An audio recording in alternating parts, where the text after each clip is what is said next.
So, good morning, folks.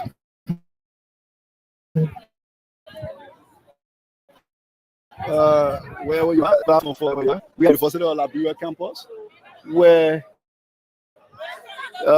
students honor the banner of POSA,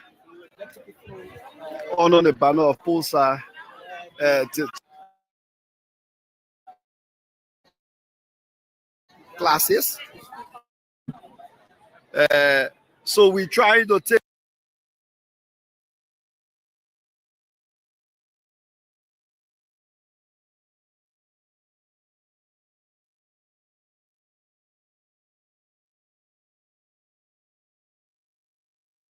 you to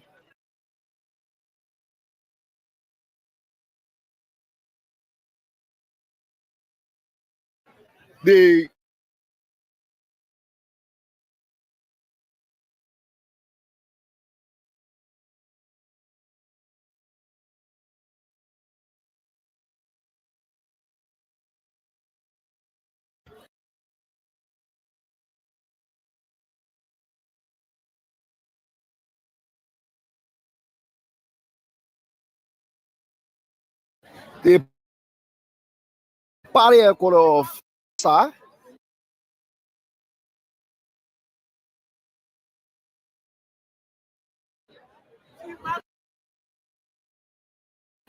But right now there is no classes.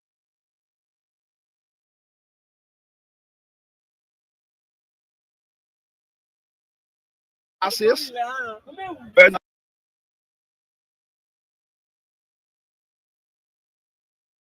now there is no classes.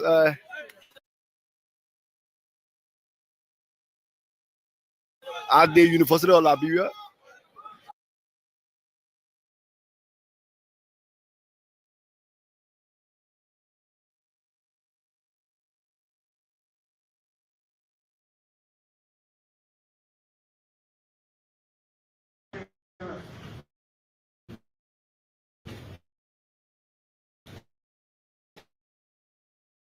And we raise the hope of our people.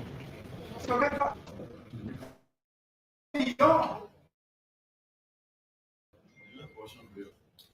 As Minister of Labor, can I give 7 categories of jobs to non-Liberians? And we will be intent and deliberate for this. If we can't do anything, if we can't take action to get our people jobs, I don't know what we have. The Minister of Labor has issued 8,772 work permits. Some granted.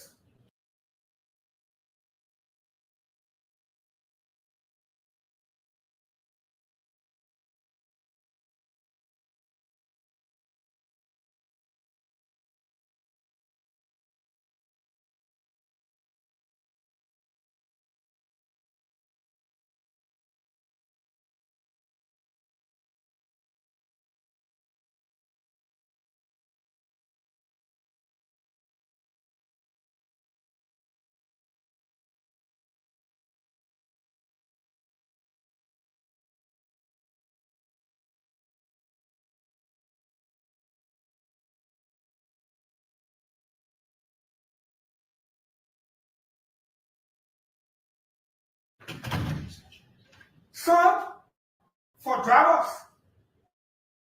some for store, some for accountants, some for carpenters. We got evidence.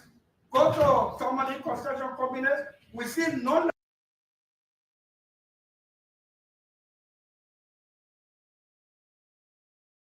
Liberians and non-Africans, non-West Africans. They are driving trucks, they are mechanics. 8,000. Imagine if you gave at least 4,000 of those jobs to Liberia.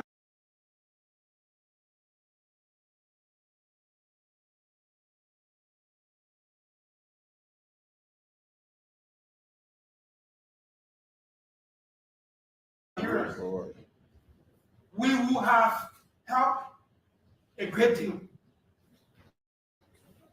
The Minister of Labor, on our insistence, submitted a list of work permit people who gave work permit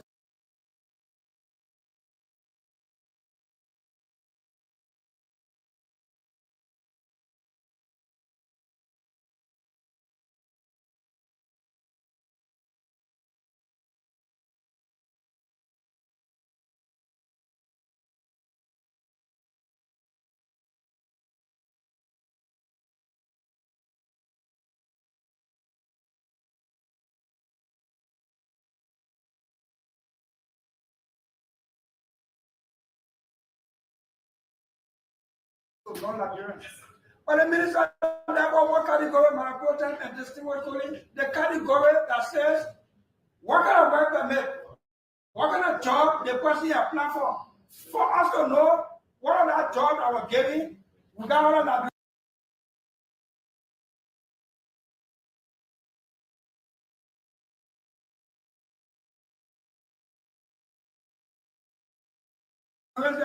And let me say, even the work permit, at Western Custom, the Minister of Labor was here and he said something very scary. He said, Western Custom got $100 to drive the equipment, the heavy-duty machines, and the truck. Out of the $100, 55 they are non-Liberians. 45 they are Liberians. I asked the minister, why are you giving work permit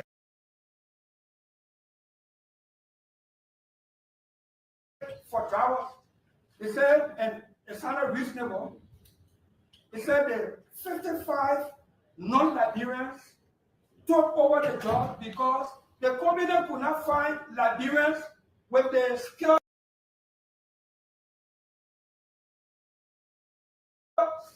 and the competence or ability to operate the kind of equipment or machines that they have. So until they can find Liberians qualified for that or with the skills, they will have to issue the work permit. About that. But what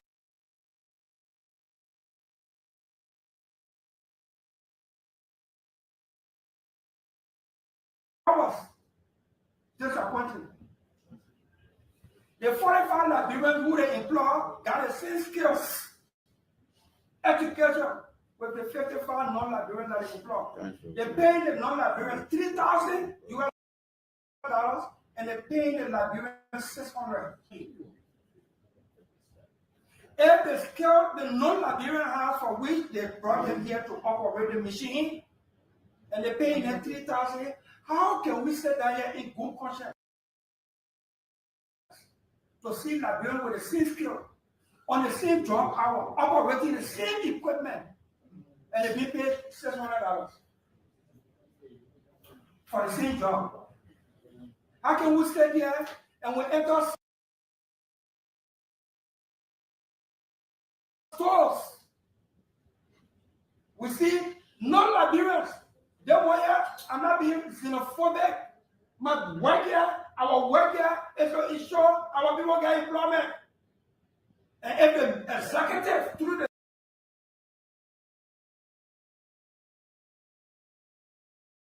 the labor ministry is not acting in such a way that resembles what's happening over there, it's just like the Liberian people blaming us for everything. We enact the vehicular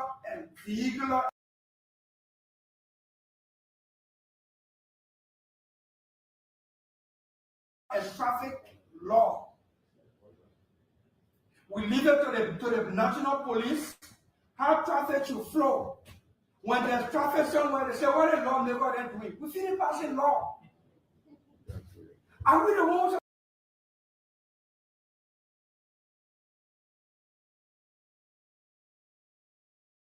who go direct the traffic too? But you be a good citizen, even if you're a lawmaker, get there from your car and say, let my person here help the traffic to say, he's lawmaker or he got direct traffic. What will do? The traffic that they say, what is lawmaker? When you want to say you want to be good citizen to help, they say, that's not your job, move from there.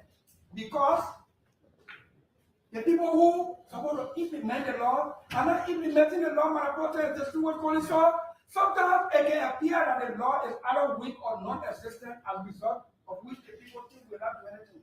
I'm not going to leave this work permit issue because when the legislature ratify APM terminal, when the legislature ratify Western Cluster, when the legislature ratify Bao Chico, when the legislature ratify all the concession agreements, one of the things the lawmakers consider was that these concession agreements, one ratified, would provide jobs for the people out there.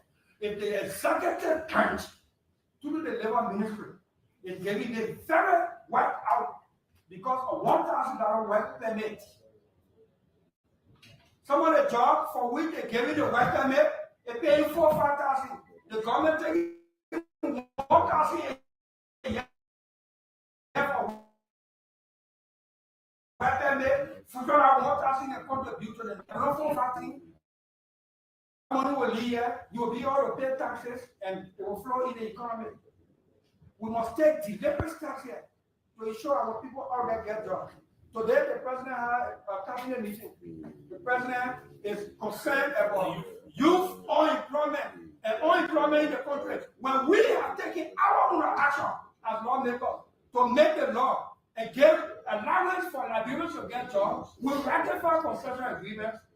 Then the very executive get a job, then the people say you're not making your job for yourself. What do you want to do? The Minister of Labor must bring that list here.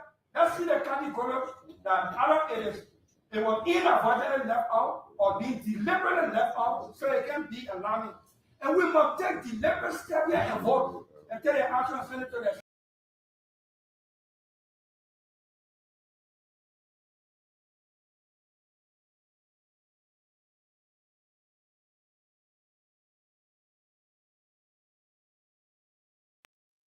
We will not allow small children to tell market when they should be in school. They should be in school. We will not allow those young ladies to go in the street whole day yourself. The money you make can't even buy rice. We can't do it. We want to put dignity on our people. And that's why we're here. That's the mission we have. And I can assure you, if you check your calendar, it's exactly. Today's the 10th, right? When is the election? You start checking. 4 months to the date. After 4 months, you will see a new Liberia coming up. You'll see a Liberia that will give you hope. You'll see a Liberia where corruption will be king of the country. We will not allow small children to tell market when they should be in school. They should be in school. We will not allow those young ladies to bring.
Usually we tell our customers not to rely on the school in terms of uploading the document. So once you have that document filled out, their part, we just need signatures. It just proves showing that you are doing school. So they should give you a copy already so that you can be able to upload it out of time. Because once you upload it, it's instantaneous. You don't have to wait for the school. Once you go ahead and upload it, it's instantaneous. In the meantime, I can double check and see if is the school part of the National Clearinghouse. Do you know if they're part of that?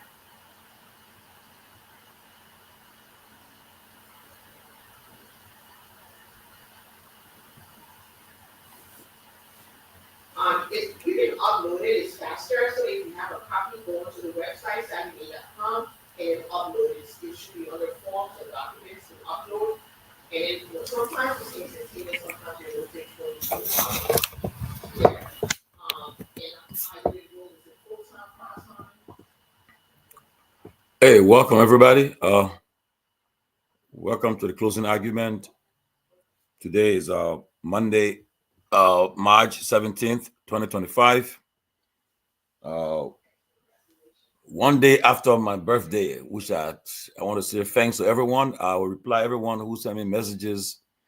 But I was overwhelmed yesterday. I had too many guests coming, and then I went to bed. I drank some wine when I came from church. I went to bed, and I didn't get up the middle of the night. But it was a great time. I thank God for yesterday. Praise God for sparing my life to see this my birthday. In fact, today is the vice president's birthday, and he called me yesterday to wish me happy birthday. I called him wish me happy birthday too today, and he said, oh, "Man, you have Mars been in Sunday." I said, "I know, right?" But they're on different side now. But anyway, but that's part of the game. But it's good to be back, and we have a very interesting show today. Yeah. Well,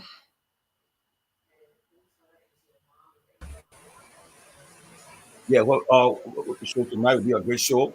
I just talked to the senator a few minutes ago, and Senator Delon will be our guest tonight. We have a very interactive conversation with Senator Delon. The interesting time will be having tonight with Senator Delon. And let's make this a big one. It's the first time coming in a closing argument, and so we are making progress. The closing argument is making progress. Everybody thought that this platform was going to die and making a mistake. We are expanding because of what we are doing. Tomorrow we're getting a gift from a private person. Somebody giving us a gift tomorrow that will help make our work on the ground easier. And that's how you do it. When you do something good, the public sees you, they appreciate you. Somebody wasn't anonymous. They will come to say, well, want to expedite your work, want to make your work easier, so we'll support you. And that's why I repeat, this platform is not for the government, not for the opposition, it's for the Liberian people. We'll have our platform is open to everyone who will come and to come and be part of the national discourse. No one person owns this platform, no one institution owns this platform. And will be open to everyone. Come and make your case to the Liberian people, and that will be good. Let me express my thanks to my brother Lofa Julius. Lofa was the first person that called me yesterday. Who's my birthday from Liberia. I appreciate you, Lofa, so much. That call woke me up, and right after you call, I started to receive a lot of calls coming in and so forth. But brother Gilman, also welcome. Welcome to see you guys. I'm happy to see every one of you guys, and let's make this day one of the best. Let's come and grill this Senate Chairman on Foreign Affairs, the Abraham Darius Dillon. Say what you want to say about Dillon. Dillon is one of the most popular senators in the Liberian Senate. And you may have your issue with him, but Dillon has brought some transformation in the Senate, in the sense that prior to Dillon coming in the Senate, vote was held behind closed door. They vote in executive section. But Dillon made it possible for vote to be held in open session nowadays. We know who are voting for what bill on the floor. So let's come and make this interesting day and do what we can do. But guys, welcome. Lofa and Brother Gilman, you guys can come with your intro and we can get it going in the next few minutes. Well, Tomalin, I think you said it all right. Yesterday was your birthday. Happy belated birthday to you, Mr. Gilman. Welcome to the show.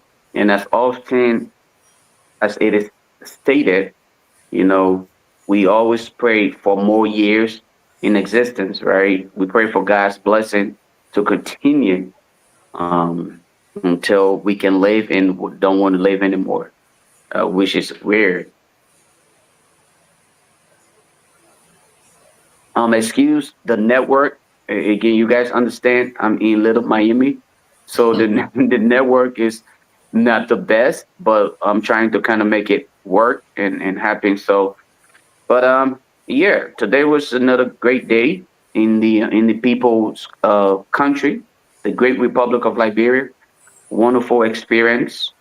Yeah, so I just want to say great to be out here, and we can't wait to, with Senator Darius Dillon. Again, you all know Senator Dillon is one of those whom I supported.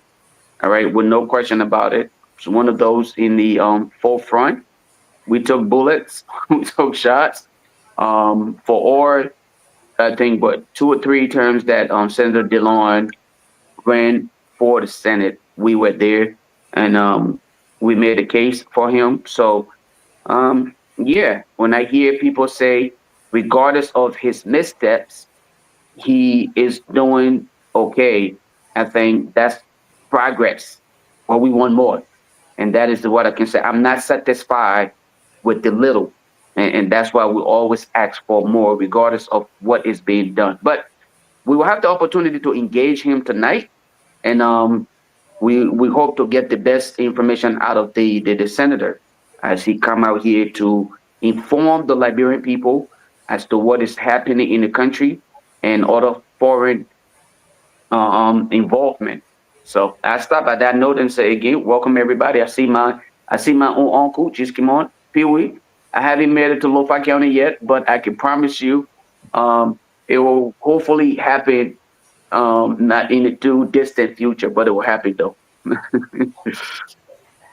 Wait. But You Brother said Gilman, you said quickly before you, man. You said not too distant. Lofa, listen. If you don't visit Lofa, Pewee, stop. Pewee, stop. Don't start. the man when I was putting specific about. Yeah, man. Push you. Right. Come on now. Push you. We thought you're going to Liberia. Now, please, what you do? Just try at least go to the bridge between Bon and Lofa and just cross the road and come back. I'll do that. But anyway, go ahead, Tony. And all right. Go ahead. Brother Gilman, good to see you, brother. Thank you. I didn't want to start the show by pushing back on my brother who is on vacation in Liberia. You sold us a lemon. Darrell Dillon is a lemon. You should take ownership of what you sold. Darrell Dillon is not doing well. Hold on, the man is coming to show. The man coming again. Wait, no. Pewee, let him start an intro. Let him start an intro. Mr. Pewee. Emotionally high, I want to discuss politics. Go ahead. Mr. Pewee, why would you say I'm emotional? No, but the man is coming on the show. What Are you a psychiatrist? No, go. Are you a psychiatrist? Go ahead. Anyway. Pewee, let him land. Pewee, let him land on why he's making this statement. I'm telling you exactly what it is because we had this conversation before. And I told you from the beginning that what you were selling us, I would prefer that you do not be politically correct by saying at least we've seen progress, we need more. No, this mission has not worked out as you sold it to us, and be honest. Anyhow, thank you very much for being on the show. I look forward to the debate. Okay, yeah, from Pewee. But when you talk about mission, you're talking about the rescue mission of No. They don't draw a senator. I'm not talking about. We all know where the rescue mission is, but these gentlemen went on a special mission to bring in a light that would not accept cars, will not build walls, will not accept pay or half of it. All of these things that were promised. If Lofa can tell me now that Honorable Dillon doesn't have a fence around his house. First of all, Lofa, I beg you. Dillon is coming on the show, so no. Let me dismiss. First of all, before you and other people try to run around with this issue of defense, let's trash that. Lofa came up with the challenge to hold Senator Dillon based on a specific statement that was made, and this was a conversation that was held. And then I brought in this issue of defense. Don't run around with this political shenanigans or you told us you would not build fence. I'm not here to defend Darrell Dillon, and I'm hoping that we can use this opportunity to grow Dillon on many other promises that were made. But if we will use the propaganda to overshadow the actual need of the people on ground, then I don't think, Mr. Gaiman, you and I will be doing the people justice, because there are other permanent issues that we should be holding Senator Dillon and other people accountable for. If you talk about the issue of salary reduction, you have a salient point on that, okay? If you talk about several other things that we can speak to today, I will give you that green light and say, yes, Mr. Gayman, but those little petty and those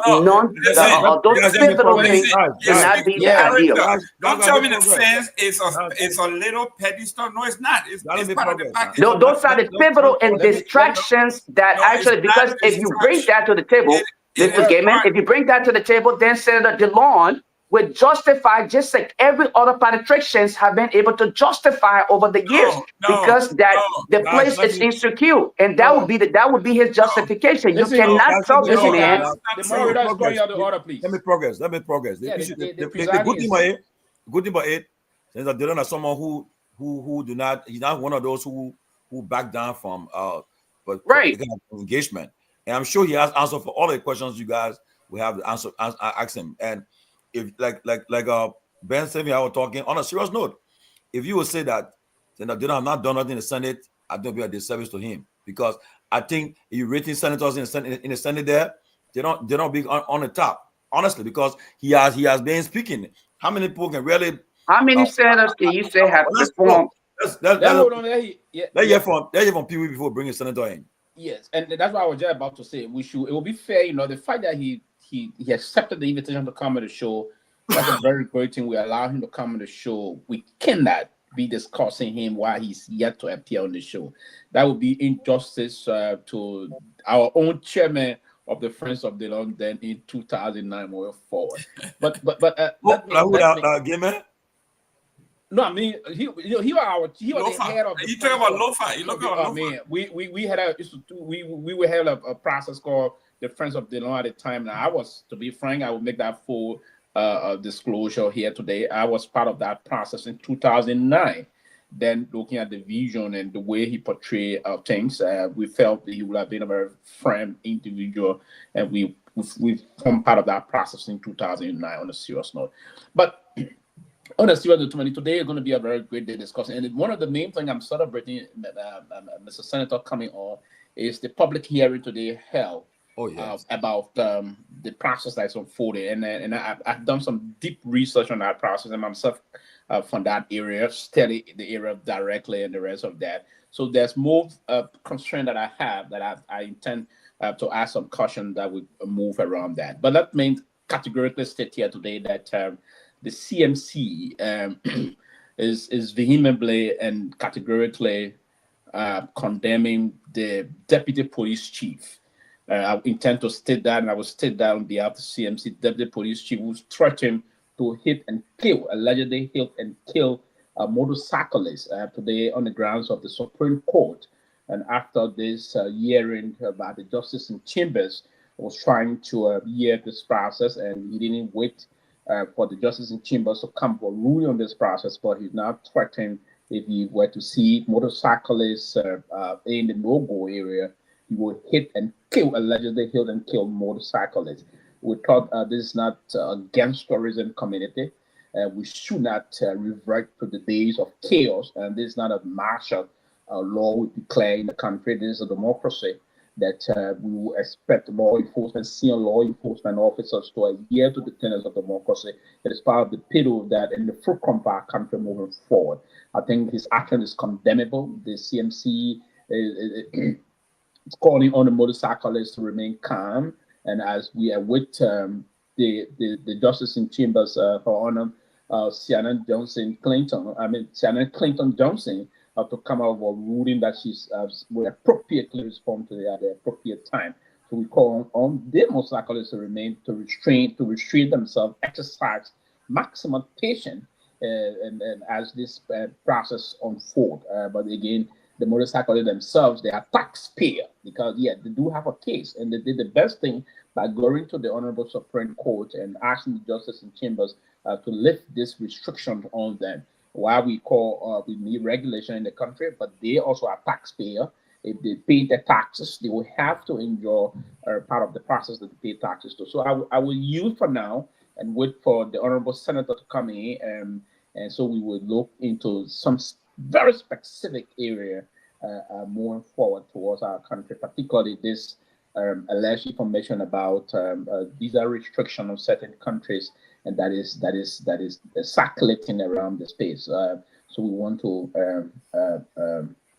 go by that. Really, I keep points the senator and the ministers hit today. I got some very key attention on that part of the issue about if they didn't support America when America joined Russia in voting against the resolution recently, but they've been voting, and she said consistency. So I will hold on to that, and we'll move on to see if the rule-based international order is consistent with our foreign policy orientation. But okay. The senator is. I see the senator. So, but let me play a little clip before the senator comes in. There's just a few minutes, then we'll bring the senator in. Go ahead, Myean. The previous administration, for which a former passport director was sanctioned by the U.S. government. You were NSA director at the time. Yes, I was. And the government of Liberia honored President Weah with Myean as Minister of Foreign Affairs, announced the launch of an investigation. With your confirmation here, we honor this administration, these issues were raised, and there were commitments to resurrect those issues for closure and for people to be brought to book where applicable. Where are we? That's the investigation talking about in reference to one group. The investigation was completed and power to court.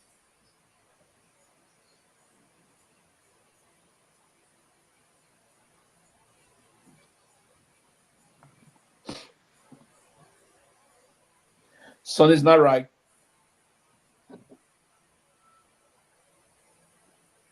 Well, Myean, if we guys, where are we? That's the investigation talking about in reference to one group. The investigation was completed and power to court. Never went to court. That investigation was sent to court. The sale of passport involving the Ministry of Foreign Affairs, alleging with Dewey Gray and Comfort Sawyer. No, I know the issue of Yempo. The Senate court. So there is no active investigation regarding that issue that led to the sanctioning of the issue of one group. That was we had a team that came from the states, and we all worked together in reference to that investigation. And so a report was made. How the Minister of Justice and I went to court. Yes, sir. Yeah.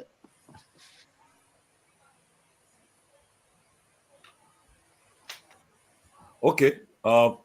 That's the clip of what happened in the Liberian Senate.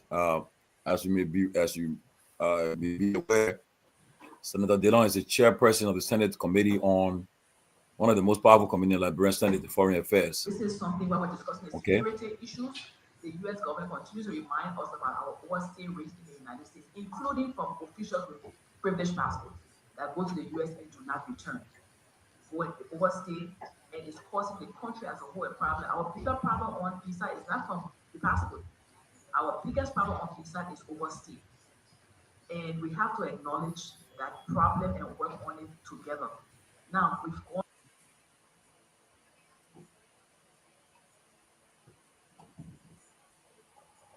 Okay, Maya, let's get started. Yeah, I think we got it. Okay, ladies and gentlemen, welcome again to the argument. Today is March 17, 2025, and we have a special guest for the first time, Senator Ibrahim Darius Dillon, a Senate chairman on foreign affairs, also the chairman on information and broadcasting and tourism. And Senator Dillon, is no stranger to the press, the media.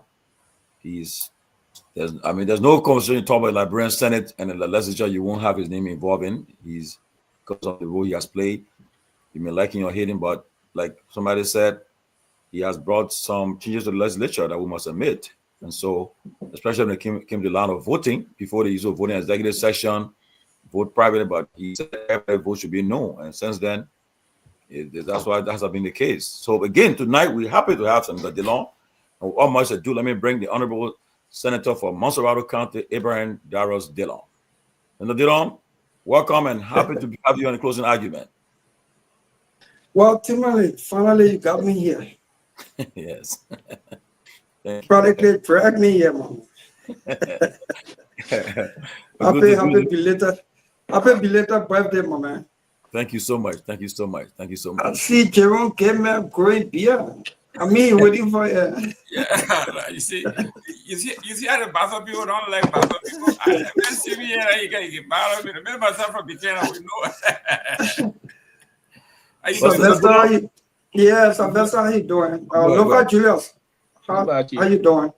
Let me say I'm doing good. Let me say good evening, good day to your viewers, wherever you are viewing from. It's a pleasure being on the closing argument for the first time. And let's keep it going. How's the family? How's your family? How's your health? How's everything and at the end of the globe? Well, family is doing good. We give God the glory. Health is okay.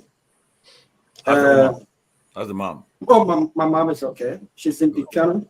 We had an Episcopal convention closure last week. I was in Buchanan for the Episcopal. I'm an Episcopalian. Oh, for real? I never knew the Episcopalian. Oh yeah, I was in the Accurate girl. What I call other boy. Yeah, awesome. Our church. How they call the church? And give me all the Basapo church. Which one? All the Basapo. I know we like where. The Episcopal church in every time you see him at Julia Donkey, they are the church, not the Episcopal church. Yes, St. John's Episcopal Church in Grand Bassa County. That's correct. And then when I moved to Monrovia in the late 80s, started to worship at St. Augustine's, but I kept my membership at St. John's in Grand Bassa County, so mostly that's what I do there. But it's good to be here at Tomalin and all of you guys. Where's Dr. Peabody? Peabody, I think he's airborne right now. On that way to you guys. He's airborne. He just arrived in Monrovia. Yeah, arrived, okay. Because okay. He left, okay. Yeah. Thank God for your safe arrival. Yeah. Where's Ben Sanvee? Chairman will be joining us soon here. I just talked. He'll be joining us soon. Okay, let's go. Where's Robert? Garguah. Robert is coming. I really want my man on, man. Robert coming. But it's good. It's good to have you, man. Senator Dillon, let's get it going. Senator Dillon, today at the Liberian Senate, there was a hearing that took place, and the issue of the Liberian passport, issue with former passport director who is now sanctioned by the U.S. government, Andrew Wampo, was brought to face. Personally, what's the government doing right now with this investigation concerning Andrew Wampo? Even though he was sanctioned, but he's also on an investigation. What's the start of this investigation as far as you aware as Senate Chairman of the Senate Standing Committee on Foreign Affairs? Well, I asked that question today. We had a scheduled hearing. The hearing was already scheduled. As chair on the committee and to bring the Senate to the people and to bring the people up to speed with what we do and with the sector that we provide oversight over, I have made it my business to do a quarterly hearing with the sector institutions, and in this case, the Ministry of Foreign Affairs. This hearing was already scheduled from last week, and then we got this news about a likely or possible visa restriction on Liberia if Liberia doesn't take certain measures.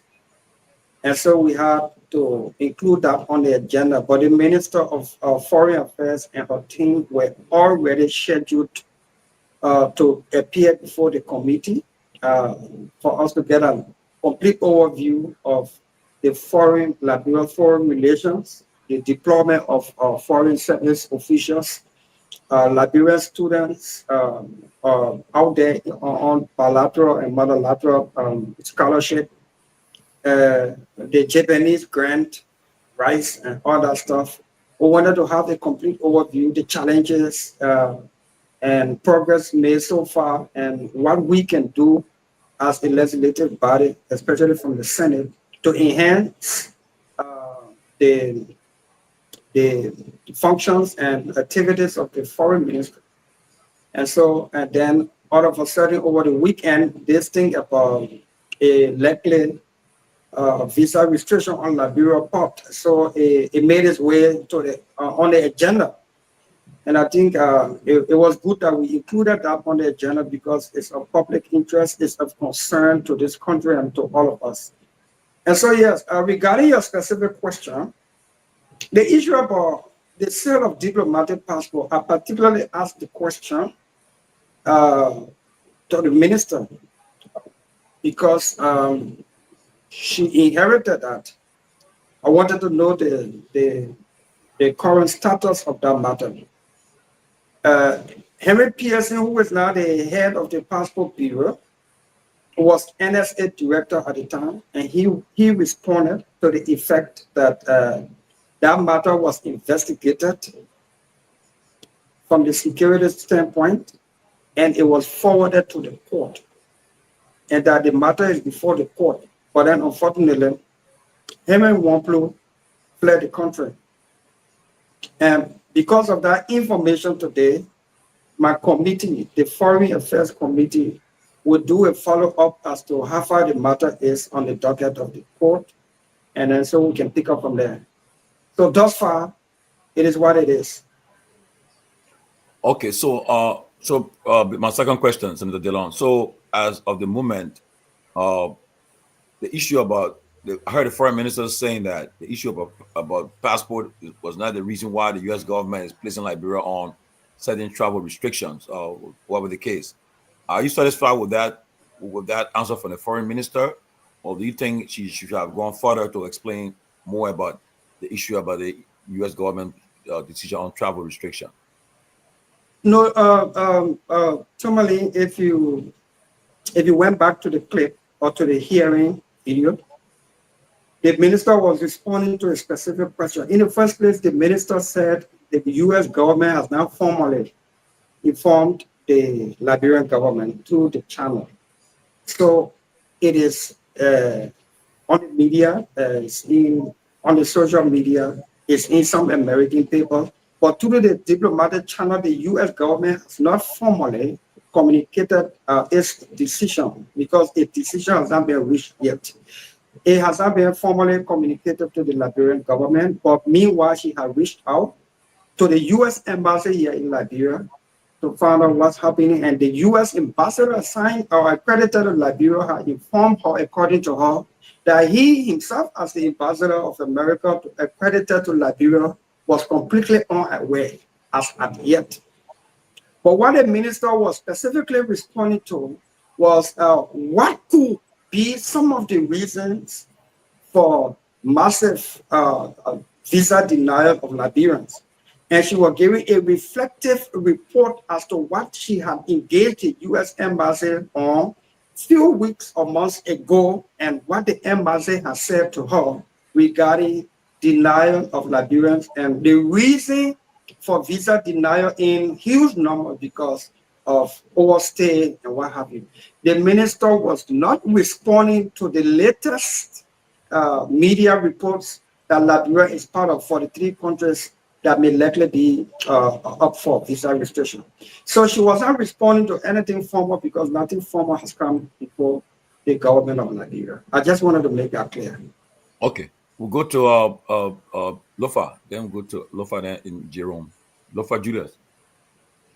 Senator DeLon, once again, welcome. Great to have you on here. Thank you, Julius. I'm going to take a step back, and then hopefully the rest of the guys can come forward. Is you're well aware that the name, the light, or the symbolic representation of yourself, the light, is what a lot of people ran with and people are running with today. When they speak of Senator DeLon, they think the light. I want to ask in this regard, there's several promises that were made on the campaign trail. One, you spoke of salary reduction. Two, you promised Liberians to hopefully change the way things are done at the Senate. Thus far, I will start with those two promises thus far. Describe to us tonight how far do you think you are in accomplishing those goals or promises that were made during the campaign when you reference those in leadership back then that they were incompetent and were misleading or not doing the right thing? No, I said it was spineless. Okay, okay, there you go. Okay, Spineless. I like it. Yeah, I remember Okay. very well. I like the fact that you're stating it exact word. Go ahead. Yeah, spineless. Julius, today we are discussing the Senate, the legislature as a whole, because we went in there and put a light on. We opened the door. Everything else, the ones that are good, the ones that are bad, the ones that make people angry, the ones that people don't like, everything is awesome. That's putting the light on. We shut the door to executive secret session. We vote on the record. No yea and nay on critical issues.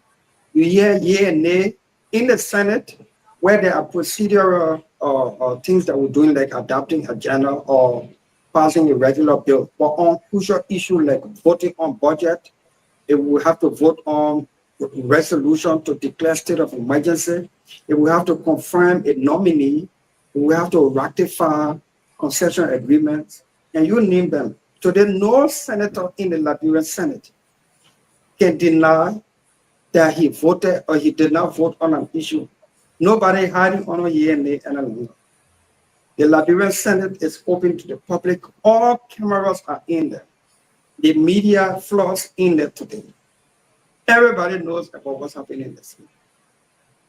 The Liberian Senate is transformed in a way that our doors are open to the public.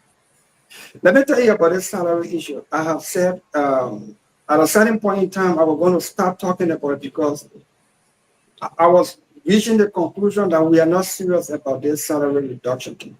When I was running for senator, everywhere I went, I was very deliberate that what we are hearing, that lawmakers are making 15,000 is outrageous. If I go in there and I found out that it is true, let me work around. Rawa is pseudo. I'm a better man, Nagel.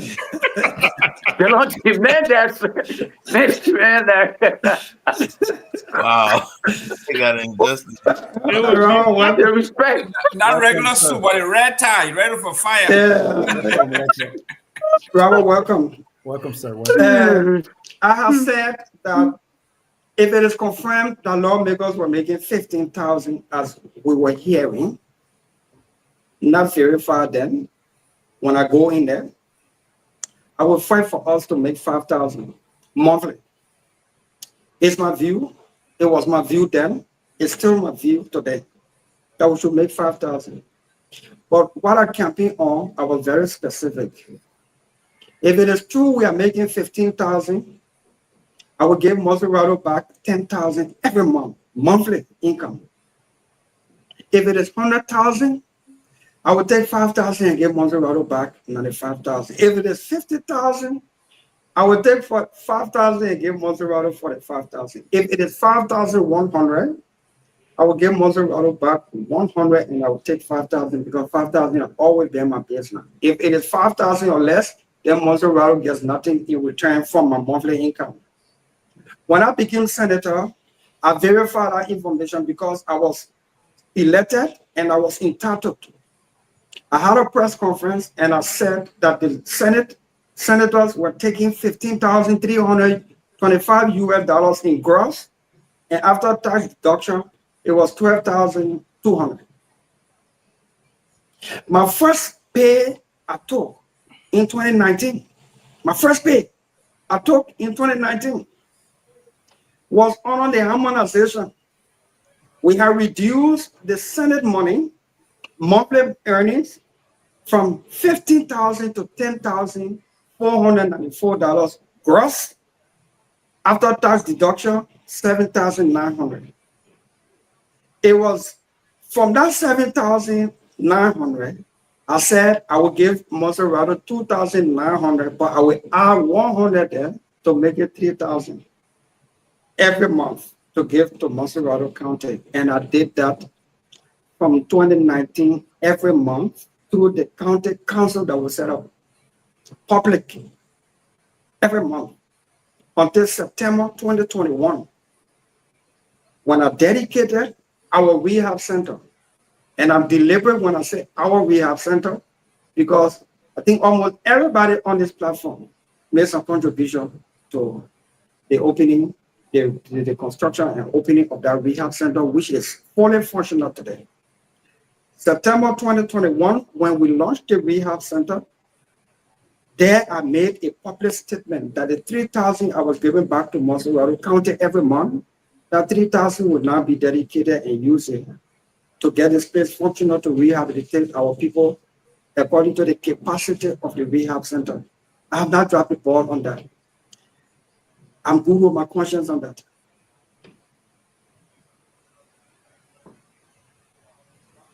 Lofa, your second question. I think you're muted. I can hear the senator. Is it just me? No, Yeah, Lofa, second question. Okay. no, I'm not second- muted.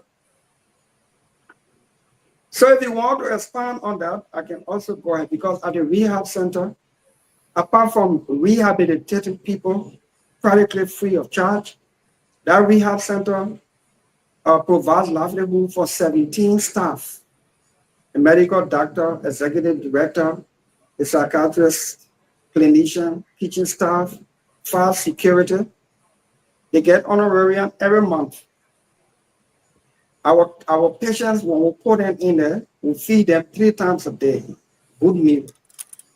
We cater to their medical needs while they are in there. We clothe them. I just want to give God the glory that I carry this passion to develop one Liberian, to form one Liberian, one at a time. We have graduated 5 batches of Liberians from drug addiction and substance abuse. The 5th batch were all female. We are on the 6th cycle of all female currently as we speak. That's where the 3,000 goes. What did we do with the 3,000 before we dedicated the rehab center? We renovated the Newport Street Market because that's what the people asked for through the county council that we set up. That market was constructed in the late 80s. Nobody touched it until I became senator. We renovated the entire market. It's on Newport Street, right behind Joy FM. Everybody knows that. That 3,000 reconstructed and renovated the public toilet facility at the PHP community down the South Beach. Nobody defecates on the beach any longer. We put in commodes. We transform it from pit latrine to commode. We put in new commodes and everything and dedicated and turn it over to the community leadership to manage it. That 3,000, we went to district number 17 with the former representative Hassan Kiazuru. There's a community somewhere in district number 17, they call it corner yard. They built a hand pump there for the community because that's what they wanted. We went on Ashmore Street in district number 7. We got a 1,500 capacity poly tank to pump safe drinking water to the community of Ashmore Street. We also went on district number 9 in the central Matadi area. These are all public things I'm talking about, not secret. The central Matadi Mosque, they asked us to intervene. We did a full bathroom. Those of you who are Muslim or those who are listening who are Muslim, they know the importance, religious importance of the bathroom facility attached to a mosque. They said for years, they've been suffering over there. And we did that. We were doing these interventions. Meanwhile, we put a bill on the floor to pass into law that no lawmaker should make more than $5,000. That bill was sent to the committee room and remained there through all the weird administration. People say, oh, Dylan was being political, he was fake, he was playing politics. Honor this rescue government last October, I resurrected that bill and it's active with the Senate. I'm looking forward to putting. we pass it, good. If lawmakers insist in the majority that they don't want the bill, they don't want to make 5,000, they want to make more, well, then I think I have tried. So much for my salary discussion. Thank you. Okay. Chairman, say you want to run, so let's give the chairman a chance. Chairman, yeah, I beg you. Yeah, Lofa, I beg you. I think I think there's a lot of panelists. On my recommendation is I think everybody probably just go one question and a follow up. So just go one question. Okay. And then do it for the second round. You know, just to give everybody a chance to participate. Because this is a highly and I'm not going to ask a question. The reason is I'm an active member of the newly reconciled Liberty Party, and in the interest of party discipline, I'm not going to. They don't come to this. So they don't come now. You find it. Identify with Liberty Party now. Go ahead. So finally, you're a member of Liberty Party today, Ben. Wait. Let's stop. No, wait. Let's stop. Let's stop. Ask you a question. Let's stop. I was very clear. Oh man, Pewee, relax. And I'm not relaxing. Basically, right now, what are you talking about, Pewee? So you don't came here for partisan politics. But Pewee, you got problem with it. No. I'm just heading somewhere. That's all. Because I will hold you Mr. tomorrow. Moderator, am I protected? I will hold you tomorrow and remind you. Mr. Moderator, am I protected, please? Go ahead, please. I don't want to know if I'm protected. You see how I can treat it? No, I'm just listen. No, first of all, let me say I actually have to run. I actually have to run. I wanted to welcome Senator Dillon to the platform, like he rightly said. I think it's important that we open the space and give everybody a chance to be heard. And I appreciate him and I commend him because I know there are folks on this. Let's talk about people, man. I know there are people on this platform who have strong things they want to talk to Senator Dillon. And that's why I said I'm going to go ahead and take a step back. But I just wanted to come and welcome my friend and my brother. Well, let me say big brother, before he hold me, he could tell we got a joke in the back, right? But no, Dillon, it's good. Thank you for coming. We're holding the platform. Now we're trying our best to make sure that we keep the platform open to everybody. The elections are over, so we're in governance time. But I do want to just say something to you quickly, and I want to ask you something quickly, like I said, while you expand on it. On the issue of the rehab center, is it only being funded through your contribution? Is it being subsidized by government?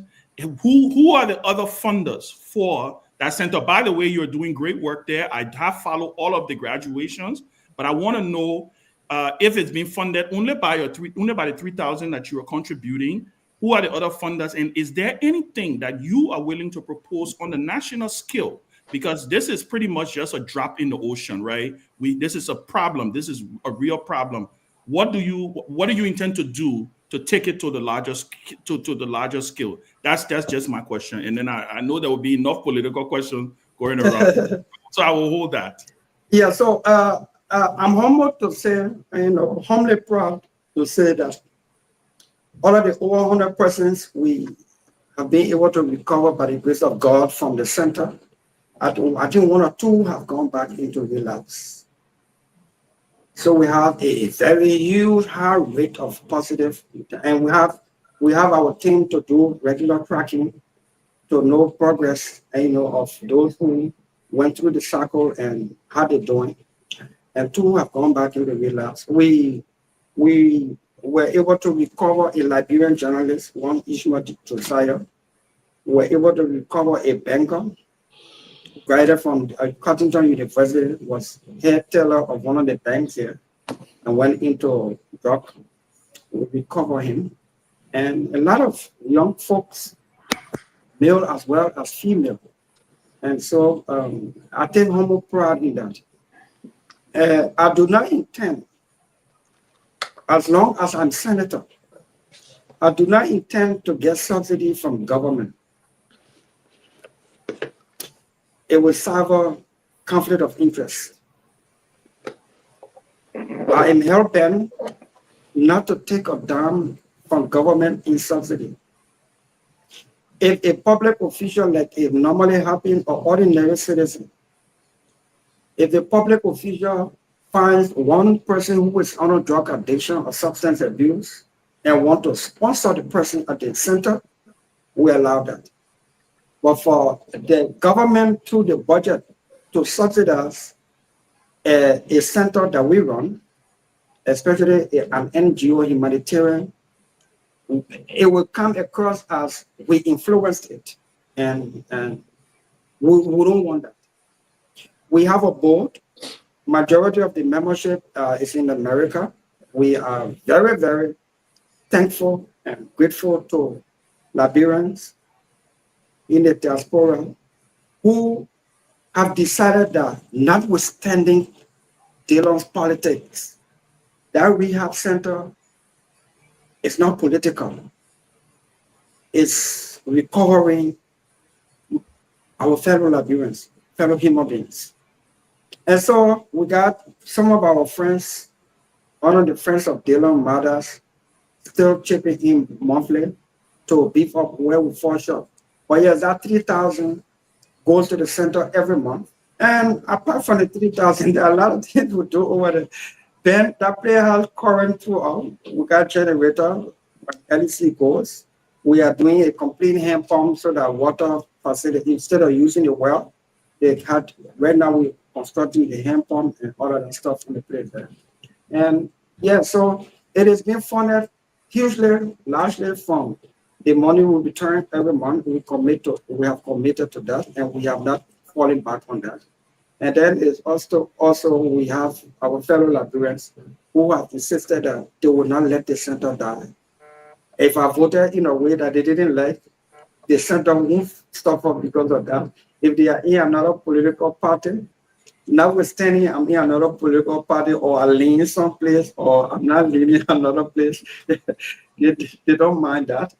So yes, the short of the law is that the $3,000 usually funds and supports the running of the center, coupled with assistance from fellow Liberians home and abroad. And by the way, there's a container on the way from Liberians, especially in America. It will soon be clearing. And every time the center gets a container, we will continue from our friends and supporters. We pay to carry it from the port. We don't use government duty free. We don't use government influence. We pay. The center is called the Center for Rehabilitation and Reintegration. It is legally registered in Liberia as an NGO, not-for-profit institution, and it is also registered as the higher call it 501c. Yeah, 501c in America. Yeah, so we are almost concluding that process so that we can be qualified for some grant and other donations from especially America. So far, that's what it is. Thank you so much. And like I said, I have to run. So, but yeah, quick follow up. So, just answer the one direct politics. Is the Liberia Party still determined as an opposition party, or is it a part of the UP, the ruling alliance? You are a leader in the party. Liberty Party is an exonerate. Liberty Party is a political institution that did not enter into a merger. Okay. With any institution. Liberty Party legally, institutionally, was actually with ANC.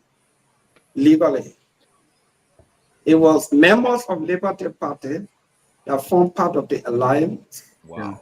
With Unity Party. And part of the understanding, because you guys had the legal paper, so we could not have filled that legislative candidates in the name of the party, because you guys had you and Musa had the party paper and we had the people.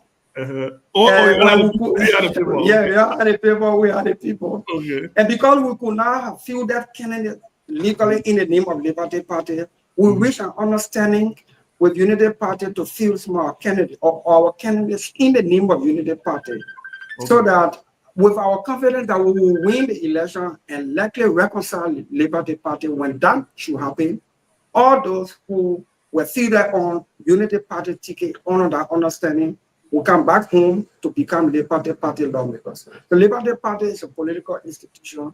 We would, as much as we part of a rescue government. Liberty Party institutionally is not in measure with the Unity Party. We collaborate, we support, and we will critique, and we will hold the government accountable where applicable, and will make the appropriate recommendation for progress. Thank you. I just wanted to put down the record because I said it. Ben, just what you said quickly about, you said you guys had the paper, they had the people. Then my question quickly to that is, you have the people and the people expel you. Then how can you reconcile that? But anyway, we will force you on to. Yeah, my man, when you're talking to our question, you I see you. Senator, thank you for showing up. I said Sylvester Russian. No, I'm not rushing. Sylvester is the spokesperson for CMC, so he trying to. Let's go to Jerome. Thank you, Ben. All right. Thank you. Thank you. Where Jerome? Yeah, so let it have all questions come now because Ben finished with the softball. Thank you, Senator. You have almost an hour infomercial, which is good. That's why they brought you here to make you look good. By the way, a disclaimer. Hey, man. Come let me look bad now. I didn't have question about. Okay. A disclaimer. Darrell Dillon, Honorable Dillon, and myself, we are considered relatives. His mother, the only policewoman in Bassa at the time, and his uncle, Aaron Pele, who were Bassa High School classmates on the same desk. So his mother used to make sure that we had recess every day with the girls. So we are not any strange people here. I mean, we are family, to be very frank with you. But Honorable Dillon, let's get to serious business here. Please. You have been known, or you were known for the fastest confirmation, maybe in Liberian history. You confirm Gray and Sawyer in the twinkle of an eye, in the absence of the public. Now that Liberia is under scrutiny, these are people who were under investigation for possible fraud in passport, yet and still under the cloud of darkness. You confirm them before the nation could even come. Can you take responsibility for the calamity that is about to, based on what I read in the New York Times about the possible imposition of travel ban on the entire nation? You know, like the way some of you guys just said on the media, and with confidence, speak all complete untruth. And when people decide, let them go ahead, then it sounds to be true. Comfort Sawyer was never confirmed by the Senate because her appointment did not meet or require Senate confirmation. When you sit on your platform every day and say they confirm Comfort Sawyer under the cover of darkness, fastest confirmation hearing, you have bathed in your own lie and belief for so long, so we allow you to dress nicely and lie. DY Gray confirmation was held for 2 months. 2 months. 2 months. That's true. 2 months confirmation process cannot be the fastest. My committee thoroughly investigated DY Gray. One of the issues that were placed on her head was that she presided over the sale of 29,000 ordinary Liberian passports. Now, with that information, I would never have confirmed to DY Gray. So the Senate committee, we investigated, we formally, officially honored my signature as chair of the committee. When DY Gray came, she said the passports were intact. NSA cleared the passport container from the port, and the passports were not sold. They were in the custody of the NSA. The committee honored my signature, formally wrote the NSA, seeking clarity over that matter. The NSA formally communicated to us, the Liberian Senate, and said the NSA cleared the passport from the port, 29,000 pieces, and they were at the NSA compound in a container lodged at the NSA compound. If the NSA, which is the National Security Agency, formally places itself on record that they have 29,000 ordinary passports that were alleged to have been stolen or sold by Dewey Gray, and once it is in the custody of the government, then it would not have been true that Dewey Gray sold passports. So we confirm her after 2 months. When you come and with that, and the fastest confirmation here, we honor the cover of that. Just because you are not following does not mean we are not being meticulous. Again, let me correct you, my dear brother. Comfort Sawyer, the widow of the late Dr. Amos Sawyer, who was Deputy Minister at Foreign Affairs, was not appointed to any job that requires Senate confirmation. She was appointed on the board of NASCO, and she went straight to work because in keeping with the law, that position does not require Senate confirmation. So when you can say we confirm Comfort Sawyer, fast, honor the darkness, everybody was sleeping. You don't let us see over. Okay, Honorable Dillon, like I say, the information is going on. Let's look at this. You, as the chair of that, do you agree that Comfort Sawyer was not appointed to a Senate confirmation position? Listen, the idea here that you are in charge of this particular committee that is in charge of foreign affairs, and the fact that you came, the fact that you cannot time for hardball question and answer. Yeah, but let me land. First thing, you must have the character to admit that you did not steal the right information to the public. Mr. Dillon, Honorable Dillon. No, you can call me Dillon. No. Let us not talk about character. Let us not go there. But what I think okay, so you should have the spine. Okay, let us not talk about spine either, because I would say you don't have that as well. But let's go. Sure, yeah. But are you going to admit that Comfort Sawyer position was not up for Senate confirmation and you told the truth? When you admit that your confirmation brought this calamity on Liberia as we speak? Which one? Comfort Sawyer? We are talking about what's happening now with this letter from the New York Times. They leaked information from the New York Times that Liberia is about to be imposed a yellow card. Will you take responsibility for being part of that? As a government? No, you as the chair of a particular foreign committee. As a government, how will I take responsibility when you say I confirm somebody who did not come for confirmation hearing? Honorable Dillon, answer the question. Will you take responsibility I'm answering you. of that for particular committee that is bringing a calamity on Liberia based on the New York Times? The committee did not issue passport. The committee did not print passport. The committee did not say that it is your job to do the investigation. It is your job to be in charge of national security. You should have known.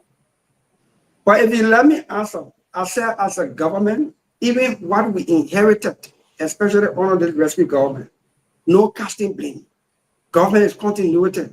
We have a duty to take the responsibility of what we inherited, correct it.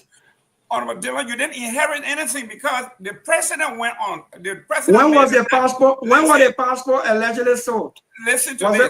it under this administration? This administration, the president spoke to the nation and said all passports were canceled, period. So anybody in possession of a passport was null and void, couldn't be used. And after that, we are finding out that. But General, how you can get half information like that? No, it's not half information. The government took a measure to say all diplomatic passports that were active for 6 years. That's correct. Will be reduced to 2 years. That's correct. The government has not withdrawn ordinary passports, not one. No, we're not talking about ordinary passport. We're talking about diplomatic passports. I'm reading the report here. So what I'm telling you here is, since the pronouncement from the government that everything will have been stopped, okay? Everybody that was in possession of Liberian diplomatic passport will be null and void. After that, we are still seeing that passports have been sold. Where? In Liberia. It's just another wildcat allegation like the Comfort Sawyer issue that you spewed here that was not true, my brother. There you go. We have the proof that bring the hand on. Now you're talking. Bring now the we are proof talking that passports, that diplomatic passport has been sold under this administration. This particular foreign affairs minister on a bring whole, one. How many ministers do we have? I said bring one diplomatic passport under the rescue government that have been sold and exposed. Listen, yes. I don't want to have them here because I got them from other sources that you cannot make a claim like this and then you scratch your head. Publish them. When we are not on the platform, you make your monologue, you say what you want to say. When we're on the platform, we'll correct you. You have not taken responsibility for the calamity that we had. I can't take responsibility. It was under your auspices. It was under your leadership that the passport were printed. Justice for this country. That the passports were printed on our administration? Is that what you're suggesting? Did you come with a mindset or for us to have an open dialogue to educate one another, correct one another, and then put up the proper information? Honorable Dylan, you cannot speak on something that is factual. You cannot. But I just told you that you just lied about comfort soil. Nobody lied. And you don't want to take that. Did you know that comfort soil was also on an investigation? Did you know? You didn't comfort soil was not on an investigation. Oh, come on. Okay, I read comfort soil did not come for confirmation hearing. You lied to the public, and you've been doing it, and you've been lying like this for 1 year. Dylan, if you say that Comfort was not on an investigation, she was not part of the investigation, then I rest my case. Don't jump on one tree. You said we confirmed Comfort soil over this administration, and I said, and I just exposed you. Why you don't want to talk about the totality of your committee? You said this thing is upon us because we confirmed Comfort soil in the night. I will not lie. The Comfort soil never came for confirmation. It means you lying. Okay, let me progress. Yeah, I think we can move on. Let's give that people comes in. Welcome, Professor Kennedy. Welcome, Sarah. Thank you. Sarah, welcome. Thank you, Honorable. Thank you. Dylan, I don't get no welcome. Come on, Senator. Hey, Larry. It's been a while. Professor, thank you. It's been a while. We didn't see you on the show, but welcome also. Senator, good to see you. Quite frankly, let me admit here today, I'm proud to sit here and say I was a former member of the Friends of the Law. Yes. That basically started this process. To see you represent the states today as Senator of Montserrat County, I'm very proud of you. And let me say to you, thank you for your service. Tomani, please permit me before moving on to just say this in for maybe a minute before asking my two very short questions or one question.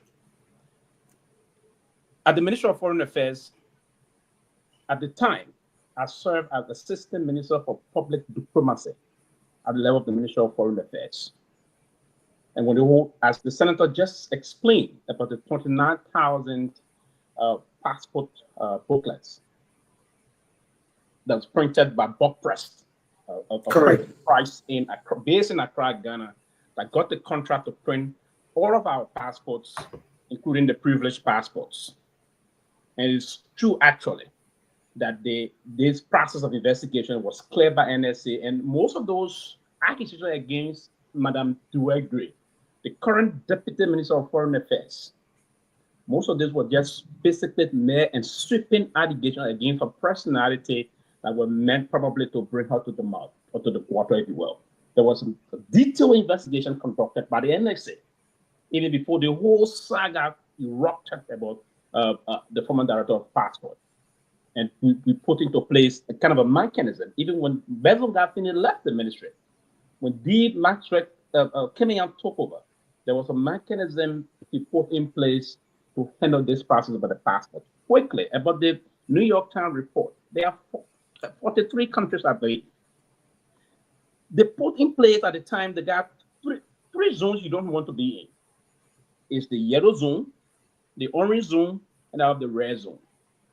We are currently as country in the yellow zone. Correct. If you move to the orange zone, meaning we in the yellow zone, we are not yet in the orange zone. If you are in the red zone, for instance, countries like Somalia, there's 43 countries, not only Liberia. Right. Now, part of the reason why some of these things came into play was at the time there were certain Liberians that were expected to be deported. They said the government of Liberia was now coordinating to prepare travel document for those people. And one of the reasons we were fixed to be placed on that category.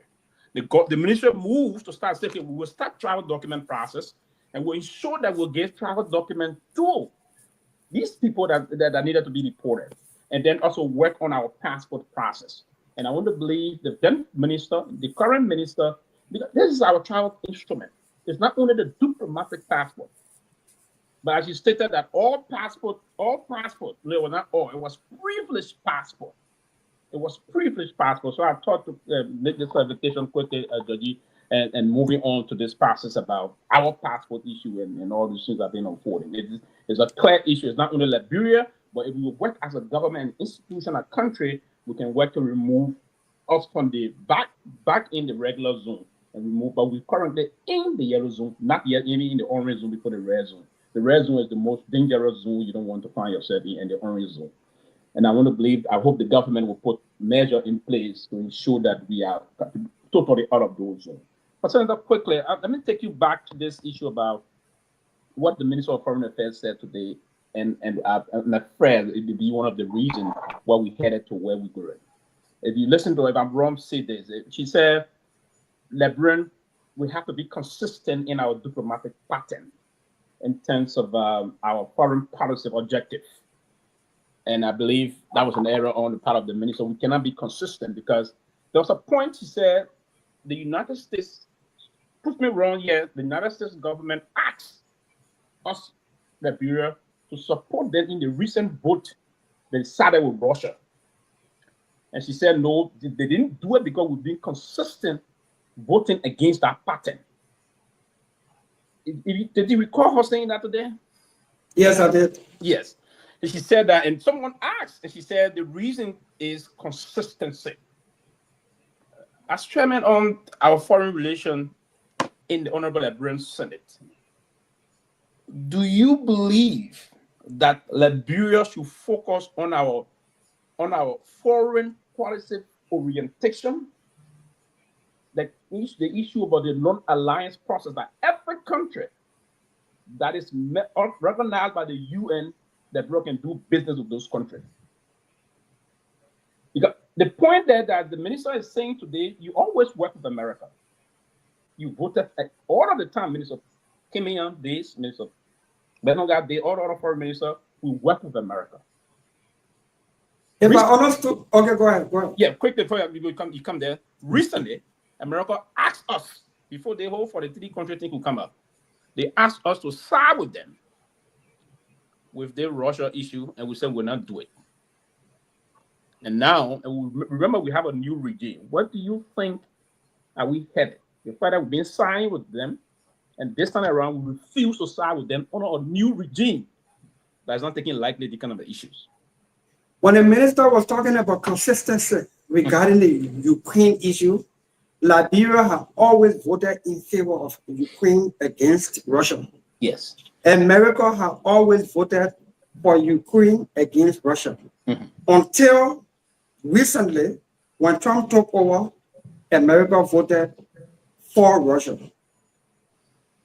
It was that consistency, the minister, if I got it right, it was that consistency aspect the minister was talking about, that we are always voted in favor of Russia.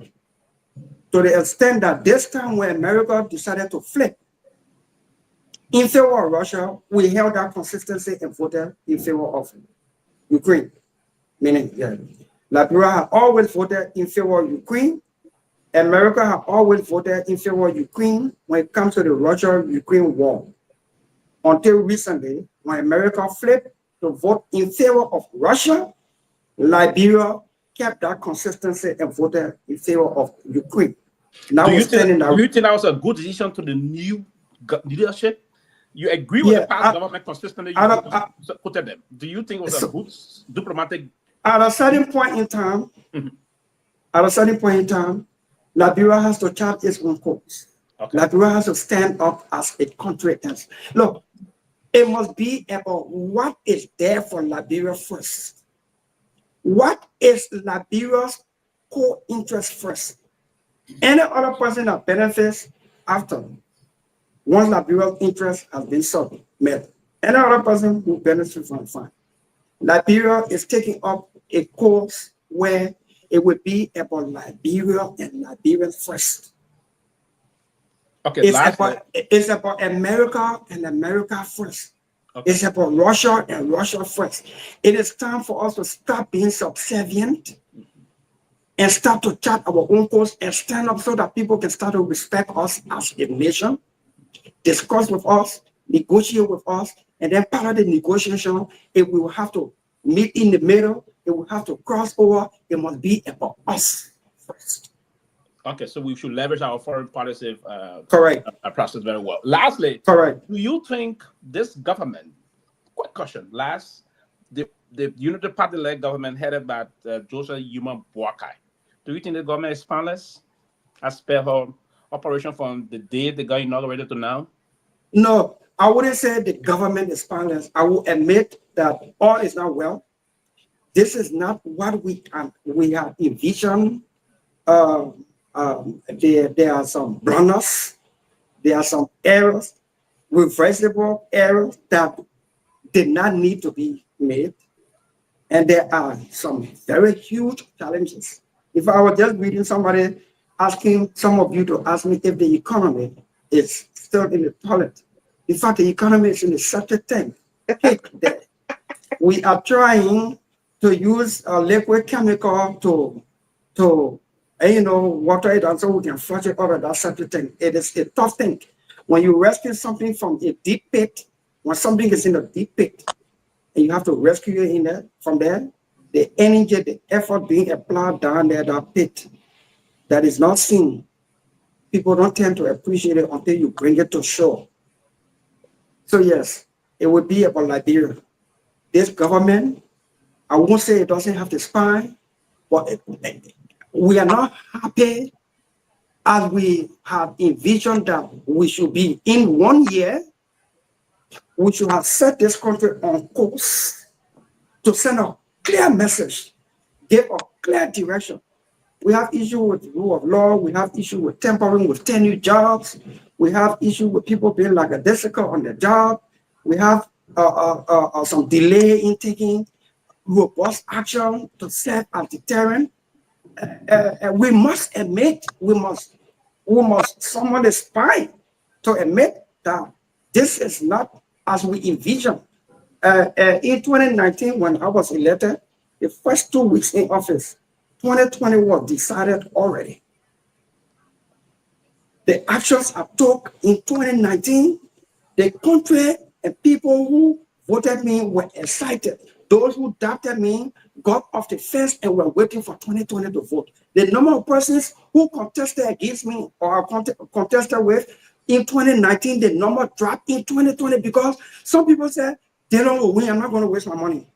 I have thought and I hope that in 2024, we're going to set a clear tune. We dropped the ball and we have to pick it up. Robert Garguah. All right, thank you so much, Mr. Senator Abraham Darius Dillon. Welcome to the platform. Let me start by asking. Thank you, Rob. What is the cost to sponsor someone at your rehab center? What's the cost? Is it annually? Is it quarterly? What's the cost? So normally a cycle runs 4 to 5 months maximum.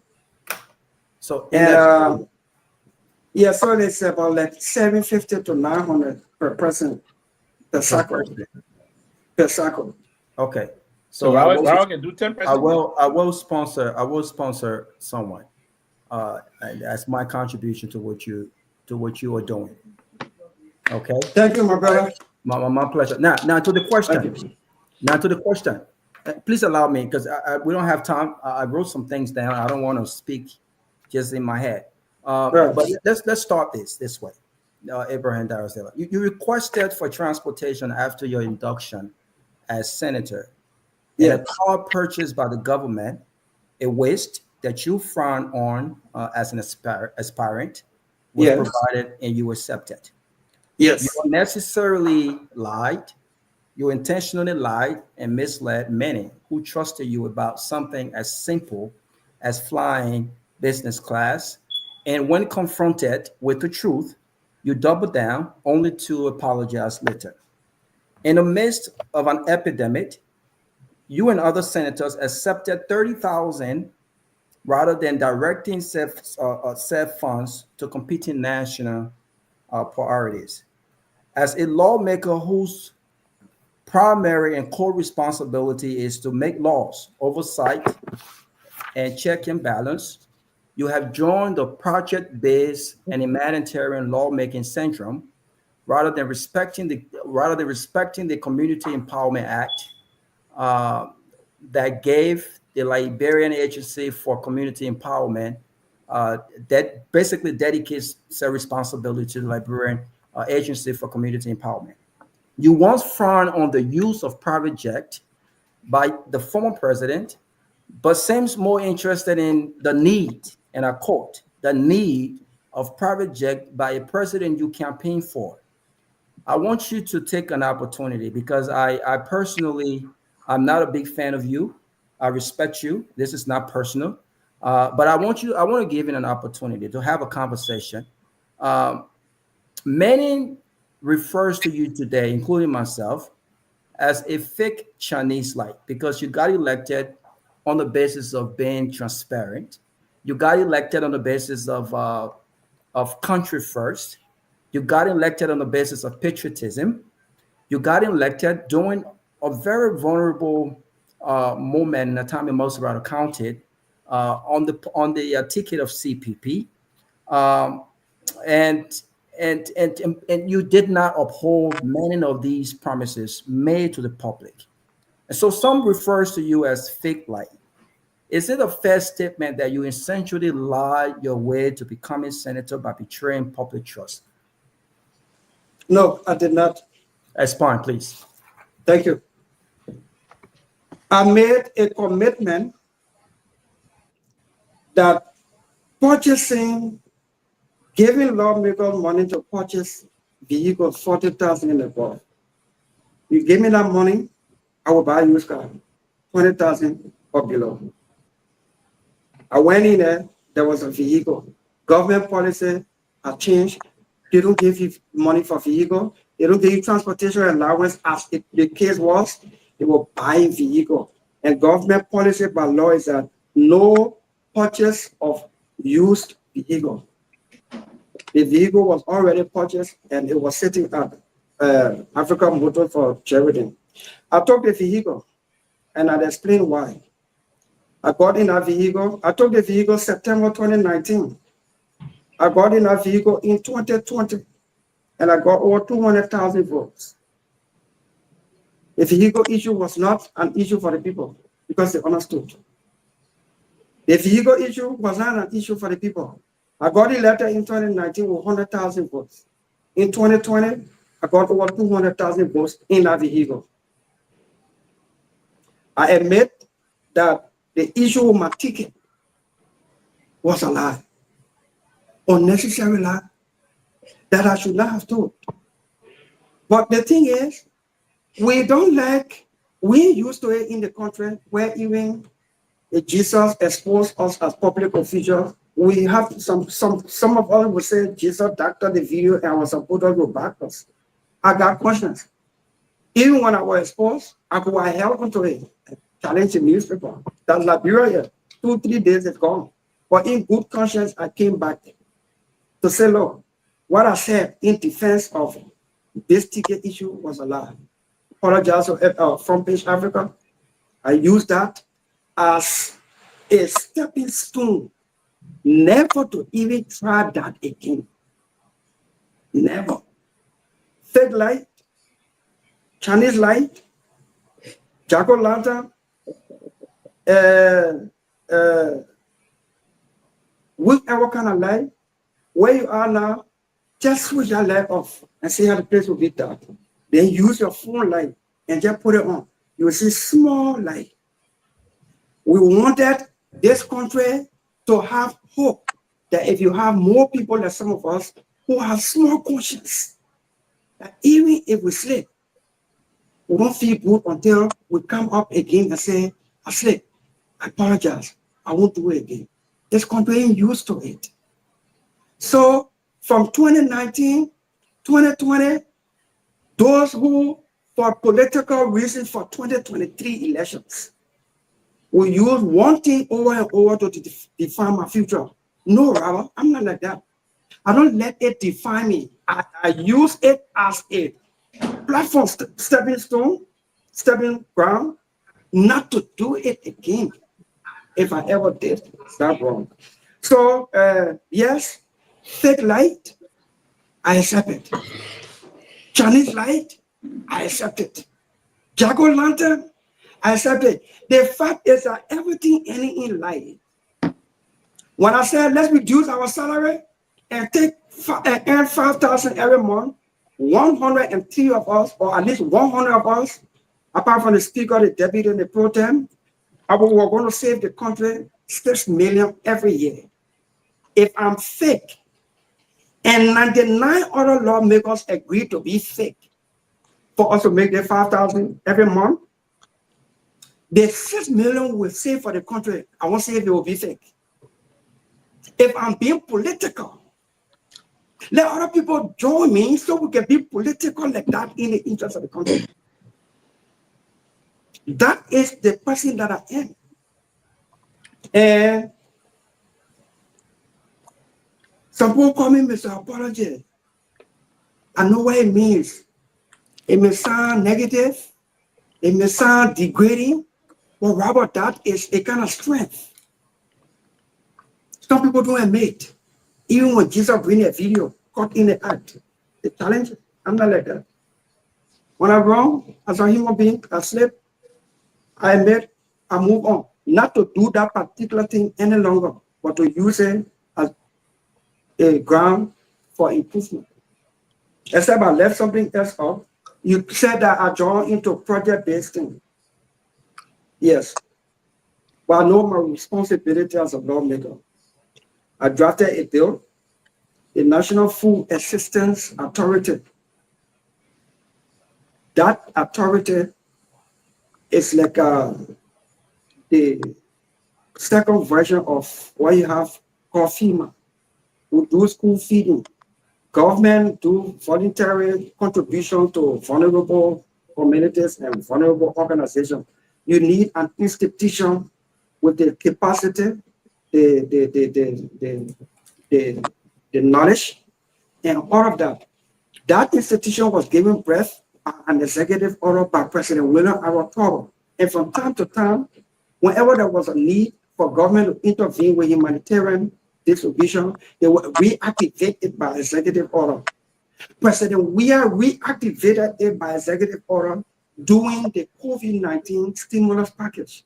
Then I developed the thought that if we have one national institution ready to go at any time, like this, then we wouldn't have given $25 million to World Food Program to come do the distribution. And then afterward, World Food Program said they are an international body and we cannot audit them. We need our own national institution. I put that bill on the floor and it passed into law. From the Senate, it's before the House for concurrence. I made an amendment to the Code of Conduct. We will talk about lawmaking.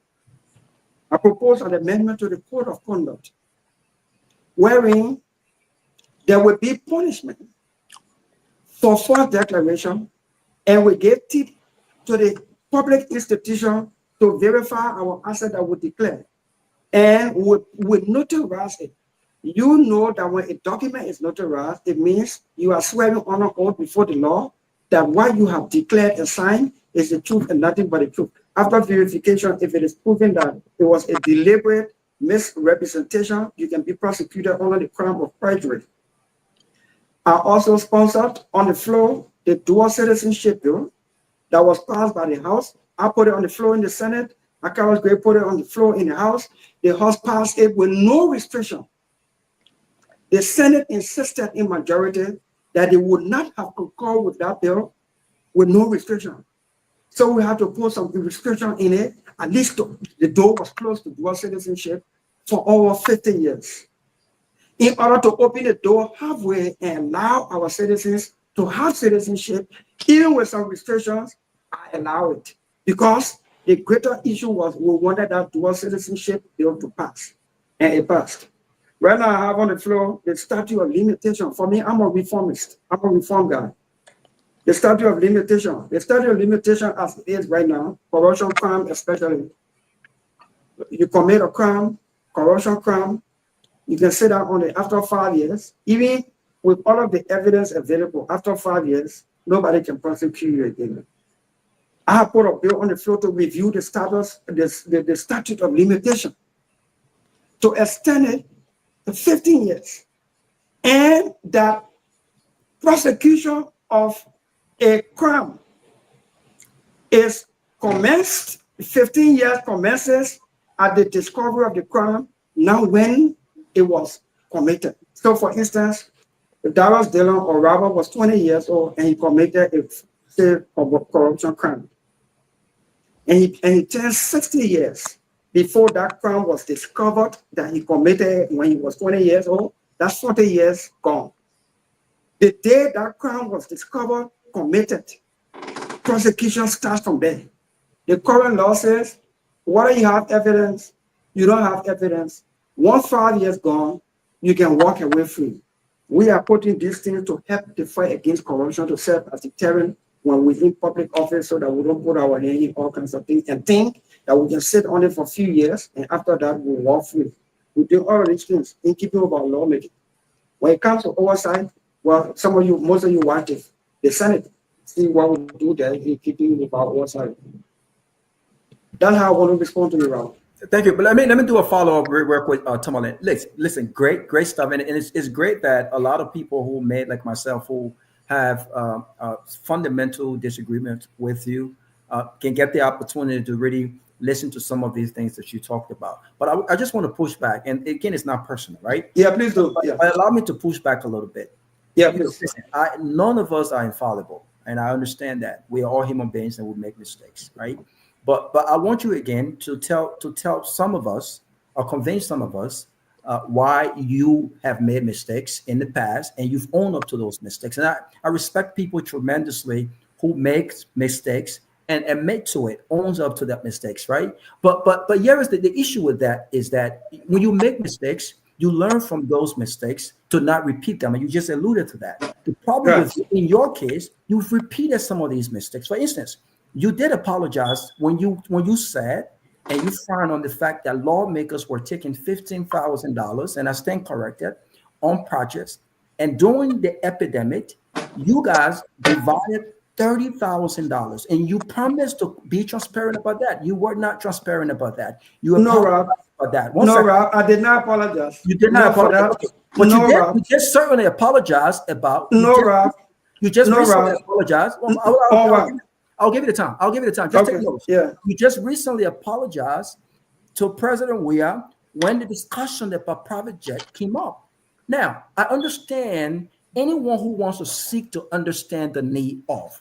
The politics and the dishonesty about that is that you did not care to seek the need about the use of private jet when President George Weah used private jet. In fact, it was used as a political arm for political campaign and political purposes. And so people looking at that would look at you and say, wait a minute, I expect Senator Dillon, as opinionated as he is, as outspoken as he is, as transparent as he is, I don't expect him to double down. I don't expect him to make excuses. I expect him to look at the president and say, Mr. President, we frown on this when George Weah came to power. We came on the premise of change. We did not come to repeat what George Weah came to do. So you know what? I do not support the use of private jet. But if there's a need, let's talk about the need of executive mansion using private jet. Maybe there's a need, but you did not do that. So I want you again, take some time, give the explanation. But a lot of people don't believe when you say, listen, I do make mistakes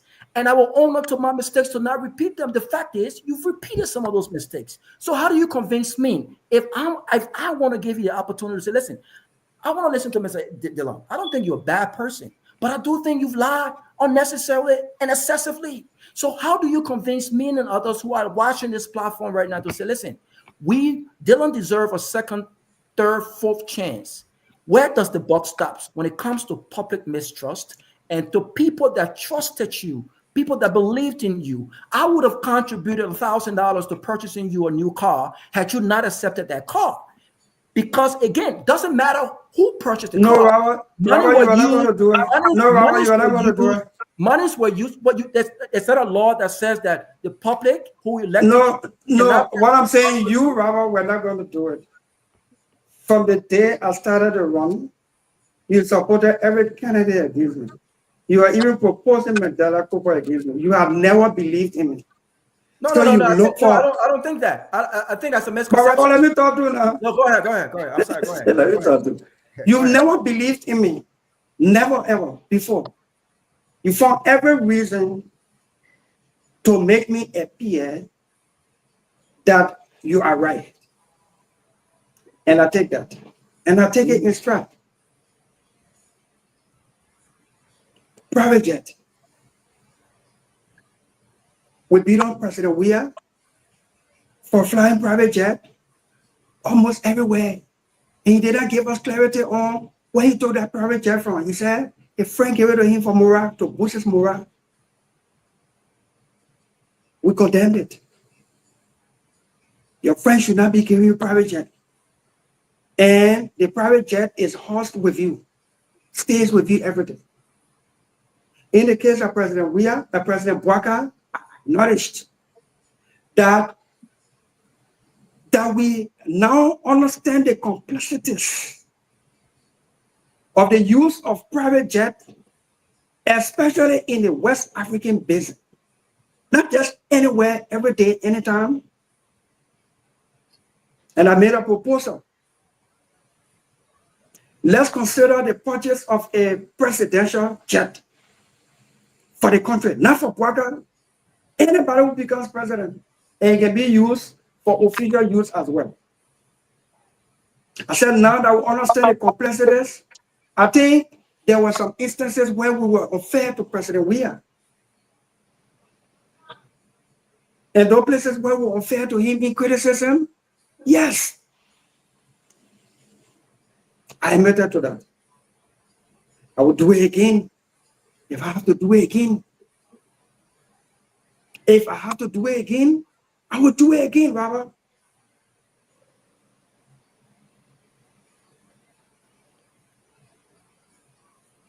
Okay, let's go to Professor Kennedy. Professor Kennedy, he has to run, so let him ask this question. Yeah. Hey, good evening, Senator. Good afternoon to everyone, no matter where you are. I'm going to try to be real quick. You're the chair for the Foreign Relations Committee. That's correct. Yes, correct. You aware of the most recent lobbying contract signed between a private entity over here in the States and the Liberian government? Well, it shows that the Liberian government is, behind signing this contract, but they in fact signed a contract that went into effect recently where they're paying about $45,000 a month. Are you aware of that? No.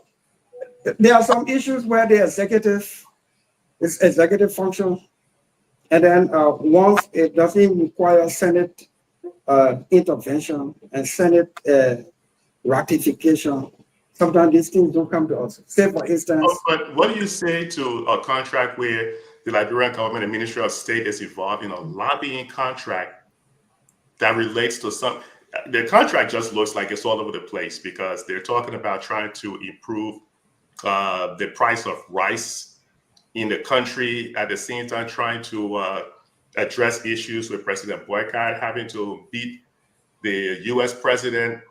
But what would you say if you hear that Liberia is paying, $45,000 a month for a lobbying contract? I think you guys. Every country lobbies. America spends billions of dollars on lobbying. Great Britain, where you are, every country lobbies. Well, but that's not entirely true. But let me answer now. Yeah, go ahead. If you have the answer for the question, then no need to ask. You just asked me if I know about a $45,000 contract, lobby contract. No, this is good information for me. I'm going to ask the Minister of Foreign Affairs. And if you have some documents that you can share with me so that it can enhance my inquiry, I will be glad. if you did that. Oh yeah, I was sending you the link on the U.S. Department of Justice website.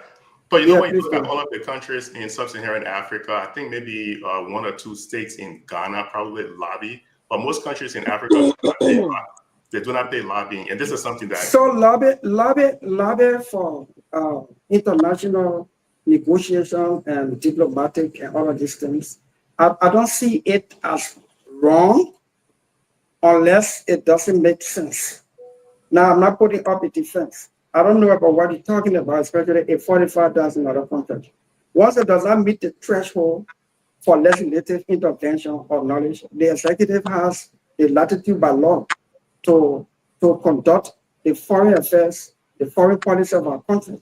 And if it is in the wisdom of the executive to do that, and then you just bringing it to my attention, I think it's fair for you to pass something to me so that I can use it as reliance to ask some questions. And you can rest assured, if you send me those information and I do the follow-up, I will give you a feedback before the close of the week.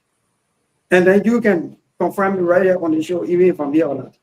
Okay, that sounds good. So real quick, a little bit of background, then I'll swing it back over to Chief Tomalin.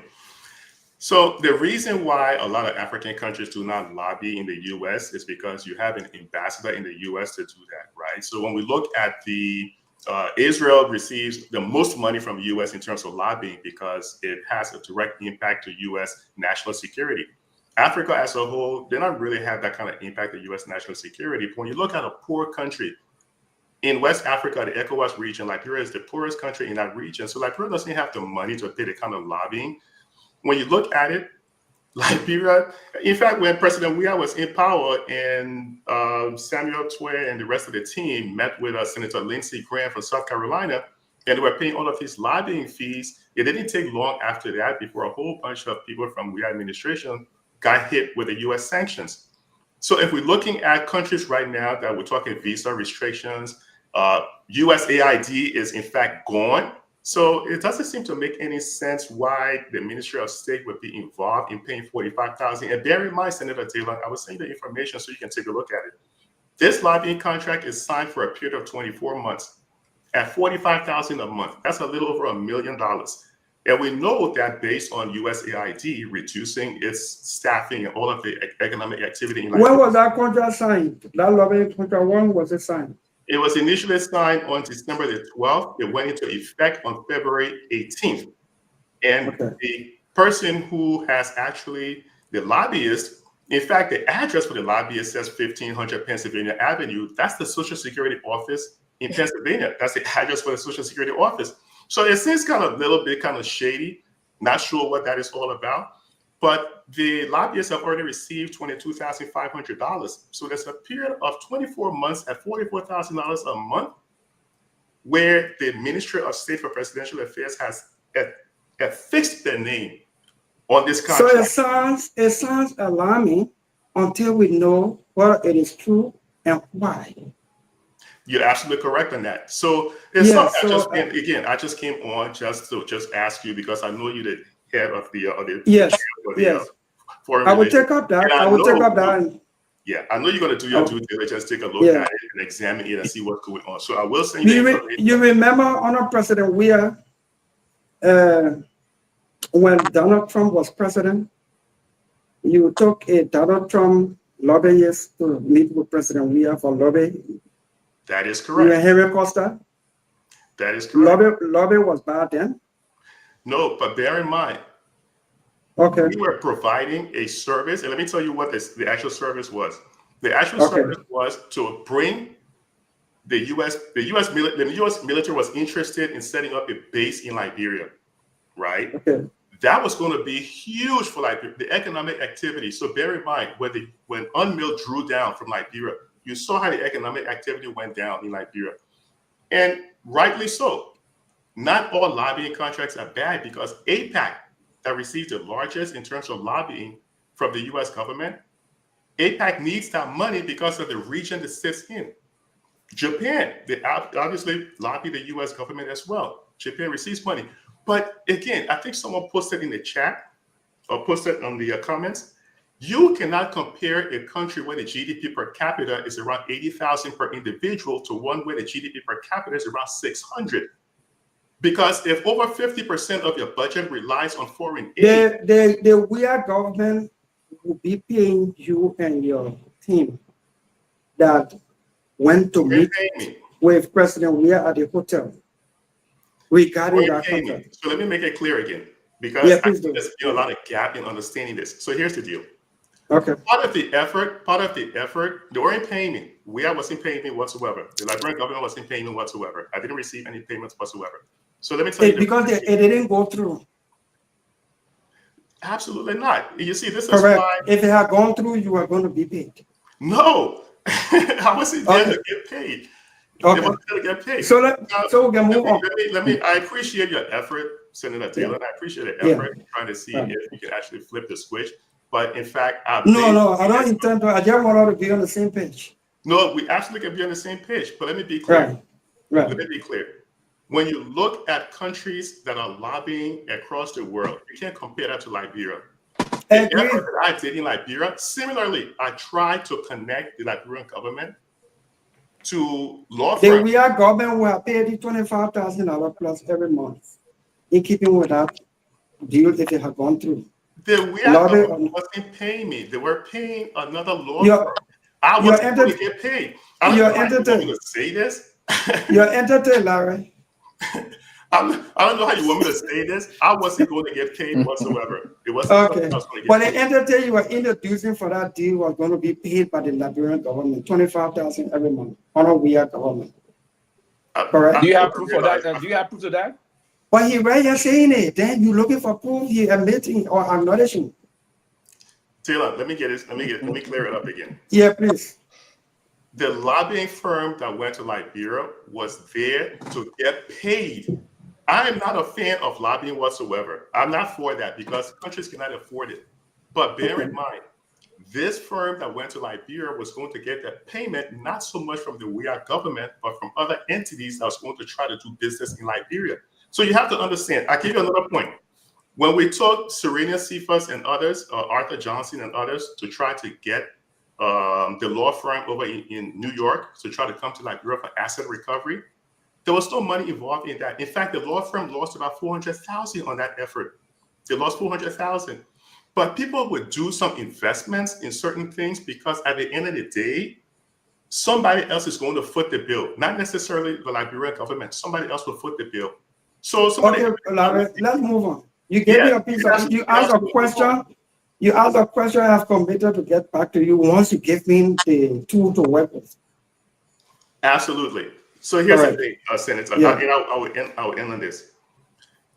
There were so many criticism leveled against President Guar. So many people believed President Boyka was going to be the change agent. And I think you even admitted early on that you expected something important to happen. If you were to look back, seeing what you understanding what you know right now, will you change your opinion about President Boyka? And I asked this thing to Honorable Yeka Kehleboe. I asked this to so many other people, because they all supported President Boyka. Knowing what you know right now, what advice would you have given President Boyka before he became president that would say, look, when you get there, I expect this and this to happen? I'm kind of like looking in hindsight. What would you advise President Boyka right now? Because it looks like if you brought Guar and Boyka back, I will close my eye and vote Boyka. Anything. I am not happy that we tampered with tenure law. That's not a sign of respect for good governance. I am not happy. In fact, I led the stance in the Senate that nobody who will be nominated to tenure jobs where there are people seated already in those jobs, none of such persons will appear before the Senate for confirmation. None of such persons has appeared before the Senate for confirmation, hearing. And we don't even cite any of them before the Senate because we don't want to get their credence and legitimacy, especially at the Liberia Senate. and I'm doing it under my own government. Okay. Come here, Larry. I will not be running after who must be speaker or not speaker on 14 months. A 14 month of government are 6 months, nearly 6 months of disruption on who should be speaker or who is not speaker. That's troubling. I can go on naming. But your question is, on hindsight, if I have George Weah and Bwaka again 10 times, I won't only open my mouth, I will keep it closed and vote Bwaka 10 times. Because 10 times is better than Weah. If you give me Bwaka and another choice that I can believe can make a better transformation, then we can be having the discussion. But Bwaka versus Weah 20 times is Bwaka.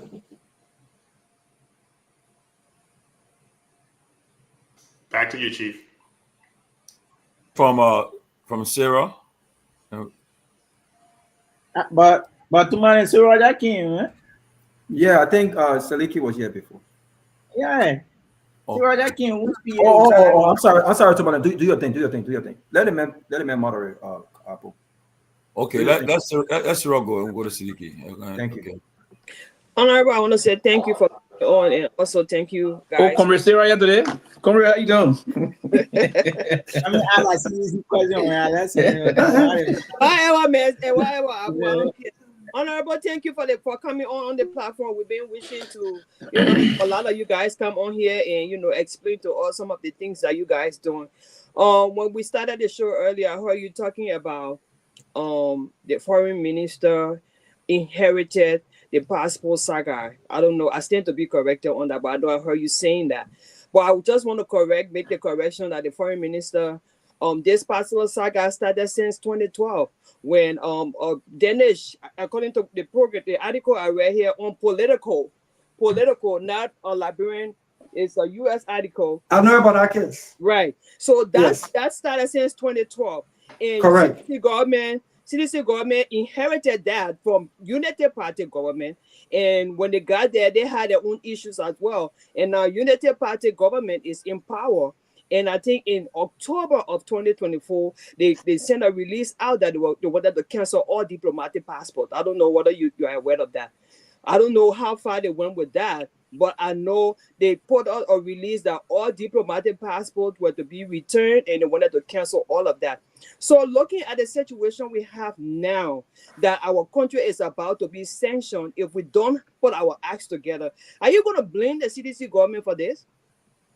No, if you were listening to me, as you said, you would have heard me say, we'll take responsibility to correct it. And when I said the minister inherited the passport issue, I was talking about Sarah Bessel. Right. And I'm sure in good conscience you will agree with me that Sarah Bessel inherited the passport issue. Even if it came from 2012, George Weah inherited it, did nothing. And when you can't say he did nothing, he did his part. He did his part. Okay. So you can't just say blankly that he did nothing, because what did he do? This sanction did not occur under his government. The country was not which sanction? The one they're talking about now, that if we don't put our acts together, if we don't correct what we inherited, then we feel it.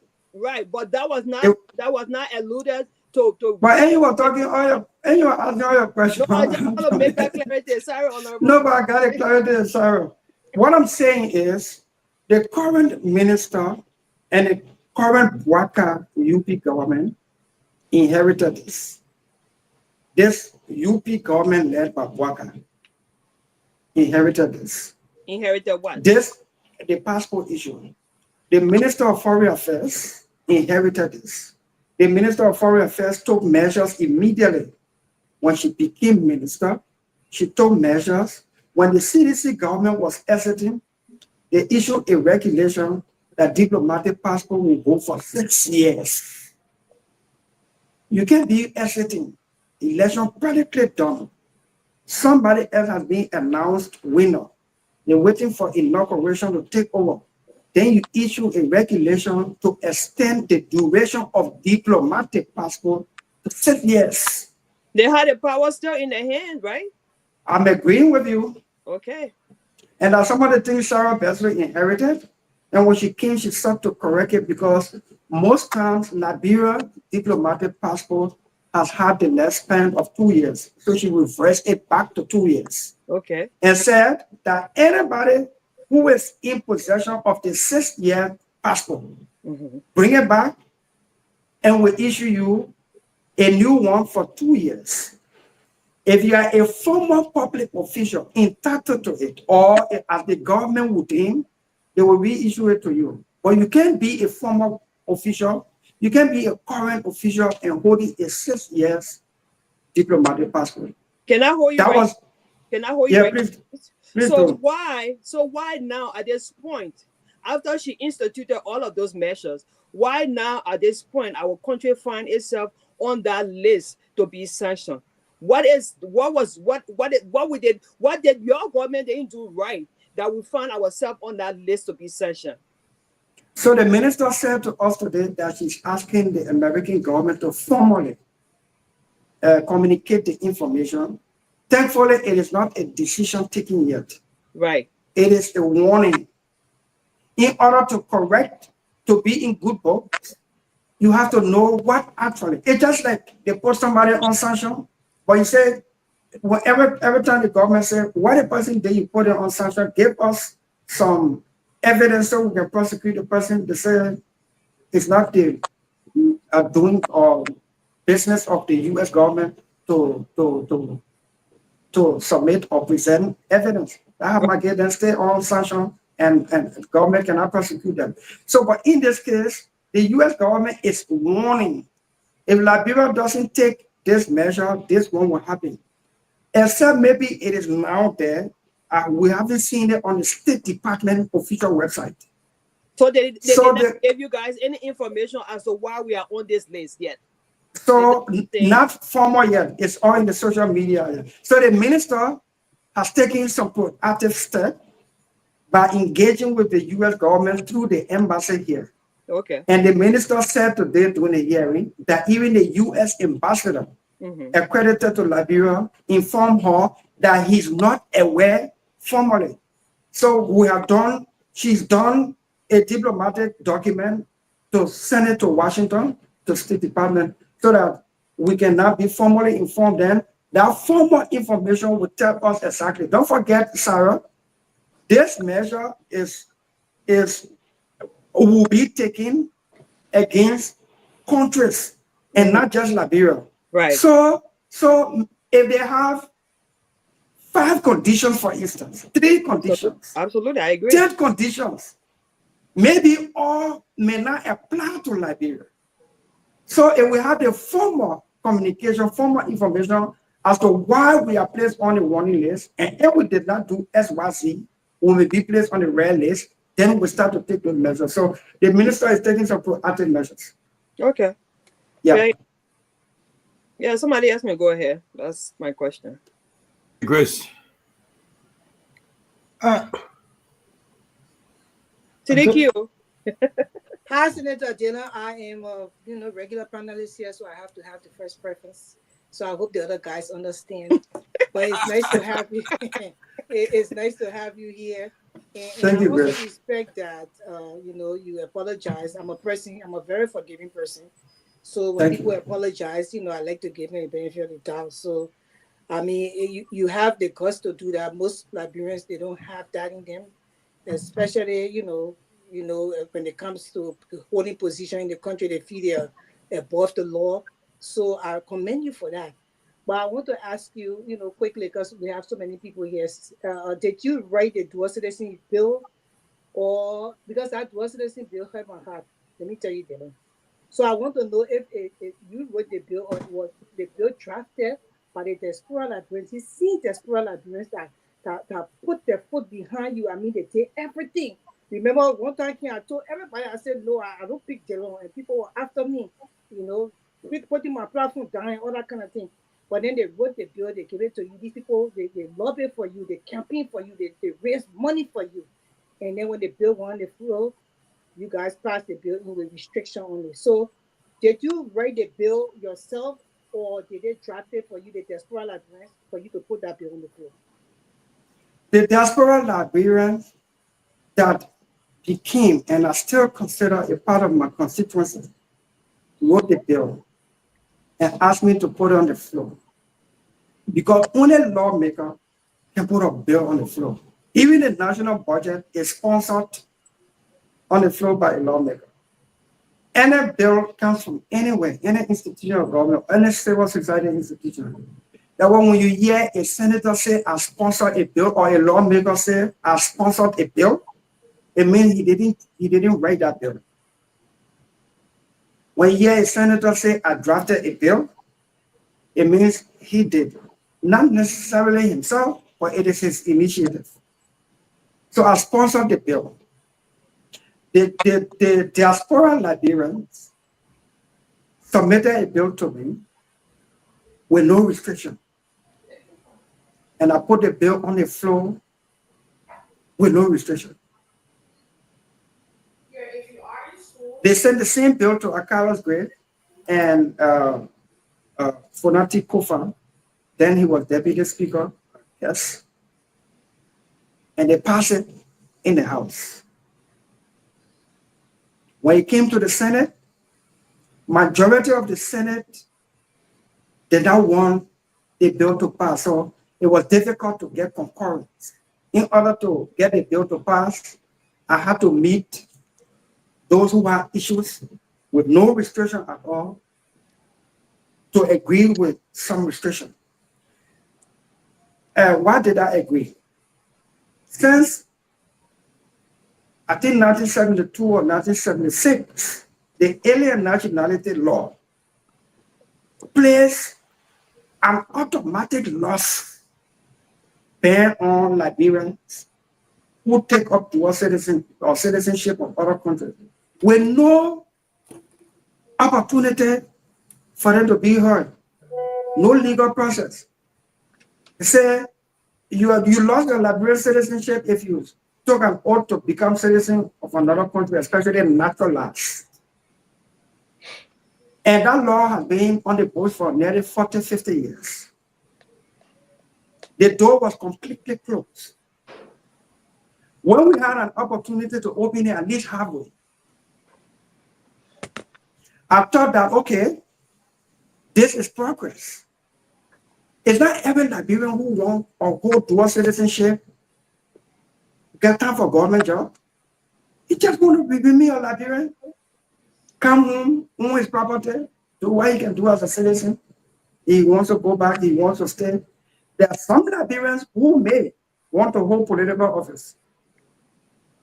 Do we deprive everybody, or do we open the door that was completely shut halfway? And then as time goes by, we can now see the need to even remove the restriction. It was that thinking that informed my consent to agree for us to pass a bill as we did, so that you, if not you, other Liberians who now don't need visa to come home, later on, we can go back to that very law and remove that restriction. That's how I saw it. I did not write the bill. I did not include anything in the bill. I had to meet majority of the Senate halfway to get the bill concurred with. Yeah. I was thinking that, since the diaspora Liberians, who are your people, I thought that because they drafted a bill, you will come back to them, to explain yourself like the way you're explaining now, to tell them that this is. Oh, yeah, they knew. But most of them saying that they did not know. Chris, they knew. My other question to you is that. Yeah. No, but let's clear that one first. Chris, trust me. Chris, they knew. Except that there were some of them who just already did not want it because few of them probably had interest in political job. I was looking at that tape. Is that right, though? For you It is a right, but the law that was on the book at the time did not give them that right. Then the law at the time did not, other people who did not even want to be part of government job. Everybody was in one basket. So let's free everybody with their citizenship. Then later on, we can review the restriction and remove them. I thought that was small progress than keeping the door completely closed. That's how I saw it. But quickly, Musa Berete have put that same bill on the floor with all restrictions now. I think it's supposed to be, it passed the House of Representatives. I don't know whether you heard it. So it's going to No, the Senate. I'm not sure it passed I'm not sure it passed the House of Representatives. But if it does, and it comes to the Senate. Can you say today that you will sign that bill? Why can I answer you now? Why can I answer you? Because I won't keep you on record, sir. But Chris, I put a bill on the floor for no restriction. But majorities did not want it clear up like that. So I had to meet them halfway for us to put in some restriction. Now with Musa Berete bill or any other person bill that put this dual citizenship on the floor for us to remove the restriction, I'm going to be the champion for that.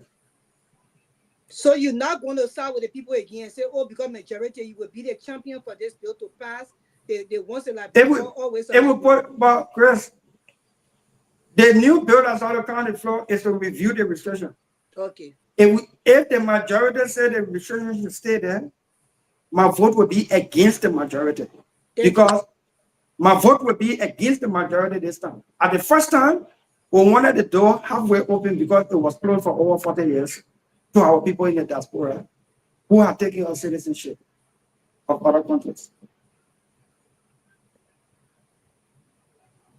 And I think it's fair enough for me to use this audience because I've seen some people.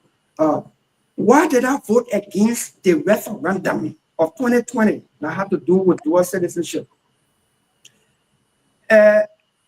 George Weah's referendum for dual citizenship was bad. They were going to fight more. If you put in the Constitution restrictions on natural-born Liberians and open the door for citizens of other countries who naturalized in Liberia to benefit from what naturalized Liberians would have been deprived of, that bill would have been bad. What was in that bill? If you put in the Constitution that the Constitution will not allow dual citizenship, but Liberians who were naturally born Liberians, whether in Liberia or other Liberia, they can be minister for this, they can be minister for that, they can be elected for this. And you put it in the Constitution, it's going to take us years or decades to do constitutional referendum again. But if like we did a statute is an act of the legislature, which can be privately reviewed just by that very legislature almost at any time. Let me give you one typical example, Chris. I will use Wabodeke, for instance. President Weah's proposition for dual citizenship said, Chris, natural-born Liberian, went to Ghana, America, London, and took up naturalized citizenship. President Weah's proposition said, let Grace remain Liberian citizen and enjoy the citizenship of the other country that she has naturalized. But if Grace won't be elected in Liberia, she must renounce that other citizenship so she can only be Liberian. If Grace won't be Minister of Justice, Minister of Defense, and certain category of jobs in Liberia, Grace must renounce that other citizenship before she can become Minister in Liberia. If they put that kind of thing in the Constitution, it's going to take decades before you do referendum of the Constitution again. But meanwhile, Wabodeke, natural-born Nigerian, can come to Liberia, naturalized as a Liberian, and he can be head of the Elections Commission. But you must renounce that other citizenship, even though you are a natural-born Liberian. We thought that was a bad thing. We thought the information was not proper, and so we advised our people to vote against it. And I thought it was a good thing for us to do that, and we did. Tomalin, if you can give me 10 seconds to just maybe you can clarify on this real quick. Just 10 seconds since we're on the dual citizenship thing. Just yeah, please. Yeah. So in 2019, I think you are familiar with the Alvin Jalap versus the government of Liberia case, right? The Supreme Court found that Section 22.2 of the 1973 law that basically mandated or stripped Liberian citizenship automatically upon acquiring another citizenship was unconstitutional. So was that not enough to guide your decision with regards to the bill that you had sponsored initially as opposed to what your colleague wanted? Because we all know that this dual citizenship bill has been political from the beginning. A lot of Liberians, not just diaspora Liberians, but even Liberians who are home, think that there's a lot of competing factor here with regards to competition, competence, and jobs, right? So why did the Supreme Court ruling did not guide your decision on what to vote for? So that bill was passed. The alien nationality law was passed by 72 there about when Liberia was Liberia, what we can call normal days. Yeah? Right. So it's not a recent thing where we're afraid of competition here. We were trying to remove it. We were trying to open it up for you so you can take what we are not qualified for, which we don't have problem with. That means we are not afraid of competition. But the Supreme Court that issued the ruling, that ruling in the Alvin Jalap, the Supreme Court essentially said no Liberian must lose his citizenship without due process. But it was based on the fact I'm coming out, Chief. I'm coming. Go ahead. But it will interest you that it is this very Supreme Court, after issuing that ruling, denied Alvin Jalap from practicing law in Liberia until he showed proof, until we pass the dual citizenship law in the Senate. We concur with the House and pass what is now existing. Even after the Supreme Court ruled in favor of Alvin Jalap, the very Supreme Court denied him admission to the Supreme Court bar on citizenship. Until recently, when we passed the dual citizenship law and allowing Liberians to hold dual citizenship, then he was admitted into the Supreme Court. Okay, thank you. I just wanted that. Thank you. Okay, so Dylan. Okay, there's some questions because of this of your appearance. A lot of questions. I may pack some questions quickly. Siddiqui, I beg you. I will let you ask a question. The first thing is that I'll ask Dylan maybe two or three questions that just packed so he can address it. The first thing, personally, there's a confirmation process that should be going on for the ambassador designated to Saudi Arabia, Mohammed Dukley. Dukley, has been confirmed already? No. Okay. Mohammed Dukley and former maritime boss, J.D. Slanger, they were fugitive from justice. They ran away from this country when they were accused of tampering with the maritime funds. Mohammed Dukley settled in Minnesota for about 20 years. I think, and J.D. Slanger, I don't know where he is now.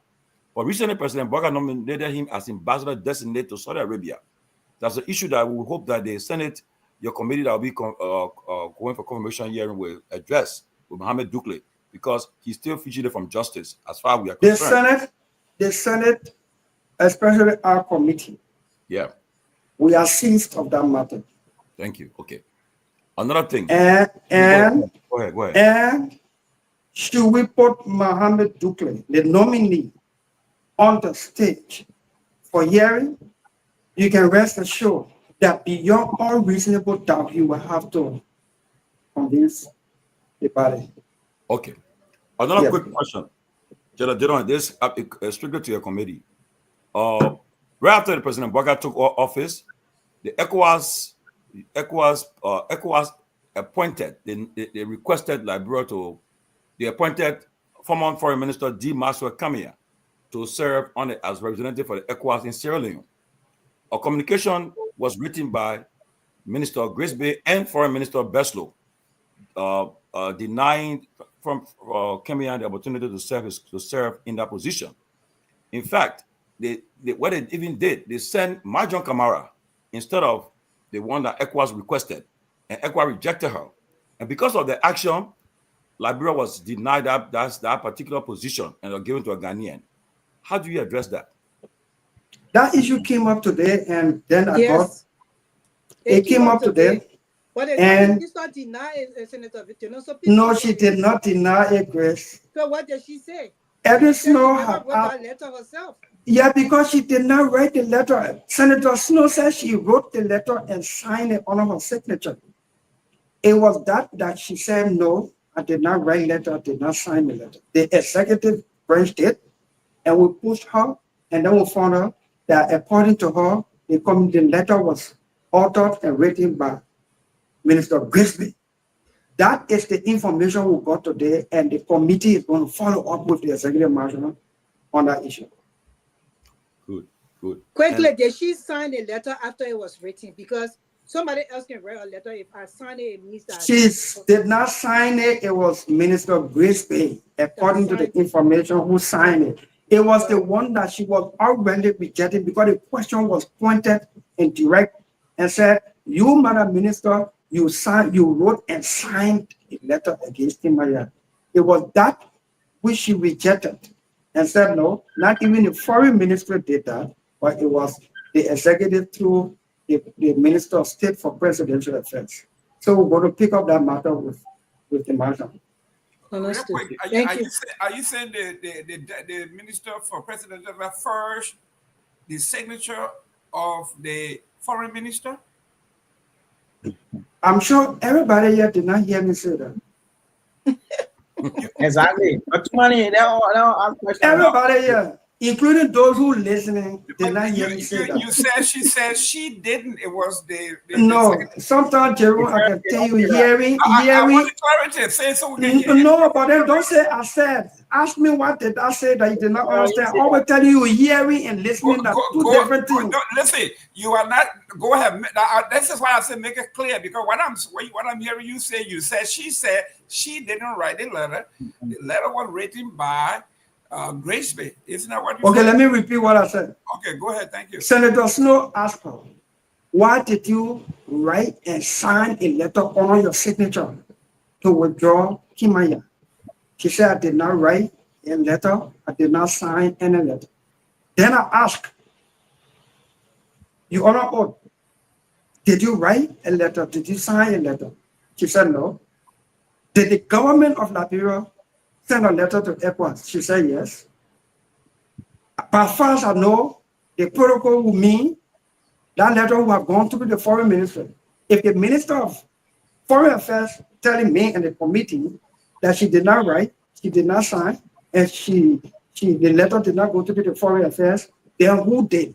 It was when we got to know from her that letter was written and signed by the Minister of State. Nowhere here in this explanation suggests that the Minister of State forged the Minister of Foreign Affairs signature. But protocol, I won't get on Jerusalem, Mr. Gayman. I understand where he's coming from. But protocol, isn't the foreign minister the one supposed to write that letter and sign it?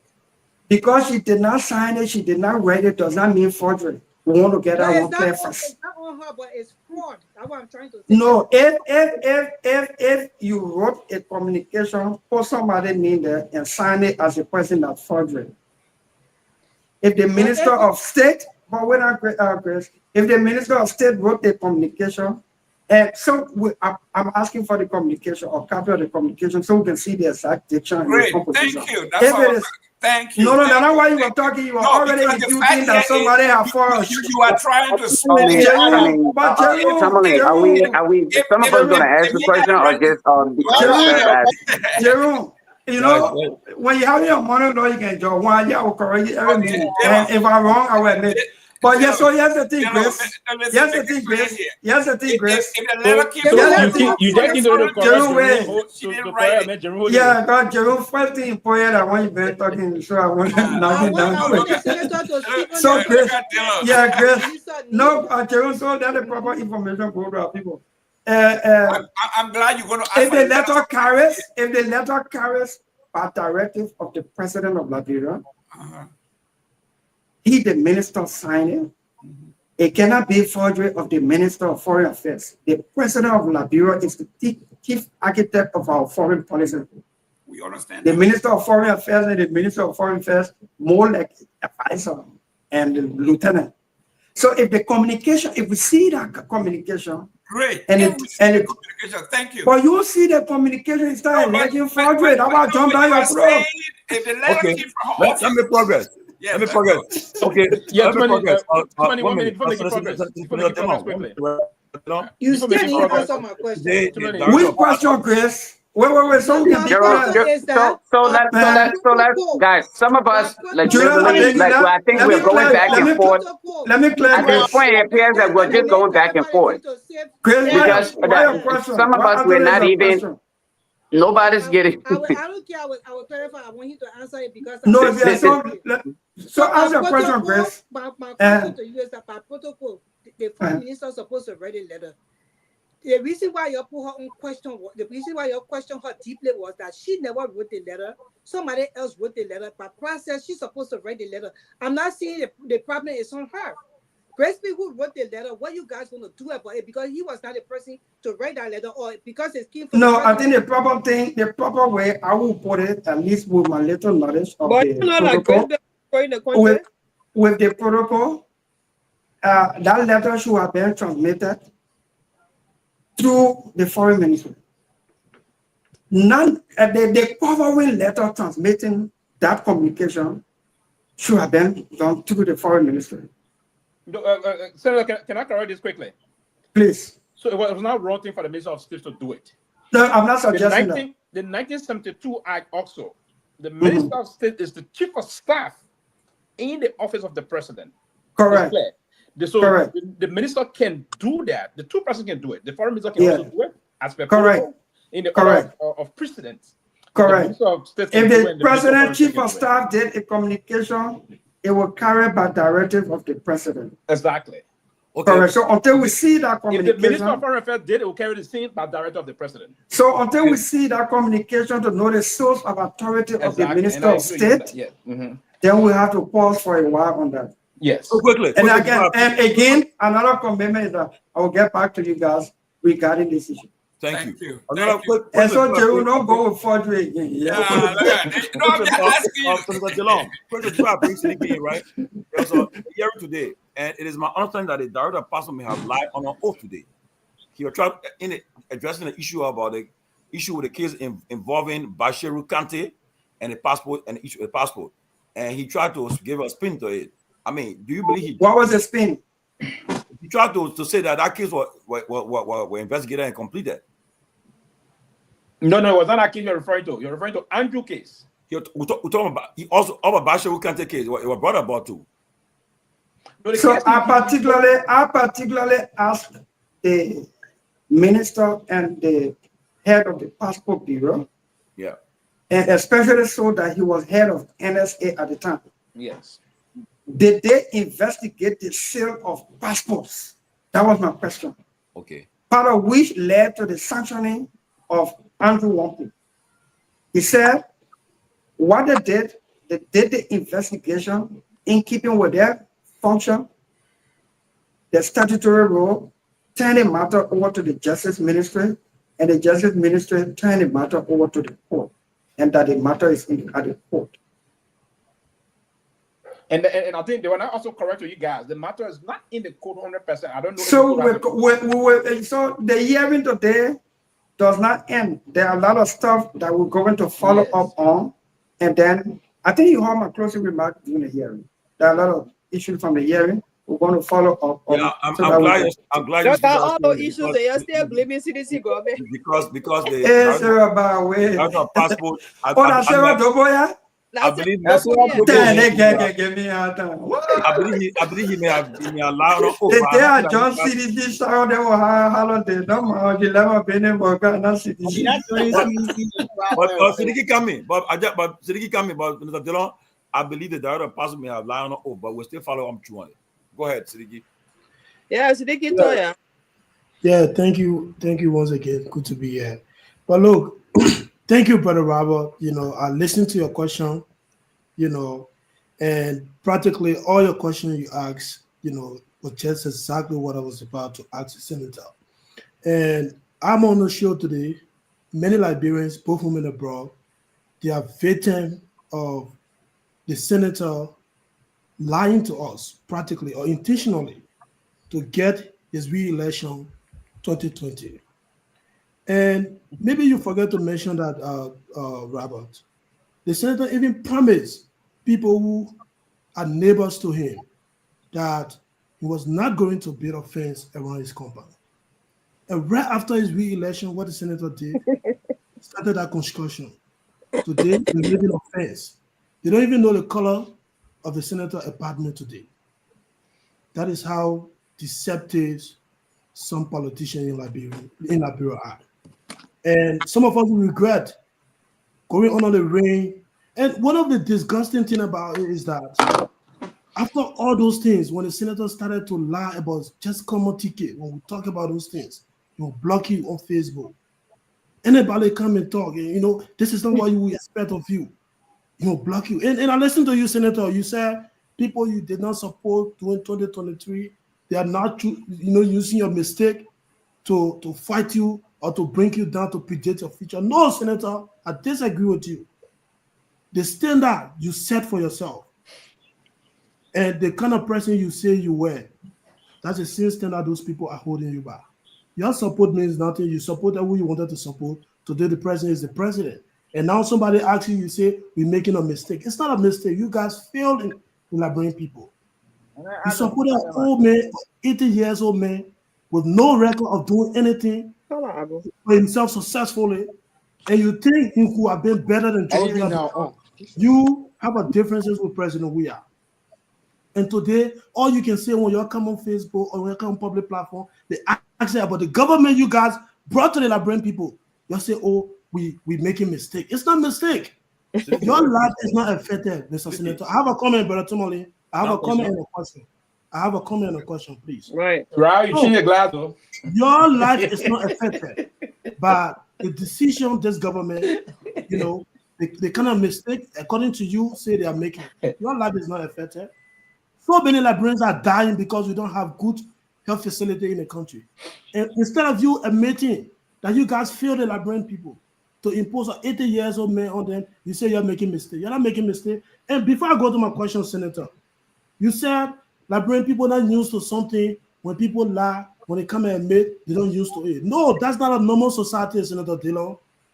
You know what a normal society is? In South Africa, in Botswana, in Namibia, there are cases where public officials they lie. You know what they do? They don't come and apologize, they resign. That's the honorable thing to do. When you lie about a simple thing like a private, flight ticket, you don't come and say, I apologize. And the next day again, you do the same thing. You resign. And people say, you know what, that man is a good man. That's what they do. But we have a spoiled country, and some of you politicians, you ride on the ignorance of the Liberian people, say it's not normal for us to come and apologize, so I have apologized. So quickly to my question, Senator Dillon. Professor Larry Kennedy tried to ask you a question and you attempted to attack him, which is okay. Intelligently, you did that. You defended the foreign minister on the show as if to say we are not Liberians, we are not following the happenings in the country.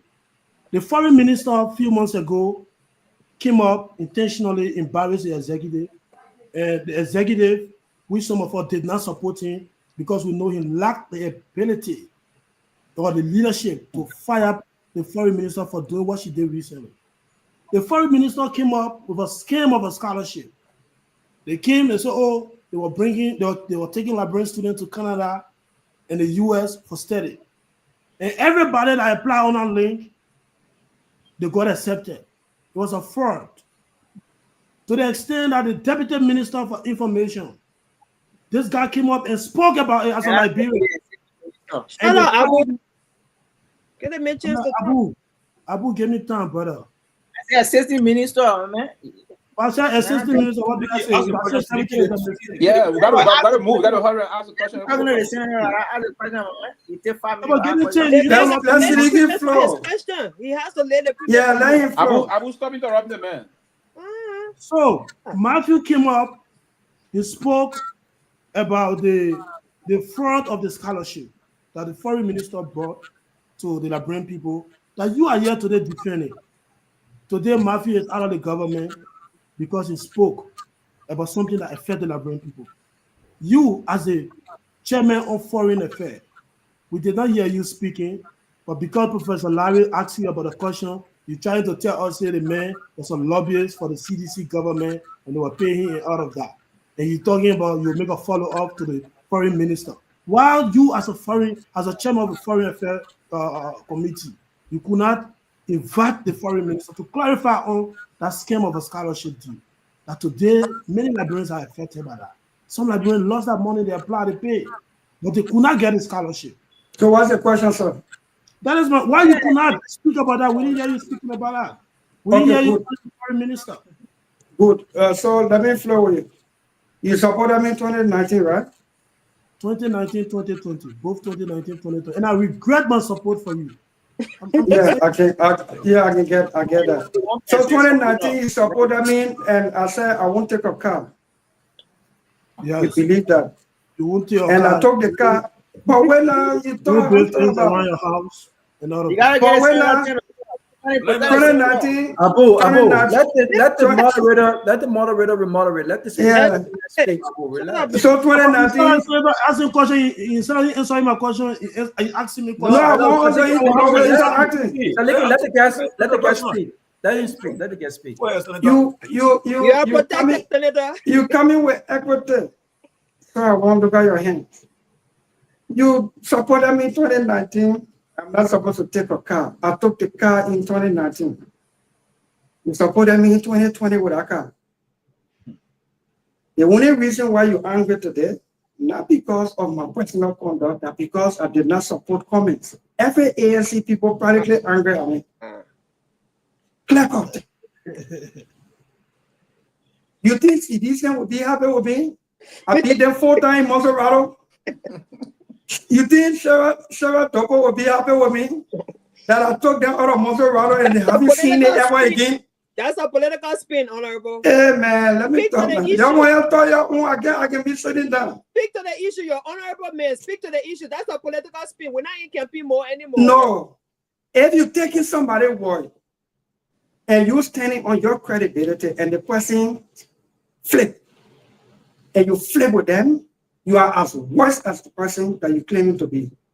I am saying Siddiqui and nobody from ANC got any standing to talk to me about car because I took that car in 2019 and they supported me in 2020 with that car because they were using me as a platform against George Myean for Cummings to become president. ANC people are angry at me only because of 2023 election. So I can understand that whining. Siddiqui, you want me to resign? Find a clip where I said I would never be a fence. The same way Jerome Kiyeme Kenya lied that we confirm Comfort Soil, where Comfort Soil had never ever appeared for confirmation because the job he has is not a Senate confirmation job. Let me say what I said about my face. I said I lived in this community for more than 15 years. I did not need a fence. When I became senator, the government of George Weah declared me a national security threat. I was most vulnerable as a public official. Because you threatened to even the president, the president of Liberia could not even guarantee us security. So everybody should get camera. CCTV camera, so just be your own security. Yes, of course, I did a fence. But you know something? The thing I have never done on Facebook before that what you want me to do, even in this fence, and that's something I don't boast about because that's something I want to do personally. More than 25 children in the community going to school with over $6,000 to $7,000 every year from my support to my community with this fence. With this fence. This fence is not a barrier for this community. No, Siddiqui. Your claim onto one thing when nothing new. You can't be behind me for car or to the car. You should not have supported me in 2020. Then I know you got work. But you supported me in 2020 with the hope that I was going to support Cummings for president. And because I supported Guar, That's where the anger is. And sorry, I got no cure for that. Okay, so let me make my second point, and I have my second question to ask you. So, Hello, I've never. Okay, so you and I know everyone listening to this show, you know, all the questions that I asked you or the statement that I made has nothing to do with your support for Cummins. I know the honor too. I'm a politician. You're talking to me. We passed that already. We are not in. But the other line factor. You can't tell me about car in 2023, 2025 when you supported me with a car in 2020. Senator, you listen to me. All the points that I raised, you know, it was very clear.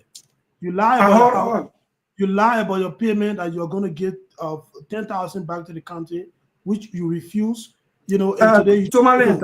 I think let's have some direction on this floor. Yeah, so I made a clear statement about the salary issue when we came on the show. But the mindset is a problem.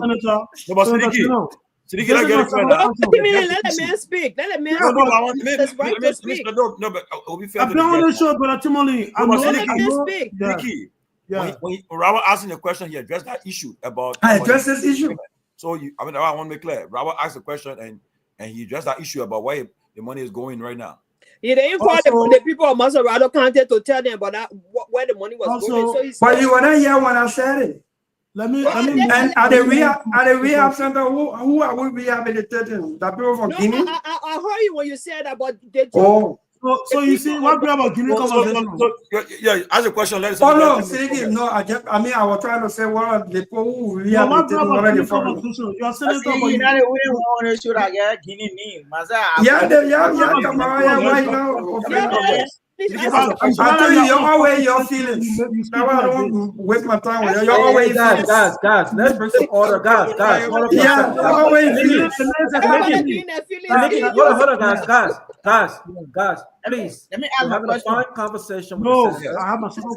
One second. We're having a fine conversation with the senator. We just let's have to ask the tough questions. Let's give the only moderator here is Tomalin. Let's give Tomalin the opportunity to respond. And when the guest is responding, allow him to respond. The person who's asking the question can push back after he has responded. Let's keep it civil and respectful so that the guest can benefit. Please. Finish your question. Okay, so Senator Dillon, if you like, you can even say Senegal, Mali, all of that. Guinea, there's no problem about that. So now, my second question is this: you said Musa Belete was a criminal. You called Musa Belete all sort of names. You made the Liberian people to believe that Musa Belete would never support Joseph Boakai, and the day Joseph Boakai become president, you know, Musa Belete will be prosecuted for the rule for, according to you and the other Unity Party people. You guys have been in power for more than a year now, almost 2 years. Why is it that you guys have not been able to prosecute Musa Belete for the rule form? That all of you, especially you, the man took you to court you when you begged him to throw the case out because you could not win a case. You know, and up to now, you guys are in power. Joseph Boakai is the president. Why you can't prosecute Musa Belete for the rule form? I tell you, when you get out of your ANC feeling, then we can have some good conversation. Musa Belete sue me. He can't stay in court. He's running away from it. Because you can't throw the case out, Senator Dillon. What? You begged Musa Belete to throw the case out. But it's still on the docket. It's still on the docket. Answer my question, Senator Dillon. I'm answering you. I'm exposing your lie. That you say I begged Musa to remove the case from the court. The case stay there. Why he can't go for it? His own case. So is Musa Belete a criminal? Why you guys are not prosecuting? That's the question. What the government will decide about. Let's get it clear first. When you come here and you want to be a pope or imam with righteous indignation, then I need to correct it. I know I'm a human with flaws. You say I beg Musa to remove it. Musa ran away from his own case. It's still in court. It's still there. Tell your chairman to go follow a case so I can beat him in the court. It's there. The first thing I did was to defeat them in court. When they thought that I should file bail bond attachment to a libel suit, I challenged them. You don't do attachment to a libel suit where specific damage has not been identified. And since we left the court, Musa has not seen the court window.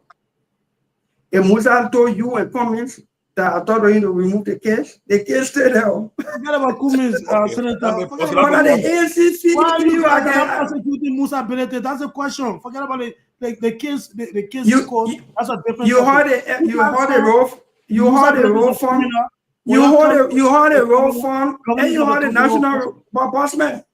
I tell you, let me say one. Let me tell you.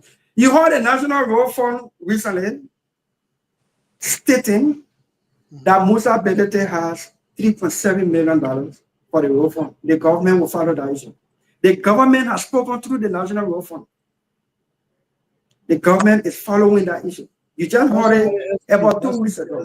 The senator, you know, as usual, you don't answer question. You know, when you ask him tough question, he attack you, and that's what you do. You know, and I will say this again. I regret many Liberians. Abu, take time, my brother. Take time. Okay? I don't say you got to defend your job at MPA. So you got to say, okay. Ask a question. Personal, my man. Abu, go ahead. Didi, Eddie, greetings, Chief. Abu, ask a question. Got to make progress. Got a question. I want a question. Ask the senator. Senator, greetings. Senator, and it's good being on the platform, having you here. Let me salute you in the I had to take out the headphone so that I can charge my phone while because I don't want to call up then it's till I'm left. So speak a little louder. I can't use the headphone because I'm charging the phone. You got him in, huh? Yes. Yeah, go ahead. Yeah, I said greetings. Good being on the platform of you. Let me salute you in the minute. The Labro one, the Labro invasives. You've been doing tremendously well since. Let me go in and come right back. Okay. Let me go out and come right back so my volume can increase. Okay. Going out and coming right back. Yeah, go ahead. Guys, I think it's been a phenomenal show. Let us keep on the show. Yeah. Abu doesn't have any question. He just want to Abu doesn't have any question. Abu, you have a short question. Abu, disrupting people. Whatever somebody Abu, ask your question because we gotta engage. We got some question. You just want to come and praise the senator because he supports his people. Abu is part of the infomercial. This is an infomercial. Yeah, they met for 2 hours, 2 hours 55 minutes. He's spoke for 2 hours and 5 minutes. I've been keeping the time. 2 hours and 54 minutes. He spoke for 2 hours and 5 minutes. Who? That's infomercial. That's infomercial. Yeah, I'm not spoken for a minute. I understand, not you. Abu is ask a question. Start you just be ask a question straight. Abu is to ask your question. That's everybody know that you and Jennifer for the same alliance. Everybody ask a question. No, not do that. No. Okay, go ahead. Ask a question. This guy keep his job. Abu, go ahead. Yeah, like I was saying, prior to you going off, I said, let me salute you in the minute Labro won the feature in Jesus. There you go. You have been doing tremendously well since you got elected by the people of Monserrato. Except for people who you did not support, like you lamented earlier, are the one who angry and keep holding you on that plane ticket issue. But quickly, where's the stance on the two fellows that got arrested during the Guar administration? One of our permanent representatives by the name of Moses. Where's the start of these guys?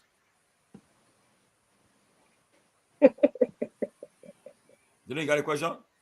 Senator, you got me? Yeah, I'm finding it very challenging to hear because the volume drop. I can't use the headphone without charging the phone. You getting me? Yeah, okay, so let me hear you. Yeah, so I said, let me salute you in demanding the ask the question, man. Ask the question. Abu, the message here, you want what's the mentor? Yeah. Well, anyway, as always, people want to describe me. No. So, Senator, as a chair on foreign matters, I'm curious to know the status of Owen Brown, one of the Liberians who is in a bad image of our country during the Guar administration. The status of what? Louis Brown, the guy, the International Maritime Organization. The status of Louis Brown. Owen Owen Brown. Owen Brown. Who arrested in Korea?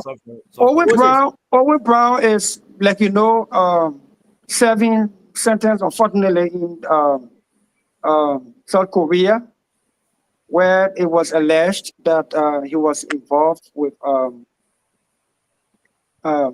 sexual act against the law of Korea, and he was sentenced. The previous government, and when we went to South Korea, when I had the privilege to go to South Korea with the president, we made some effort to ask questions as to how we can intervene. One of the things was that Owen was already convicted, serving his sentence.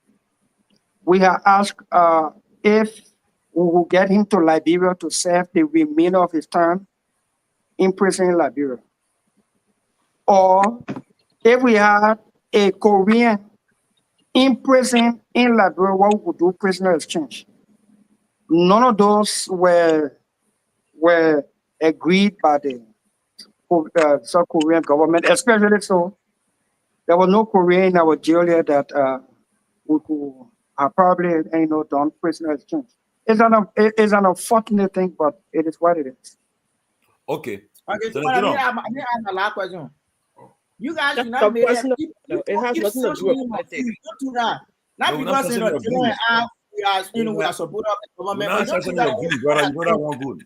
What you guys are doing? No, because the two of us are supporting okay, you sit down and ask questions. Man, let's make progress. Abu, ask your question, man. Stop. Okay, Senator Dillon, it's not a question, it's a comment. Oh. The Unity Party cherish everything you keep doing at the legislature. And I've been using medium to salute you for the role you keep playing. Even though you were an integral part of our winning during the past election, but yet you still hold government officials, even some of whom I quote unquote believe to be recommended by you. You still keep holding your stand unless during the CDC administration we did not see lawmakers on the CDC doing that. So quickly, CDC like the president. So right, gotta give me turn your speaking. I didn't interrupt you. The president intimated his stance against those who committed atrocity against the state. There are multiplicity of evidence that has to do with the EPS fellow who passed. The late Senator Prince Johnson raised that issue. That the guy was killed, he was murdered, and then the auditors body that were discovered on Broad Street and the late party in Hinswa. Who as leaders? So I will let's speed up. I have to go after 12. I got session tomorrow. Gotta go. I finish. So what are some of the modalities you working out ensuring that speedy investigation into that matter? The president has ordered the opening of these court cases if they were called. My understanding is that the Minister of Justice has submitted some findings or some reports to the president regarding some of these issues. I think the press secretary to the president spoke to the country on Friday thereabout. We talked about the 3 missing Liberian citizens connected with Moses funeral home. I think about the $16 billion issue and what have you. We're prosecuting and we'll continue to prosecute where applicable. Prosecution is not sentimental. It's not an emotional thing. It's not a partisan thing. When you carry your feelings to court, you lose a case. Some people think we are not even prosecuting. Samuel 12, for instance, and 3 others are under prosecution. But because they are not in handcuffs, behind bar, mean we are not prosecuting them. You see, part of the respect for the rule of law is to go by what the law says, even when you're prosecuting people. The crimes Samuel 12 and others are charged with corruption crime. Those crimes are bailable crimes. Allegedly. Come again? Allegedly. No, when you're charging people to court, you don't say the government believes that it has case against these people, it has evidence. So the charge sheet does not carry alleged. They say the person maliciously did SYC. That's what the charge sheet can carry, right? So it doesn't carry alleged because the government believes in its evidence. It is the defense from the person accused that can challenge the government evidence to get them free, or the government evidence is strong to get them convicted. So the crime that Samuel Twain and they are charged with. But Senator, it is no. Let the listening public get this quickly. It is very clear that the reason why we use the word alleged, because one is presumed. They are not one is presumed. One is Sylvester. Innocent. Sylvester. Yeah, go ahead. Sylvester. Now, so you know, I've been in prosecution for over 11 years. I was special assistant to the Solicitor General. I know that. The constitutional protection, the presumption of innocence, does not stop the government from saying you stole, we carry you to court. Exactly. The charge sheet does not carry that somebody allegedly did. They say somebody with malicious intent, purposely, deliberately stole. Yeah. That's what the charge sheet can carry everywhere. Nothing alleged. You don't see alleged on the charge sheet. I'm just saying, listen, Senator, let's leave the. So I'm saying the government. I'm saying the government believes it has a case. But why some people? Why some people think? Why some people think prosecution is not going on? Because they don't see these people who are charged in jail with handcuffs. But you can keep the people in jail when the charge or the crime is bailable. It's bailable. Yeah. And every time the people file a motion, a trial at law, issues at law, motions at law, those things got to be done with in keeping with the legal practice. It doesn't mean prosecution is not wrong. Prosecution may be slow, but sometimes it can be sure. The government having prosecution ongoing, but some people think once the people are not in jumpsuit already, they are not in handcuff paraded on Broad Street already, there's no prosecution going on. I think that is not right. Senator Jerome, before I won't let you leave asking this question though.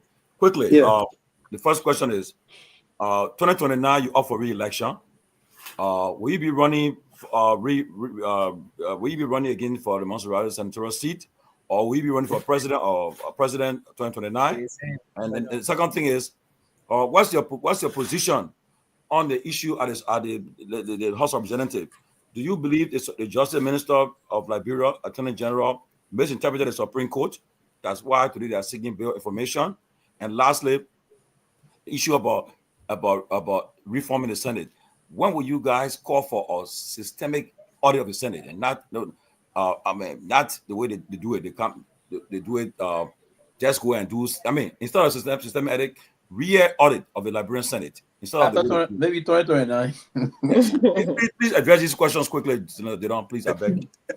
One of the reasons why maybe we can't go anywhere as a country, especially when it comes to the government, because we in public office, especially politicians, we're always thinking about our next election. We forget about now. We are in 2025. I'm more concerned about now. Those who want to run in 2029, they are the ones who are election. Are you contesting 2029 with? But you ask me a question. You want me to answer the way they answer you want me to get to you? Or you want me to answer? 2029 will decide itself.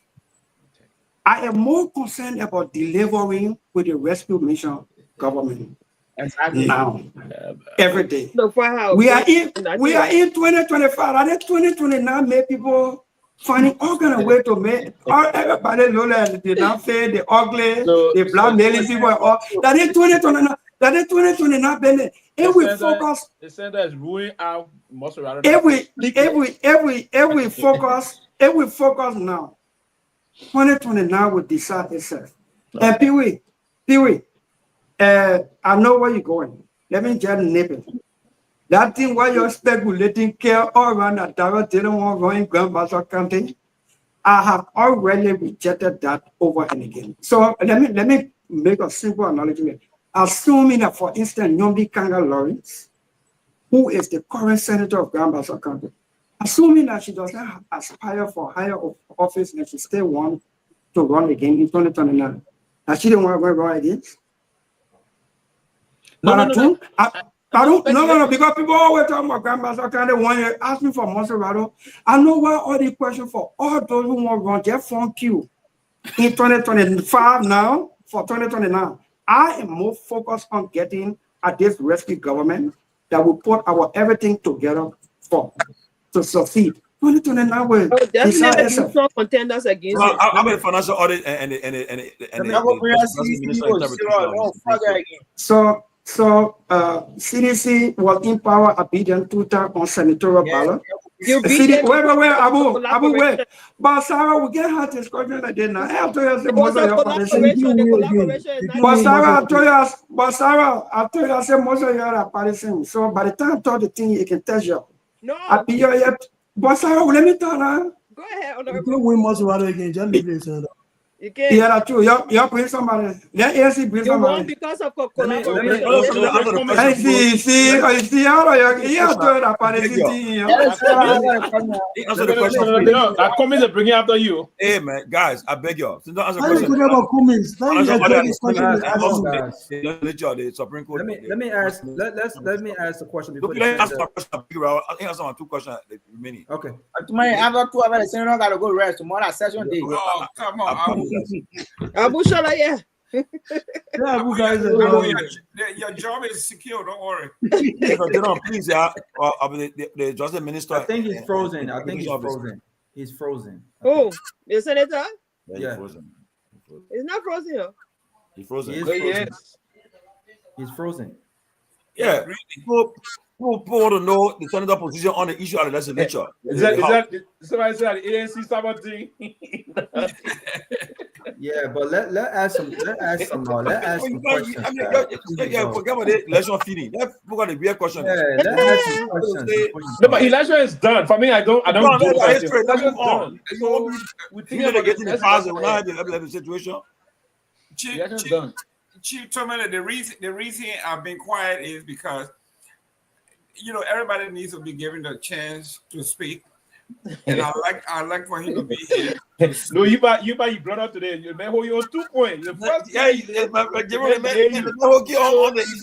problem about being sentimental. Excuse me. You research. I said the men there. You on 2 issues. The first thing you started on a wrong premise. What wrong premise? Today, did you see? Did you watch the debate? Did you watch? I come in 1 minute. You talk about Comfort Sawyer. You talk about Comfort Sawyer was not confirmed by the I never said Comfort. I said he's chair of foreign affairs. You also talk about the 4G confirmation. The confirmation lasted for about 3 months. Listen. So that one I said, as chair of foreign affairs, it is his responsibility to have what we call a national security. That's his area. No, come on. You started by saying you did a 4G confirmation. That was not true. Listen to that. My question was, were you responsible for Gray and Sawyer? He chose to address Sawyer and not Gray. You see, you got to understand when I say he's splitting hair. I agree. He addressed Sawyer and Gray lasted for 2 months. He chose not to address the Gray, but he addressed the Sawyer. And this is why you have to be keen when people are making debate. Okay, now he's talking about credibility. I want to come back later on when everybody had the chance to speak. That's why I've been quiet. After me, Robert, people, the people are saying Robert, the one that read it, so we'll give it to Robert. So, but that the issue about the senator addressing it, I want to find out for his position on Justice Minister interpretation of the Supreme Court opinion, whether he agrees with the Justice Minister, and also why the Senate have not done a financial audit instead of systemic audit. We want to find out how the taxpayer dollars are being used. Yeah.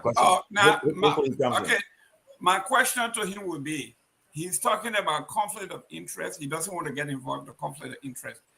If that is the case, why is he sitting on this platform and telling us that I'm going to do all I can that our government, this rescue government, succeeds if we have a separation of power? Okay, how is that possible? Now the second one here would be the gentleman is talking about the rule of law. Yet and still, he sided with the majority bloc in concurring with their budget on which is being paid. So how do you compromise those two things? And then you guys are sitting and saying the gentleman trying to make You're already making news on your me have been patient. Nobody making news here. The problem here is Mr. Gay. The problem here is the problem here is it's an information. We've been here for 3 hours and 11 minutes. The guy spoke for 2 hours and 34 minutes. That information. You see that the man never raised ready for you. I've been in the back. Where's the dresser? You see, everybody keep here with dresser. Where's the dresser? You see, listen, I don't want to go there, man. Where's the dresser? Fuck me back. So whether because everybody come with dresser. I'm not going. It's our honorable man. We gotta give you the courtesy. That's all. Also, you know what, Trevor? I think everybody dress. Abu work too. Abu, why you work time? I work. Pewee, when you go to debate, you gotta listen very keenly. You gotta listen very keenly. But you don't are you wanna go to the NPA director is paying $4,000 for doing nothing? No, all rules. I see. If you are cognizant of debate, because you support Dylan, so you come out of buttress like when the guy. He did not advocate for Mr. Abu, you back? I salute you. Abu, I salute. Chief Tomalin. You see, Abu, the S in his name is Salute. Abu Salute Kamara, that's his name. But the question I want Senator Dillon to answer is he worked in the Solicitor General office for 11 years. He's somebody who is not a lawyer, but at least have a knowledge of the law and have fundamental of the law. We want to know his position, why he supported, the majority black. That's what we want to know. Mr. Gay, the man said he has been... the concur, and you are part of the concurring. What are you talking about? The man force I say, man, for that, I've been busy. I'm angry. I said the man concorded, and you talking about angry? No. So you didn't follow that. So during that vote, Bello got finished, Abraham Darius Delon, and I think 2 other senators voted against. Okay. And that's just something these things a good take time. And another question that I have for Senator Dillon, I don't know if that question was asked. I just want to ask it here. If that question was asked, so I don't ask that same question if he. He's not coming back. I'm not going to bed.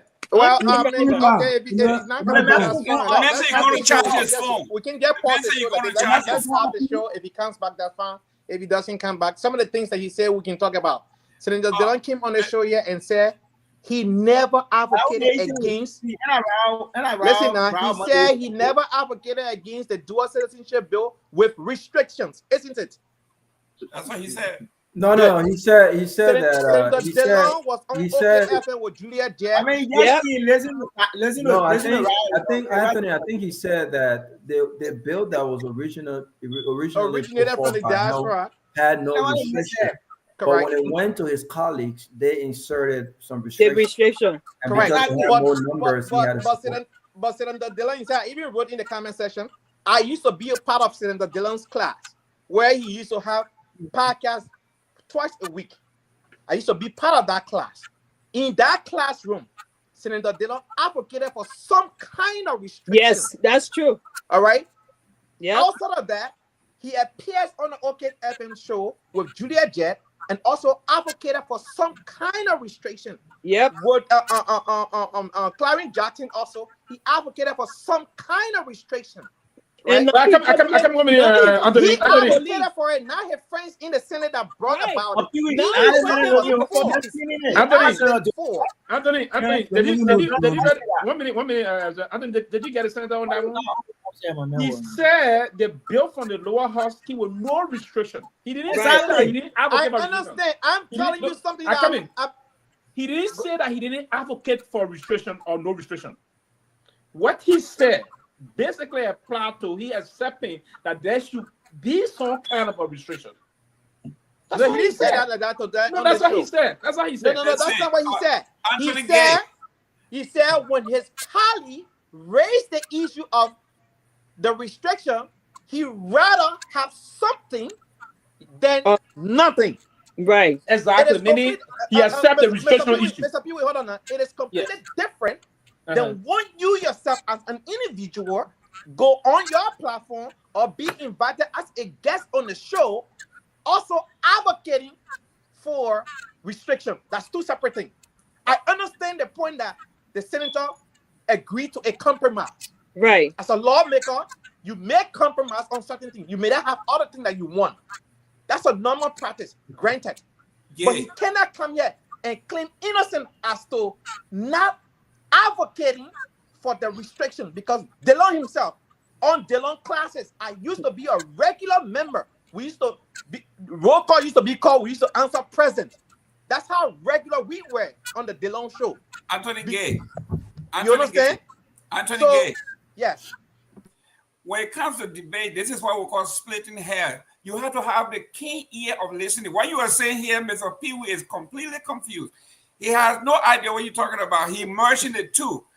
That's when I posed the question to Dylan, instead of answering the question, he picked the one that was favorite to him that he wanted to reject, and nobody picked it up. And I'm saying this, and somebody here you see. So what are my ANC men or not? You have to listen. You have to listen clearly. Hey guys, hold on, guys.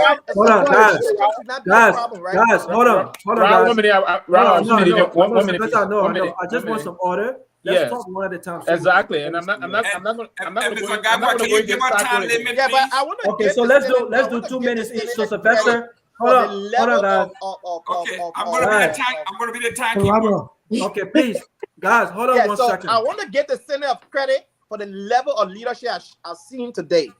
The committee, the joint committee that they had today, I mean, this is the best I've seen the Liberian Senate.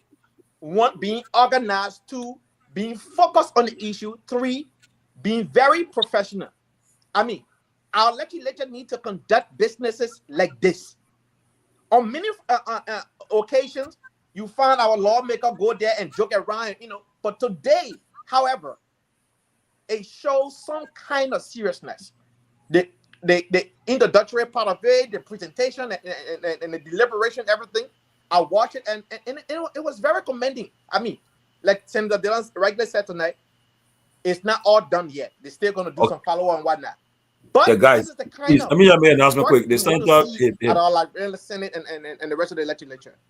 The senator will do a part 2, but the battery went low, and it's late in Liberia. Tomorrow is session day, so he will come back here. So we can prepare for his next appearance anytime for now. He will be coming back. So no problem. I mean, he must have the courage to come here. I must give it to him. Let's do post thing now. I wanted to ask the senator whether they're going to open it. You remember the rescue line? Guys, hold on, guys.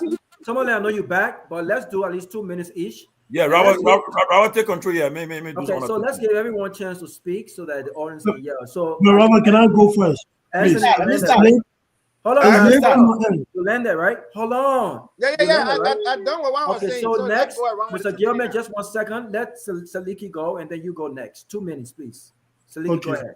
Yeah, it's late on my end, and we are in a fast mode, so I need to go. So I think it was a good show, but again, and I want to appreciate Brother Robert for the question you asked him and the point you try to make. And you can't deviate from this. And I hear Brother Pewee and Brother Tomalin saying we need to leave the election angle and all of that. Look, elections are over. Whether we realize that or not, that's a reality. And if we don't realize that, we're only going to be hurting ourselves. Dylan is not going to leave power until in 9 years, come to an end. Likewise, Joseph Boakai and the Unity Party. So we understand these things. But the fact of the matter is that those guys, they set a standard for themselves. And right after the election, they deviate from that. And that is very deceptive. You don't do that. Look at what is happening today in Liberia. And somebody asking about the economy in Tolit, He started laughing. Oh, we're making some mistake. That's not mistake. You guys are failing the Liberian people. Okay? Look at what happened today to James Eto at EAW Hospital. That lady almost lost her life because of the kind of leadership you guys bring to the Liberian people. And you come and say on the public platform, you say, we're making a mistake. It's not a mistake. Look at Martin. Every time Martin will come up, you know, put up a light about corruption in the government, before the LCC have the guts to call those people for investigation. So it's almost like Martin is the one heading the LACC right now. Because every time the LACC issue an investigation, Martin must have done a post that led to that invitation. And all the people they've been inviting, fellow Liberians, how many results or conclusions we have heard from those investigations? None. You know, but Senator Dillon and the other people, the Abuna, they will come, they play, you know, game around this thing, and then they say they're not focusing on 2029, but they are focusing on 2029. That's the problem. But it was a good show. Thank you all so much. Have a good night. Thank you, Abu. Mr. Abu. We're gonna have some order. Let Abu go. Okay. So you go ahead, Abu. 2 minutes. Yeah, it was cool. No interruption, please. Go ahead, Abu. What's what is it? Go ahead, Abu. It's your turn. Go ahead. You got 2 minutes going. Okay. Go ahead. Yeah, even though I was sanctioned from speaking, it was amazing having Senator Dillon on the show.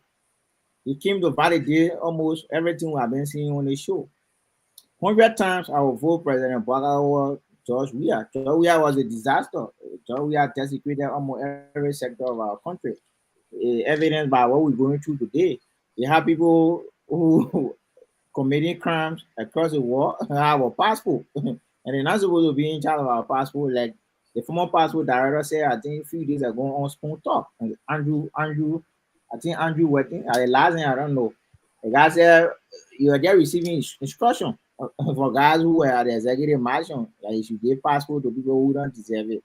So having Senator Dillon coming on the show, a man who vigorously campaign ensuring that we are leading the presidency, criticizing a government that he made, it tells you that we are no longer in a period where, you know, voices used to be suppressed. Today, people in our party, even where I work, my own boss man, he's been criticized by people who, you know, are members of our party. That tell you how decent our party is. Where you work?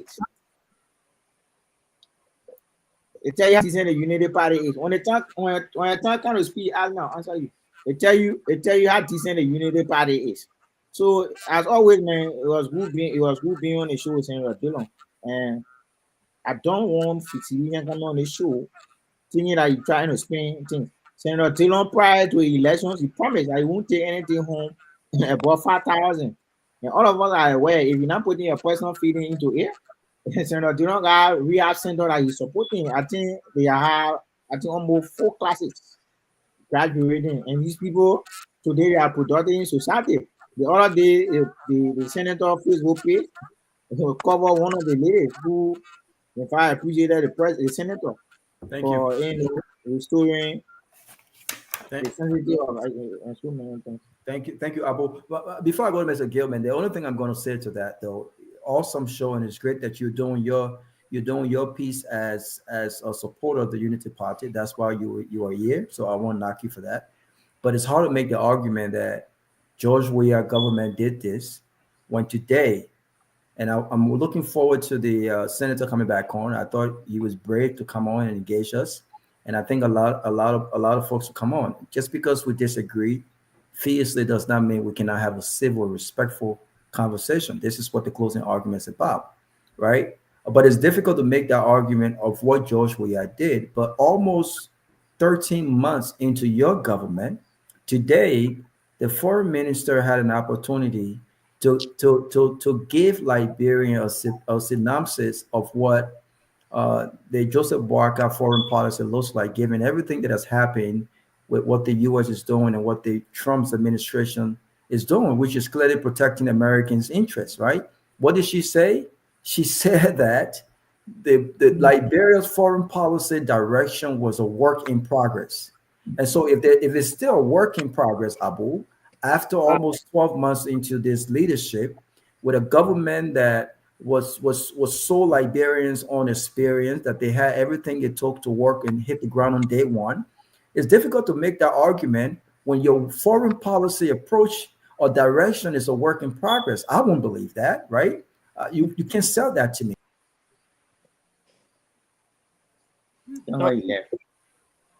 You got knocked out. Yeah, I think I was in the back. So when you make when you make this argument again, You gotta see easy logic around making that. Abu Lamatana, you don't be interrupting now. Well, you not yeah, thank you. So you can mute yourself. So when you make mute yourself. When you make this argument to people, again, that's a partisanship argument, but you have got to look at the reality. And the reality is this government have not shown that they have a defined foreign policy approach or direction or anything of that sort. I didn't say that. The foreign minister said that. I mean, you have Liberians that are currently being threatened to be deported. What does the president do? He comes and make fun out of people. And so again, Liberians who are threatened as far as being deported, Liberians who are looking for this government to speak on their behalf and to understand what foreign policy approach that they have, did not get that answer today when she went to Capitol Hill. But Mr. Gilman, what are your thoughts on the interview? Well, my only thought on the interview is that there's something we call filibuster in debate. Which is when you don't want to answer the question, you just ramble and keep going and going and going. We were here for 3 hours, 34 minutes. I've been counting it. The gentleman talked for 2 hours and 34 minutes without answering any of the question. That is a strategy. But Pewee wouldn't see it, and definitely Abu wouldn't see it. Here we are as people. I was on a show with the Front Page Africa editor, when he said he called Dylan. He sent this what they call Leonard Dudu. Said Dylan has lied. He's a liar. He's in Ghana as we speak. He challenged the newspaper to produce evidence. Leonard Dudu is from Ghana. He went to Ghana and got the record of this man buying ticket in Monrovia and going to Ghana, and there's changing it. And when Rodney Sear brought him to book, he had no choice but to admit. For him to sit on this platform to say, if I had a choice, I would have challenged the newspaper, but I didn't because I knew I was wrong. That's a lie. But because this platform belongs to you guys, we have to give it some respect because the evidence is here.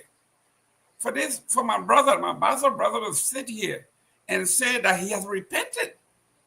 And worst of all, to be on this platform, to use a racial or ethnic slur by referring to somebody as Guinean. It's terrible. It's terrible.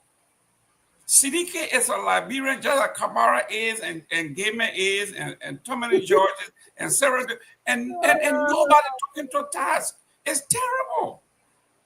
Thank you very much. Okay, Sylvester, you have 2 minutes. I didn't for some reason I didn't get that part, but it was great you mentioned that. Abu, stop interrupting, my dear friend. Let me, and by no chance I did that. And when I said first I supported Mr. Dillon was back in 2029. I didn't support him this past time. I already criticizing every single time he did wrong. And I didn't come to say defend him whatsoever. But one thing I will always do as an intellectual, I will always push to balance the reality. I will not be sentimental. And I'll never engage in anything. You're talking about filibustering process is always in the legislature or parliament. It's not in any ordinary debate, right? So we focus on our life. So, but let me say this to you here. You need to cross there. You see, you come, if an intellectual will be mindful how you want to engage. The premise you lay from the time the senator came on the show, you blunder. You don't just scapegoat nobody in this place. You came about weak disposition this evening here. You came about information you got no clue of. You just wanted to come and showcase somebody you would tie with a shining glass to put to see it. No, you don't appear that was to do things, and that was and you say PVPP. I did nothing yet to incentivize what the senator said. But you come in a kind of a making ball way and try to portray a particular something that you cannot sustain or substantiate, that was for the whole thing. You came first. The premier you lay was comfort soil in and do a very hair of 4G confirmation. The confirmation lasted for 2 months, 3 weeks. He took time to explain that. He's not lying. Comfort soil was never appointed to be confirmed. She's on the board of NASCA. If you set those kind of a basis, is someone put a bus story there or someone trying to say you don't understand the debate you're trying to promote here? I mean, we shouldn't give your opponent weapon to use against your person. Then you try using it one thing about Pewee or coffee. When I come into a debate or a conversation, I will take time to research on the issues. I'm issues oriented. I'm never sentimental. Because if you allow sentiment to becloud your intellectual thought process, they're going to use that to degrade you and debase your thought process. And that's what he did to you. He debased you on the basis of the emotional way you came in, and the premier you said was totally wrong from the beginning. And a smart politician would do that. That's what he did to you. It's not that he fed a bus story. What is he fed a bus story about? No. So it's the business. So stop saying Pewee. I didn't support him. And I don't support, but you said of erroneous basis, and that's why he dealt with. Thank you, Sylvester. Before Sarah comes, I will give Gilman. I will give you 30 seconds to respond real quick, and then we'll go to Sarah. Well, I have 30 seconds to respond. So absolutely, that's fine. It's fair. And after that, we'll go to Sarah. Go ahead. I did not expect Pewee to support anything I say because he's a protege and an agent of Darrell Dillon. You see how he cleverly didn't address the Radisha allegation that Dillon is a liar or chronic liar. He didn't address that. He didn't address the fact that Darrell Dillon have lied repeatedly, including lying and making himself and his mother shame. He didn't address those things that have to do with character. In this country, I used to teach something called character matters. Okay? Darrell Dillon is not in that class. Thank you. Okay, Sylvester, you want to respond? Character matter where? Where is the teach that? Can we move on? I got Sarah, you come in, Sarah. Where you to teach that? Where you to teach character matters? My computer is dying. You want me to tell you where I teach? Yeah, you say you don't teach where? I'm in my school. I'm sitting right here in my school. I own the school. Where your school? Oh, come on. Let's go to school. I'm not going there, right? Listen, let me come in real quickly, and I'm in here. Okay, I pass the limit to be a push ball to any individual moving forward. I can never be a protege, but what I can be a kind of a creature by which I set the basis for folks to move ahead, advanced thought process and idea, and good vision for the country. I can never be a protege of anybody to use a stoosh. No, I passed the level ever since. The basis I want to set in this place sometime, and if you don't know, let me say this to you. I didn't support the Unity Party government. I supported President. We are in the CDC past time, and I'm very passionate about my support base for them. But what I do stand for, I stand for rational reality. And that's what I do. Okay. Thank you. Thank you. Sarah, please go. No interruption, please. Before I make my conclusion, I would like you guys to listen to this video real quick. It's very short. That is Senator Dillon speaking here. Now, when I video can you Abu, we will mute you if pause that for a second, please, Sarah. Abu, stop interrupting. I don't know when after the video is played, you cannot be interrupting while the video is being played. People will not hear it. So after she's done, you can ask the question. Oh no, why you let her interrupt? No, please start the video and go ahead. Sarah, go ahead, please. No interruption. Go ahead. A former passport director was sanctioned by the US government. You were NSA director at the time. Yes, I was. And the government of Liberia, under President Weah, with our Myean as Minister of Foreign Affairs, announced the launch of an investigation. With your confirmation here, the honor this administration, these issues were raised, and there were commitment to resurrect those issues for closure and for people to be brought to book when applicable. When are we done investigating talking about this reference to investigation that was completed in our court? Never want to court. That investigation was sent to court. The sale of passport involving the Minister of Foreign Affairs election with David Gray and Comfort Sawyer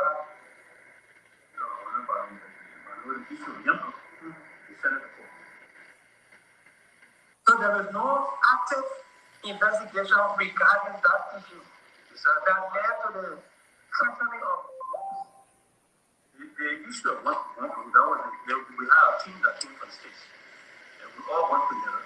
National investigation, and so a report was made out of Mr. Justice and Justice was approved. Okay. So my comment on this video is Senator Dillon lied. Senator Dillon lied. The lady, I think it's the one in Buki, doing his confirmation, and that confirmation was denied. But these are people that were mentioned with regards to the passport, the dual grade, or other people, and this UP government still maintain those very people in their government, but they come on here to point finger at the CDC government that they inherited this or they inherited that. The senator lied. Number one. Number two, the senator lied on the CDC government talking about all the reformation law that the president put in. The reason why he went against it because it was against the Liberian people. That's a lie. Senator Dillon was against the fact that he didn't want for people in the diaspora to have any position in Liberia when it comes to them going to Liberia to vote, to take any position. But he will come on here to lie, to say, oh, it was against the Liberian people. That's the reason why they voted against it. That's a lie. At the end of the day, I think it was a great show. We had the opportunity to interact with the Honorable. And most of the things I believe he said was just a spin. The Unity Party government is failing the Liberian people. They had a chance over the last 6 years. They said all the lies they could about the CDC government. And when they came to power, they are going down in history, as far as I see up to this point, to be the worst government that the Liberian people can ever see. Every sector of the Unity Party government is corrupt. So says Rescue Rumble. Not from my word. He's unearthing those corruptions, and they can see it. And for him to have the guts to say, oh, if I cross my 10 times, I will vote Unity Party or Joseph Waka over or Guar. It's shameless. He has no defense. He has to say that. Okay, he has to say that because at the end of the day, they are doing nothing for the Liberian people. The bread and butter issue are not discussed. It's not a priority for them. All they do is they are taking fat salaries like the MPA director is doing now, giving his cronies fat salaries, while the poor workers are lavishing in poverty. Abu, you can laugh all you want. It's a difficult thing for you to come on here to defend United Party. You guys have not done anything for the Liberian people. Nothing. It's all showmanship. Okay, it's all showmanship. You had the opportunity. You lie on CDC for 6 years. You had the opportunity for the past 13 months now to at least set the pace. Like Senator Dillon and make it. You guys have not set any pace. There's no direction right now. We don't know where this government is going. And at the end of the day, it's going to be a disaster as far as I see. And it's unfortunate. It is unfortunate. That's not what I want for my country, but this is what we have. Thank you. Hold tight. Let me ask you a question real quick. As 1 second, sir. As a sedition, let me ask you a question real quick. I'm not a sedition. I'm a Guar. Oh, Guar, great. Even most specification. As a Guar, right? And I understand your passion, right? Right. You talked about how this government have done anything, and you know, I'm speaking as a moderator now, so I'm putting on my devil advocate hat, right? But as a Guar, given the fact that Unity Party on day one had a strategy when it came to holding the Guar administration feet to the fire from day one, they did not give him time for honeymoon. They did not give him time to rest. Right. Everything that has happened so far. Do you think that, does it frustrate you that the opposition party, or the largest opposition party for that matter in CDC, have not really put forth, or we have not heard a voice when it comes to strategically, politically, and you know what? Just as patriotic citizens, speaking on these key issues, speaking on these key promises that have been broken by this administration, and politicians like Dillon who supported the things that they frown. We can sit here on this platform and talk about them and point them out all the time, but we are not Guar. We are not seditions, right? We are Liberians. We are independents, right? Mm-hmm. How would you respond if people says to you, Sarah, I blame you guys too? And as was part of the reason why you lost this election was because you did not have a strategy to debunk and respond to the lies that got Unity Party to power. And even though these lies have got a Unity Party to power, they have not proved that they had any plan to lead outside of these lies. But the CDC government is basically just sitting and watching them do what they want to do and get away with murder. How would you respond to that? Well, you know, I will respond in the affirmative. I mean, you are right.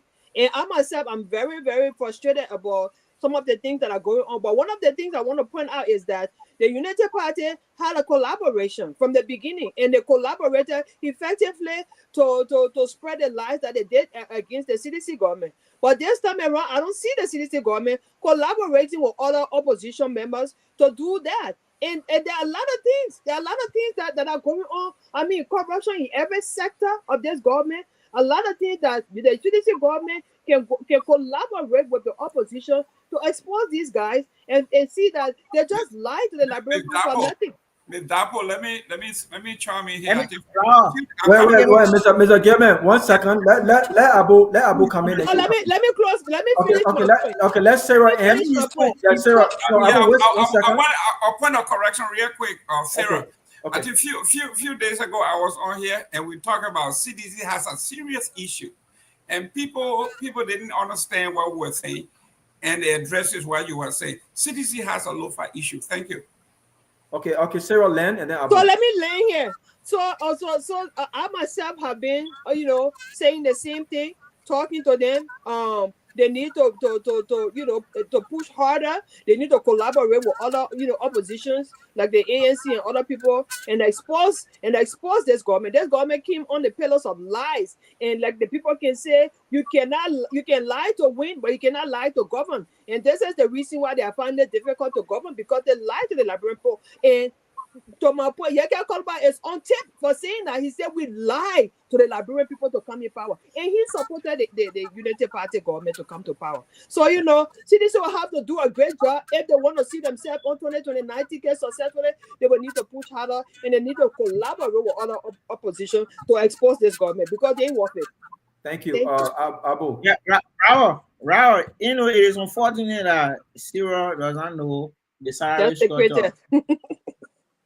Yeah, Sarah, let him speak without being interrupted, please. Go ahead. It is unfortunate that you find yourself, supporting a man who doesn't know, how to run a country. The salary structure are MPA, and they will be my very first and the last time speaking to it. In that structure that Sekou Dukle as a managing director set up. The salary structure inherited. And in fact, the matter of fact, my own dear brother did a post. The MD are walking away with 21,000 according to him at the end of the month. That's a lie, and it is only intended to generate likes and comments on a post. The last time I checked, Bill Twawi, Dana Nimbo, and the acting managing director at the time, Cecilia. These are all figures that were appointed by Guar, and those people were taking away 1,670 gallons of gasoline at the end of every month. Today, Sekou Dukle is taking less than 200, taking less than 300 gallons. Go and do your fact check. Today, Sekou Dukle is walking away with 2 bags of rice. Unlike Beto was walking away with 10 bags of rice. I say in it, Raul. No, but you shouldn't be laughing now. You were speaking and I did not describe you. You got to stop that. Go ahead, Abu. But what he's saying is very Sarah, let him speak. Let him speak. You're talking big cloud with sentiment. So for me, I don't dare into that, right? But yeah, is it somebody can make it 2,000 points, bro. So like I was saying, right, Bravo. Out of what Sekou Dukle inherited as the managing director of the port, he has dispatched a team across the country to visit all the outstation posts. Today, you see what people lightening you see them lightening the port, improving the facelift of the entity, and we have remitted 400,000 of social security fund to NASCO. That money when I pay on Beta or managing director, the money when I pay on Jana Nimbo managing director.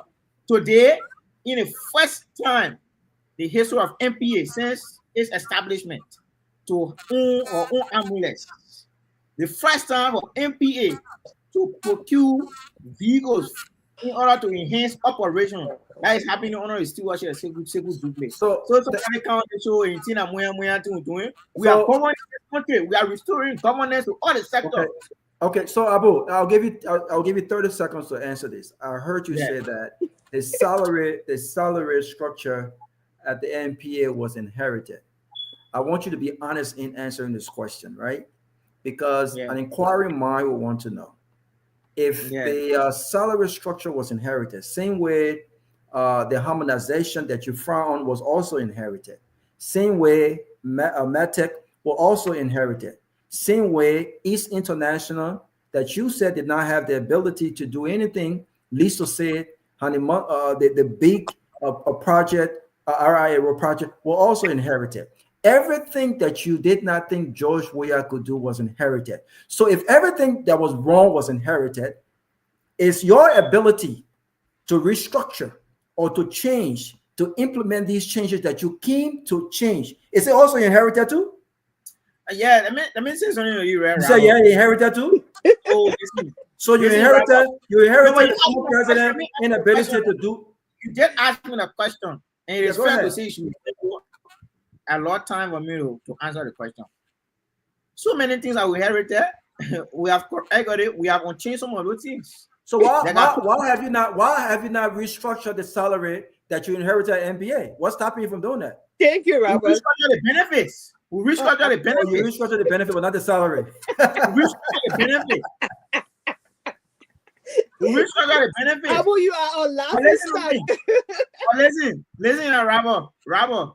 You don't expect a generating revenue entity to make the same salary as the spending entity. In order to discourage corruption and to motivate entities that are generating revenue, they must be incentivized. That's the reason why when the Minister of Finance has gone to the Senate, going through his confirmation hearing, the senator who just left, Senator Dillon, get asked him, why are you guys not asking the president or urging the president, being a supporter of the president, to ensure that you carry on salary reduction across the SOEs? And let me quote what the minister said.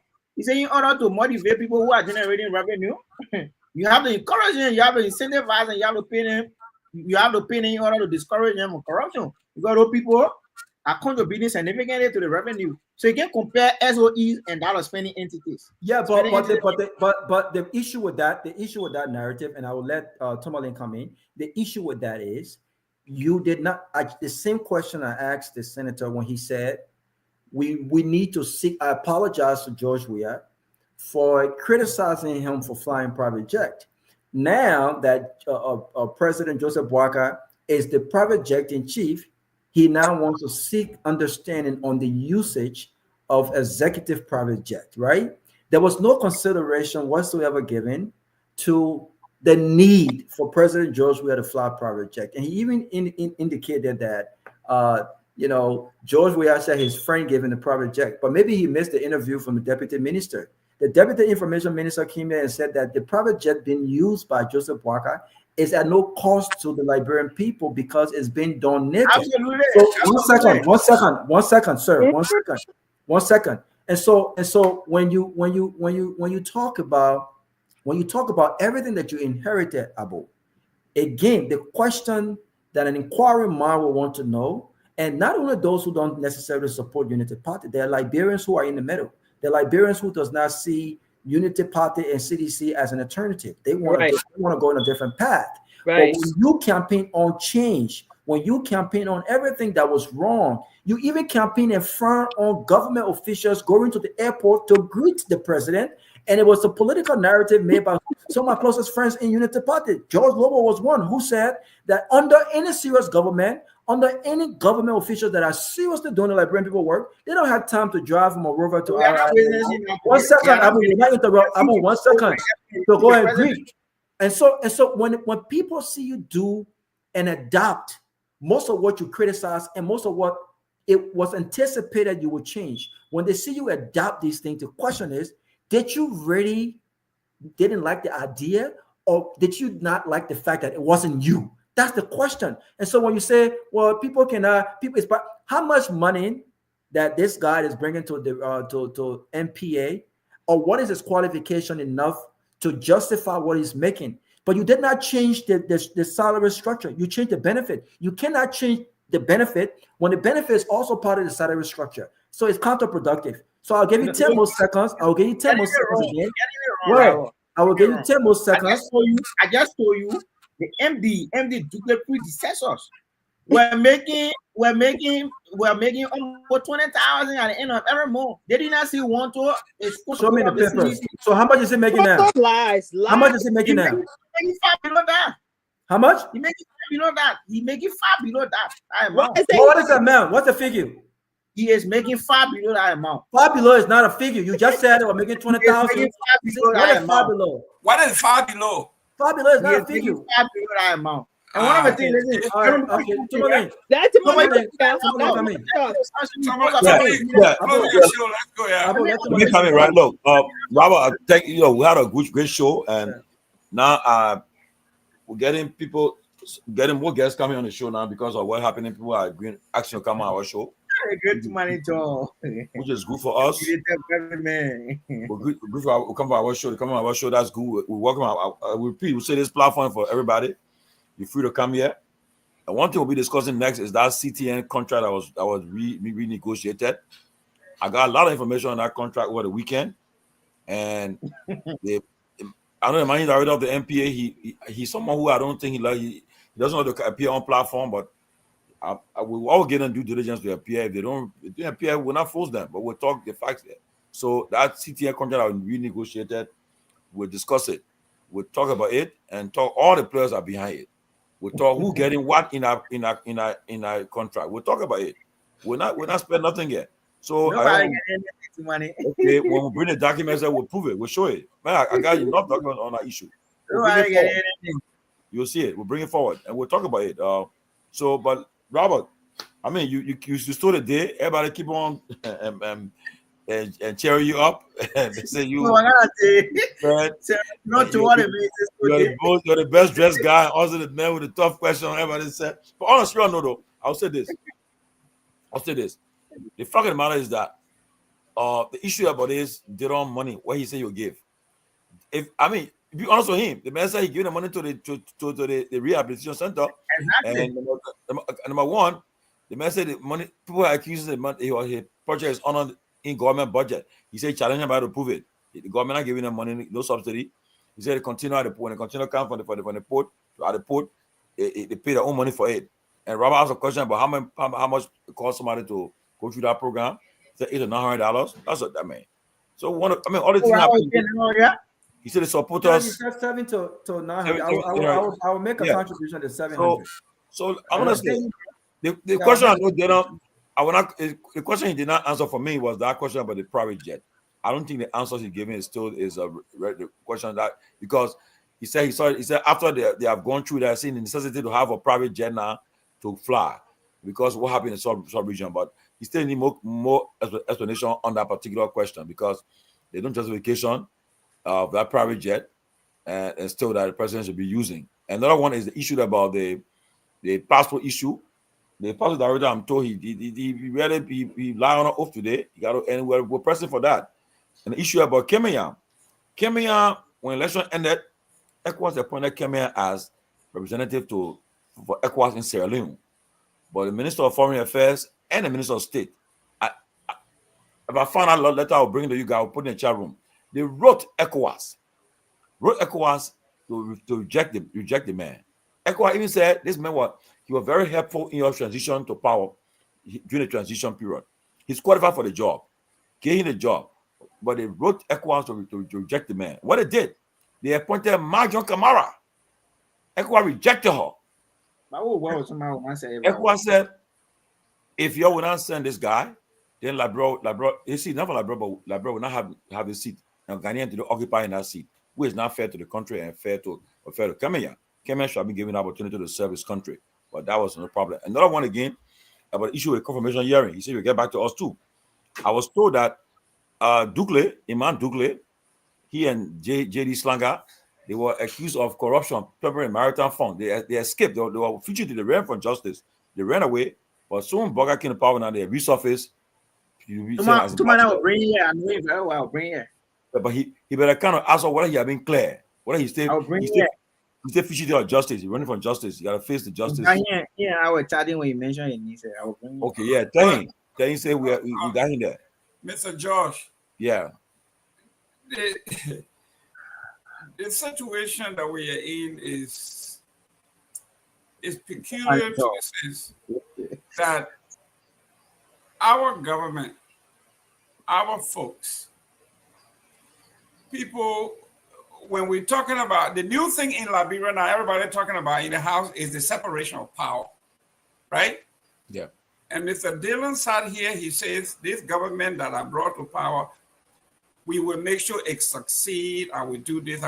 This is, and you're talking about separate. I mean, you know, when we're talking about substantive issues, okay? When we're talking about substantive issue, this is what we are talking about. But anyway, great show, Chairman. I think one of the things that I think we should learn to do, I suggest, we should be able to block those who will be in the comment section insulting people, insulting the guest or insulting people. I think we should block those folks. That's true. I agree with you. And we'll say again, if you start, I mean, you can criticize. Look, that's correct. If person don't want to criticize me, once I get a chance, I don't put a criticism about me on the planet. Say, but insulting people, that's a problem.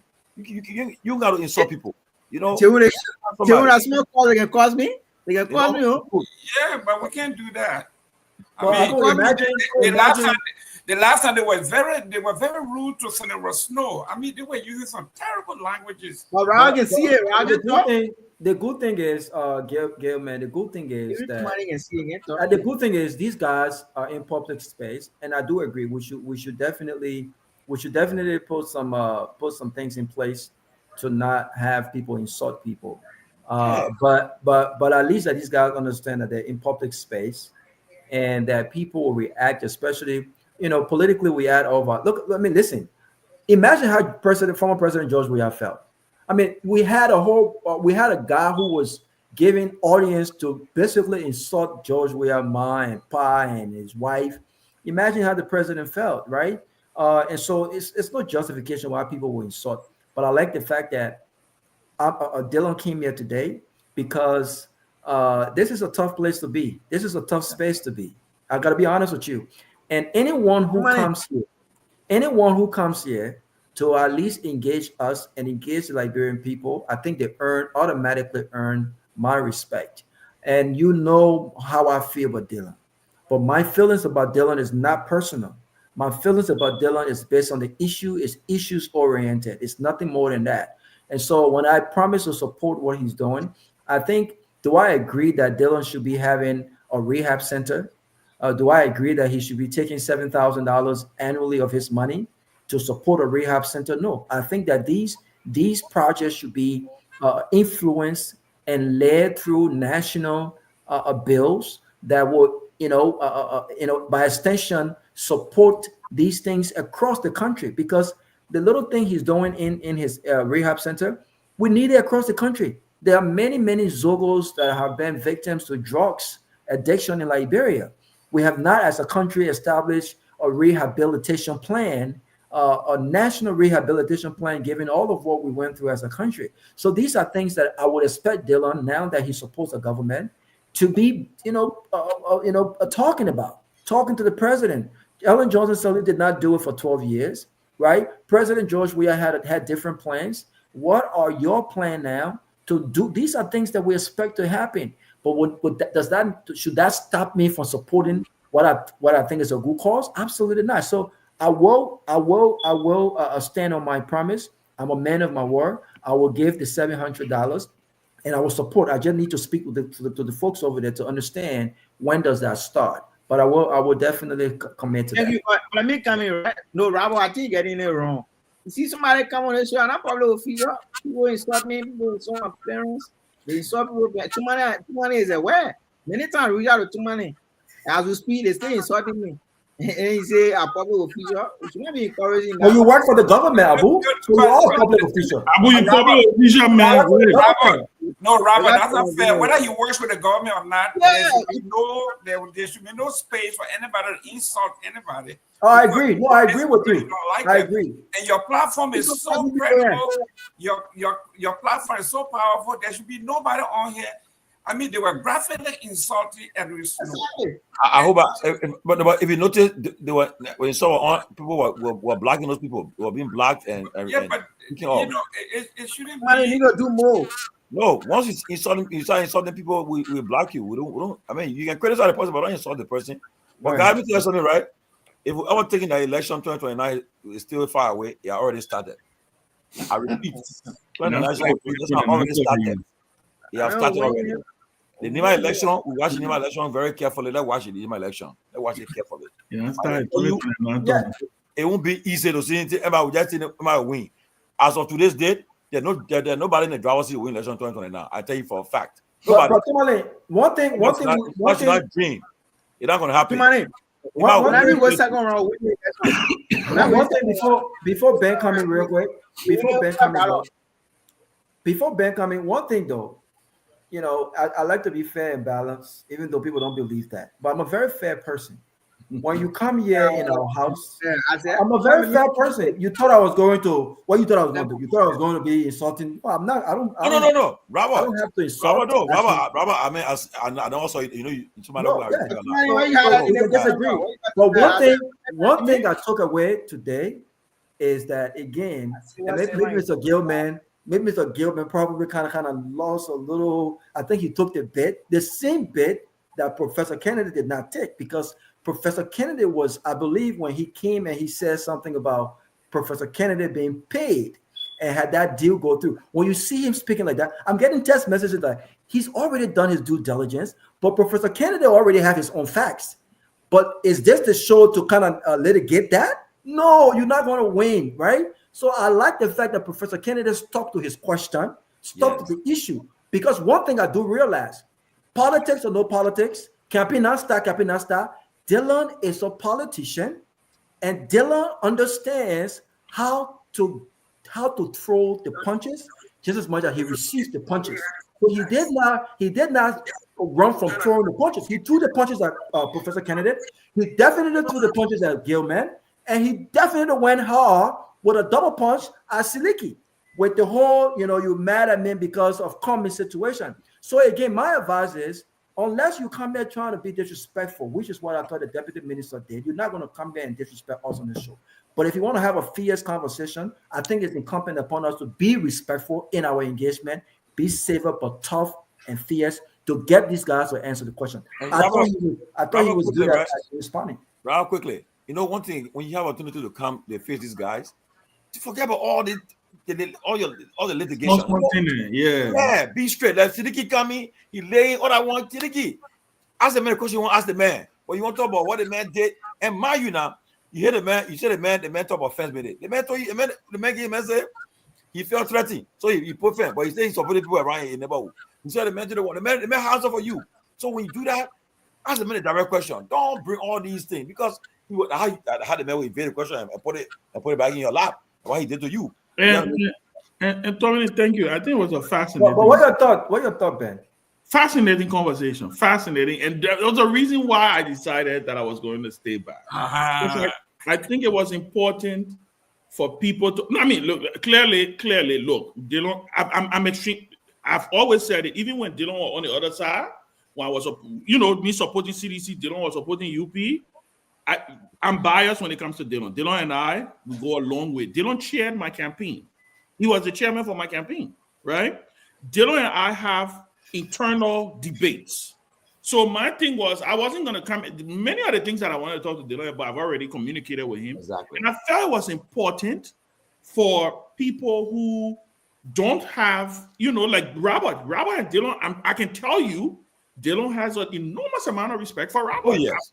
He was just texting me. Yes. And listen, Robert is somebody that he wants to keep in touch with. Exactly. He thinks that he did mention that there have been times where like he talked about the OKFM thing. He told me, he said, Ben, this is a part of growth, right? We are growing We all to do. But I respect the guy.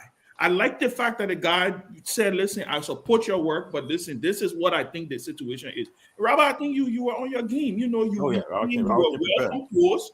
You stuck to the point. You did not take the bait. He also, right? They took a Guar left field for the two of you, right? I'll enjoy now. I'll enjoy now. You can be on the show because don't mind it. They don't watch this show, and he see the things that you say about him. He sees that you once said Dylan would never come on this platform, right? In fact, I wanted the reason why when he came, he was asking for everybody. He said, "Where is my man Robert Garguah? He's the one I'm waiting for." So the reason I say that is to say, and I also saw people, you know, I saw my brother Gus Krumah say, "Ben, we're not going to change Liberia."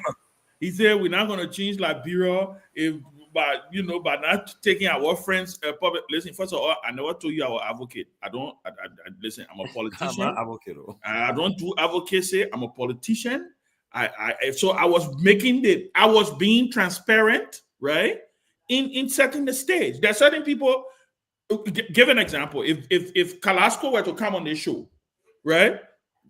The relationship Robert has with Kalasco, they would not give him the opportunity to, even if he got differences with Kalasco, he would not be, in me, Robert is spineless. It just means Robert can have that conversation with Kalasco internally. And it is now a conversation for the public. So I think, look, and if we want, and this is something that I think we need to really handle, if we want more of these people to come on, Oprah Winfrey said something one day. She said the art of interviewing is extracting information. That's why you can get Oprah Winfrey. Oprah Winfrey, during the Oprah show, right? Oprah will get a rapist to come on her show and admit that he raped someone. Because she doesn't come to you with. So I think there is this tendency in our new dispensation where people feel that when you come with gotcha and that means you have a bravado. No. Your goal is to extract information. Your goal is to extract information, right? Lofa went to Monrovia. Lofa and Dylan had a 2-hour conversation. Was it all friendly? No, he told me. He said it wasn't all friendly, but they talked. He got some clarity. You see Lofa, you saw Lofa already on the show today. Half of a question, maybe one answer, so he didn't have to. But I think, and let us not forget that this is a national leader. Whether we agree with him or not, Dylan is a national leader. Dylan chairs the Committee on Foreign Affairs. It's a statutory committee in the Senate. It's a leadership committee in the Senate. He used enormous influence within this government. And I think you get, Charles Taylor used to tell me, he said, Ben, you get more out of vinegar. You get more out of honey than you get out of vinegar. In order to make mayonnaise, you got to break some eggs, right? So I think it was a fascinating conversation, Robert. Like you said, Professor Kennedy didn't fall for it. Listen, one of the most craftiest person to do media interview with at Dylan. I know the ball. I know him very well. And so half of it, I was reading right through him. I said, Siddiqui, like you say, he talked Siddiqui off balance. Yeah. He talked Siddiqui my whole again. I really wish he were all right now. Yeah, I thought you guys are talking, and then the thing about Robert and Ben, the issue about they don't first class. Answer the question. The man, for the fact that that's what I'm saying. The man said, "I'm sorry, I blunder." But they still want to. You see, there was a difference, though. Robert brought it up. Yes. You saw how Robert brought it up.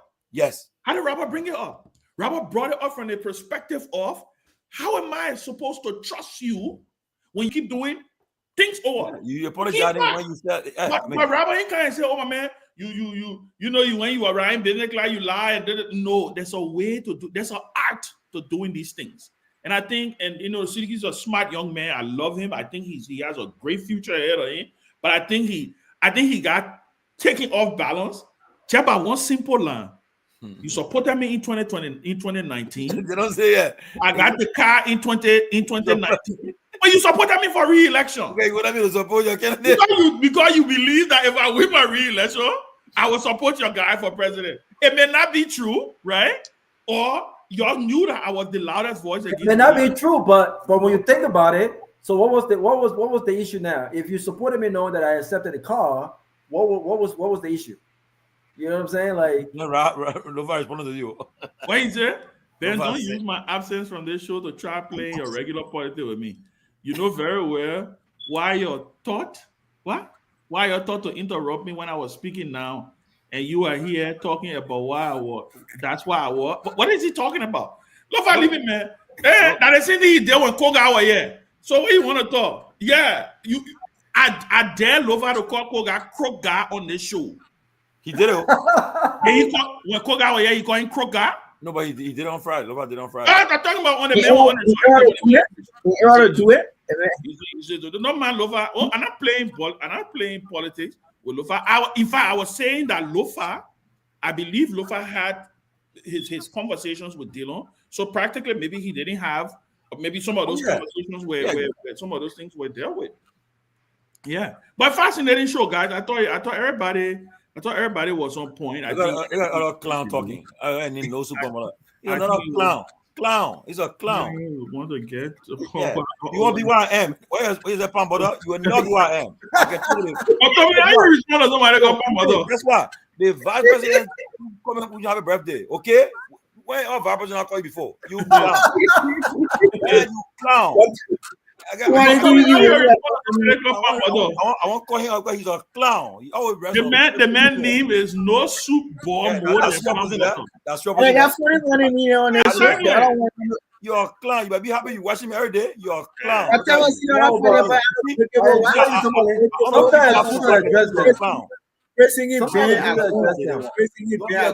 But I really wish he comes back because there's lots of different questions.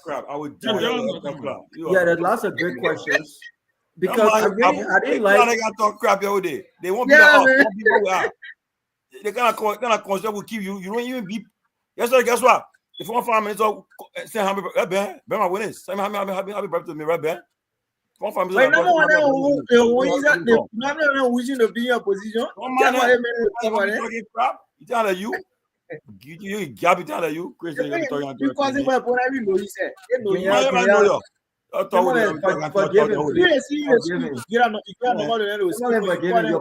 Your public figure, forgive me. I agree. People are do that. People are going to buy it or cause them black. They're all good for they're gonna want it. Yeah, cause them black. That do it not for that. You're not talking on the side, then they get best. But I change me. I will be talking to everybody here. And I will be dealing well. Right now, if I concern, they 39 election, nobody in the driver's seat right now. I'm for nobody right now. I'm independent right now. I mean, you know. Tomorrow we'll win the election, man. But listen, I will look for come on the show. This is not a anti-CDC show or anti-UP show. We will applaud the government. I keep saying this. If the puppet does well, we will applaud him. The fact that he hasn't done anything. And I'm still looking forward to asking Dillon because a lot of people like myself, we still got some reservation about being the chairman of the Foreign Affairs Committee. And I do agree with Anthony that they already had a very organized hearing today. Yeah, it was a good hearing. Yeah, I thought it was very organized and very respectful. I listened to Amar Conan ask his questions without being interrupted. The news guys were in the back, and you could really understand what was happening. But like I would tell my big brother Amar, I didn't like the fact that they were not pushing back. I don't think that the foreign minister did the government any good because the president is the lead of his foreign policy approach. So if you almost 15 months into your leadership, when are we going to understand? It took Donald Trump less than a week for us to get a glimpse of what his foreign policy approach is, which is America first. America first. So almost 15 months, you're still talking about your foreign policy approach is a work in progress. And I expected the chairman of foreign affairs to really push back. Madam President, Madam Secretary, Madam Minister, what do you mean by that? I thought that was a damning remark on the fact that this government. So is it what Liberia voted? I mean, I think I support Liberia position. I support Liberia. She doesn't know. Liberia does not have Liberia does not have, if your foreign policy, and if you and I stand corrected, that's why I wanted to ask him, because I did ask some of my friends who understand foreign policy. If your foreign policy approach is still a work in progress, then you don't have any position on. You are talking about the vote at the United Nations against. No, but maybe it was just done. Maybe it was just done. I don't know. But there's no foreign policy approach or policy behind these decisions. So Robert, I think I can take a small stab.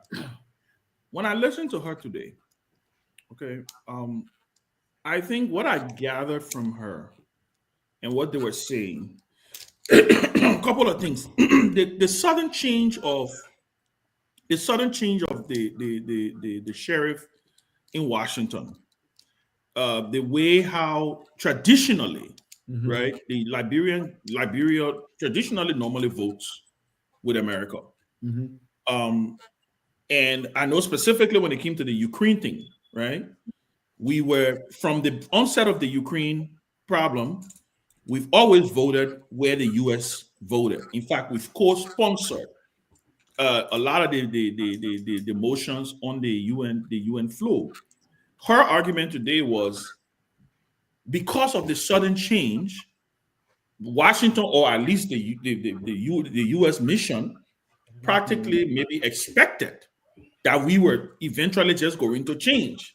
Also, because this was the first time America and Russia voted together, right, against the ceasefire thing in Ukraine. So her point was, we stuck with our traditional line, supporting Ukraine, saying, you know what?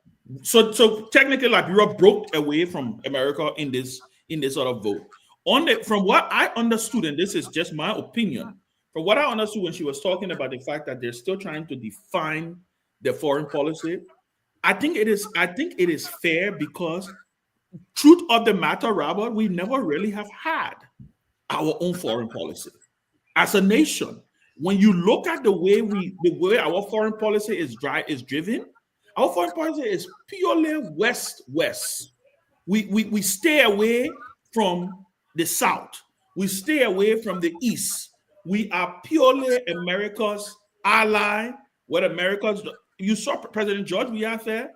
If you America enemy, you Liberia enemy, right? So I think, from my understanding, what I gathered was, this is now a work in progress. We got to find a way to stand on our own now.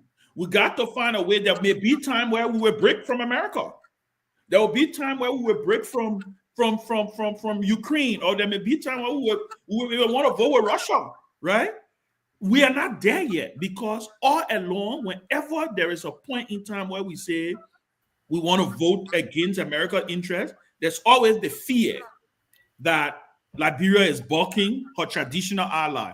And I think this notion that about a potential revision of our foreign policy, because guess what? Like she said today, Liberia has been elevated from just a regular bilateral partner to China now to a strategic ally, right?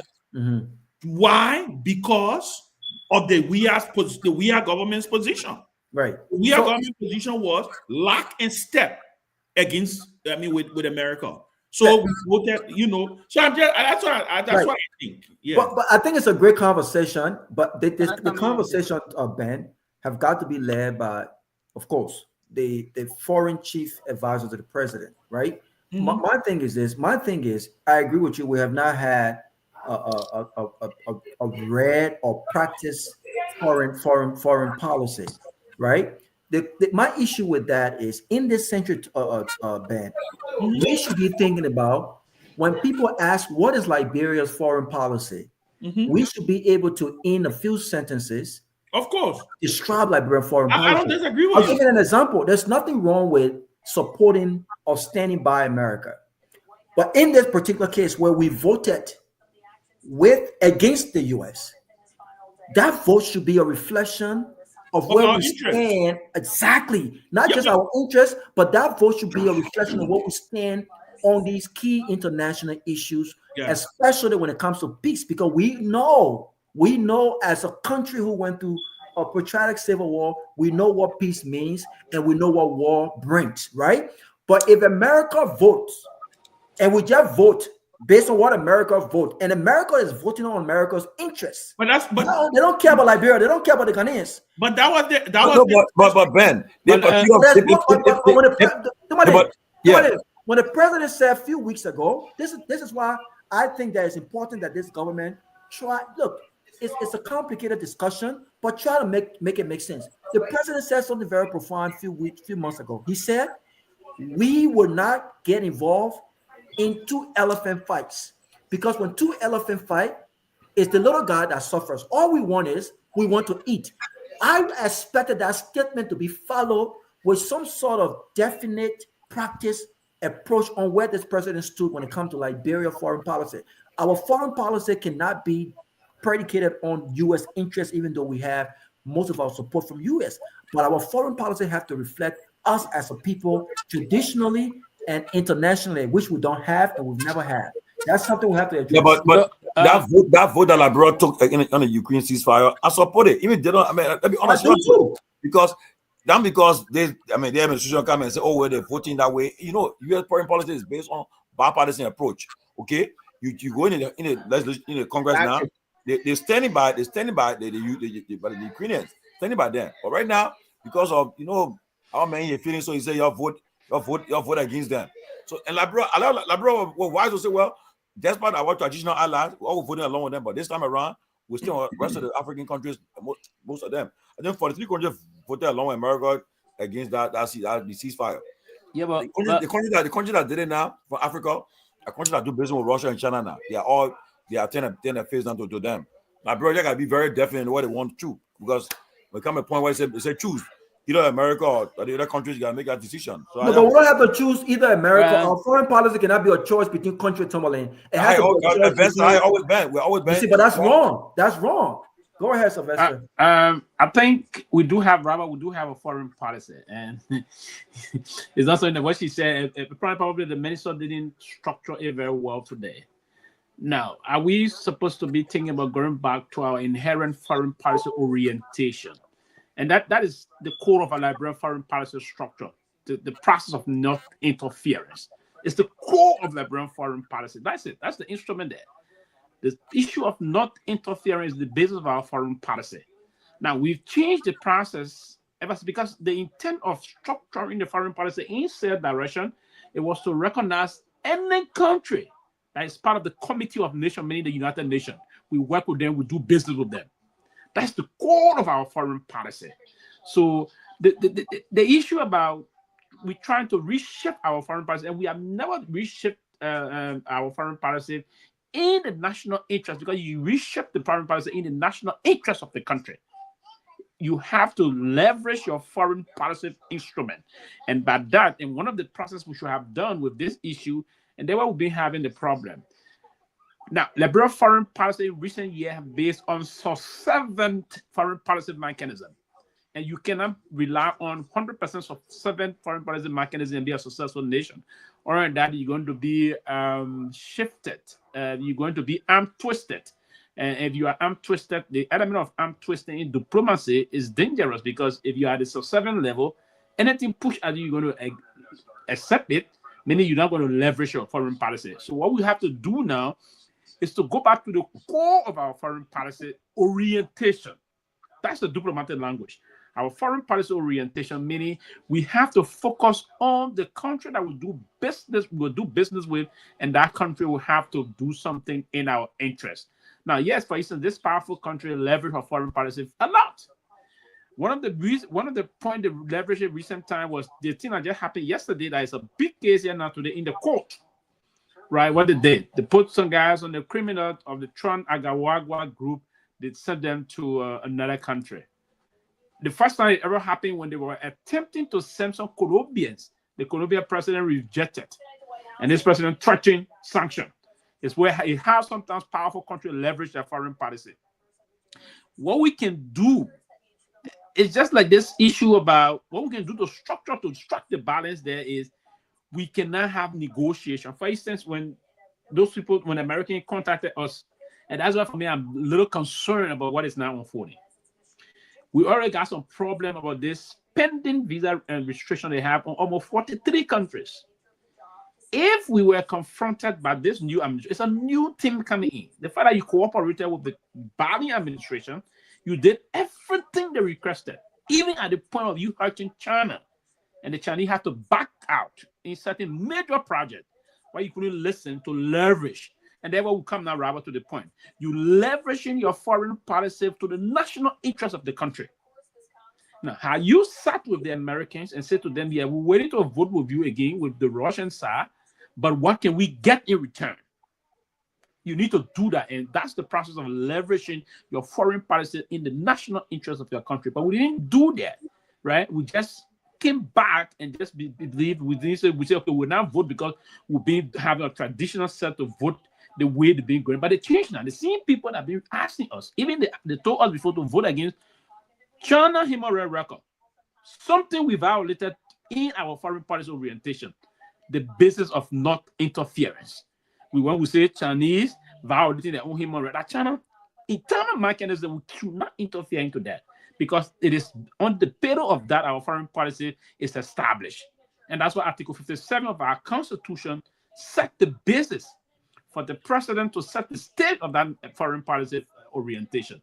So there's a delicate balance that we need to strike. And how do we engage that process? We have to be very mindful as to how we get there. Other than that, we'll soon be finding ourselves in some problem that basically the country will start having some serious problems because we have no issue that we can leverage as part of sovereignty record. Nothing. We don't have mass thing the people depend on to say they want to operate. So we have to be mindful to strike a balance that will help the country move forward. Now, you see all these things that are coming up, this restriction, that restriction, this restriction, that restriction. If nothing done, they put you because they say it's not beginning. Why you think? Are we really reading the lines? Signals, diplomacy, Rawa is signal. And Ben, you should know this. Are we noticing something? $1.5 million. It is the reason they call everyone name in the recent state of the report at the $1.5 million. So we have to start seeing signal from somewhere. You refuse to cooperate, and they see it. They see it. So we have the foreign minister. We have to be a very, very mindful as to how we want to engage with people. The fact that if we cooperated, the past administration will everything. Then this administration won't come now. We don't want to do it. We have to be mindful. So, Pewee, I think there's a video out there now that's circulating. The State Department has said that there is no list of suspending visa from 43 countries, but confirm that there is a review. Yes, there's a review. Yeah. So I think this was in line with what the Minister of Foreign Affairs stated today. Yeah, and I continue quickly, Ben. And the review is part of a system that's said ever since, and that has been a regular process from the State Department. Yeah. There are certain things country will have to. There's certain benchmark. If those countries don't meet those benchmark, they put you in those red zone, the orange zone, the yellow zone, and if you fall in the red zone, then you're in serious problem. So basically, but for now we are in the yellow zone. Yeah. Yeah. Also, like you said, there's a review. It doesn't, the list is not out there. I mean, so I think a lot of people. What the yellow zone mean? It should be. What the yellow zone mean? The yellow zone means you have to take sufficient action. That the condition they gave you take those actions to get out of the yellow zone. Yeah. All right, guys. Have a great night, guys. I'm out, man. Yeah. I know. Yeah. Have a great night. We'll see you again.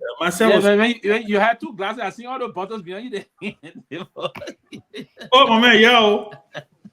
Oh, damn, we making showers and you know, anything to this. All right, man. I'm out, man. Okay. I'll be Liberia soon, huh? Your government is Liberia soon. Our government is in the yellow zone, so what we have to do now. Don't worry, I'll be Liberia soon. But don't come close to me. I have security. It's to take those measures. It's to take those measures that we have to take as government. It's safer than before. It's to take those measures we have to take as government to get out of the yellow to those. We know that struggle, man. So part of it is that there's this report before that they were working with us to make sure we put into place a system for those that committed crime in a place that should be deported or that did something not right. There were no travel document for them. Mm-hmm. They've been cooperating with us to do that. The government now agreed to that. The administration time before they left, they agreed to that this government should continue that path. They said, okay, we will provide travel document. And the only travel document you need to provide is to give them passport. Those people are already getting passport, other things, but they have need no time, they said, to do those things. So, but yeah, Ben, you're right. Yeah, it's just part of speculation that, but there's no list to say what they're going to do. That Yes, yeah. So the State Department came out with that one today. It's the State Department did a press briefing at the State Department. The spokesperson for the State Department. In fact, I have the video here. It should be shared with me, Ben. If not, yeah, I will share with you. Do you see it? Jay Rubio believe that if Afghanistan is among the countries that are there on the list, a draft list to be banned, that legitimate SIVs who were approved by the State Department during the fall of Afghanistan and installed should be a carve out, and that these people who help the State Department, the CIA, the DOD, Tammy Bruce, come and have refugee status. I do it. Well, first of all, there is no list. Okay. What people are looking at over these last several days is not a list that exists here that is being acted on. There is a review, as we know through the president's executive order, for us to look at the nature of what's going to help keep America safer and dealing with the issue of visas allowed into the country. But what has been touted as something that is an item through the State Department, it just simply isn't the case. So the premise, I have to say, I certainly can't speak to because it's not accurate. Okay. Yeah. So there you go. Yeah, it's not just accurate. Yeah. What's the source of that? Is it what the State Department press briefing? Okay. Mm-hmm. Yeah, if I put it in the chat room right now. So. Yeah, I mean, I think this will go because a lot of folks back home are very worried now. There's no list. All right, guys. Okay, man. Good night. All right.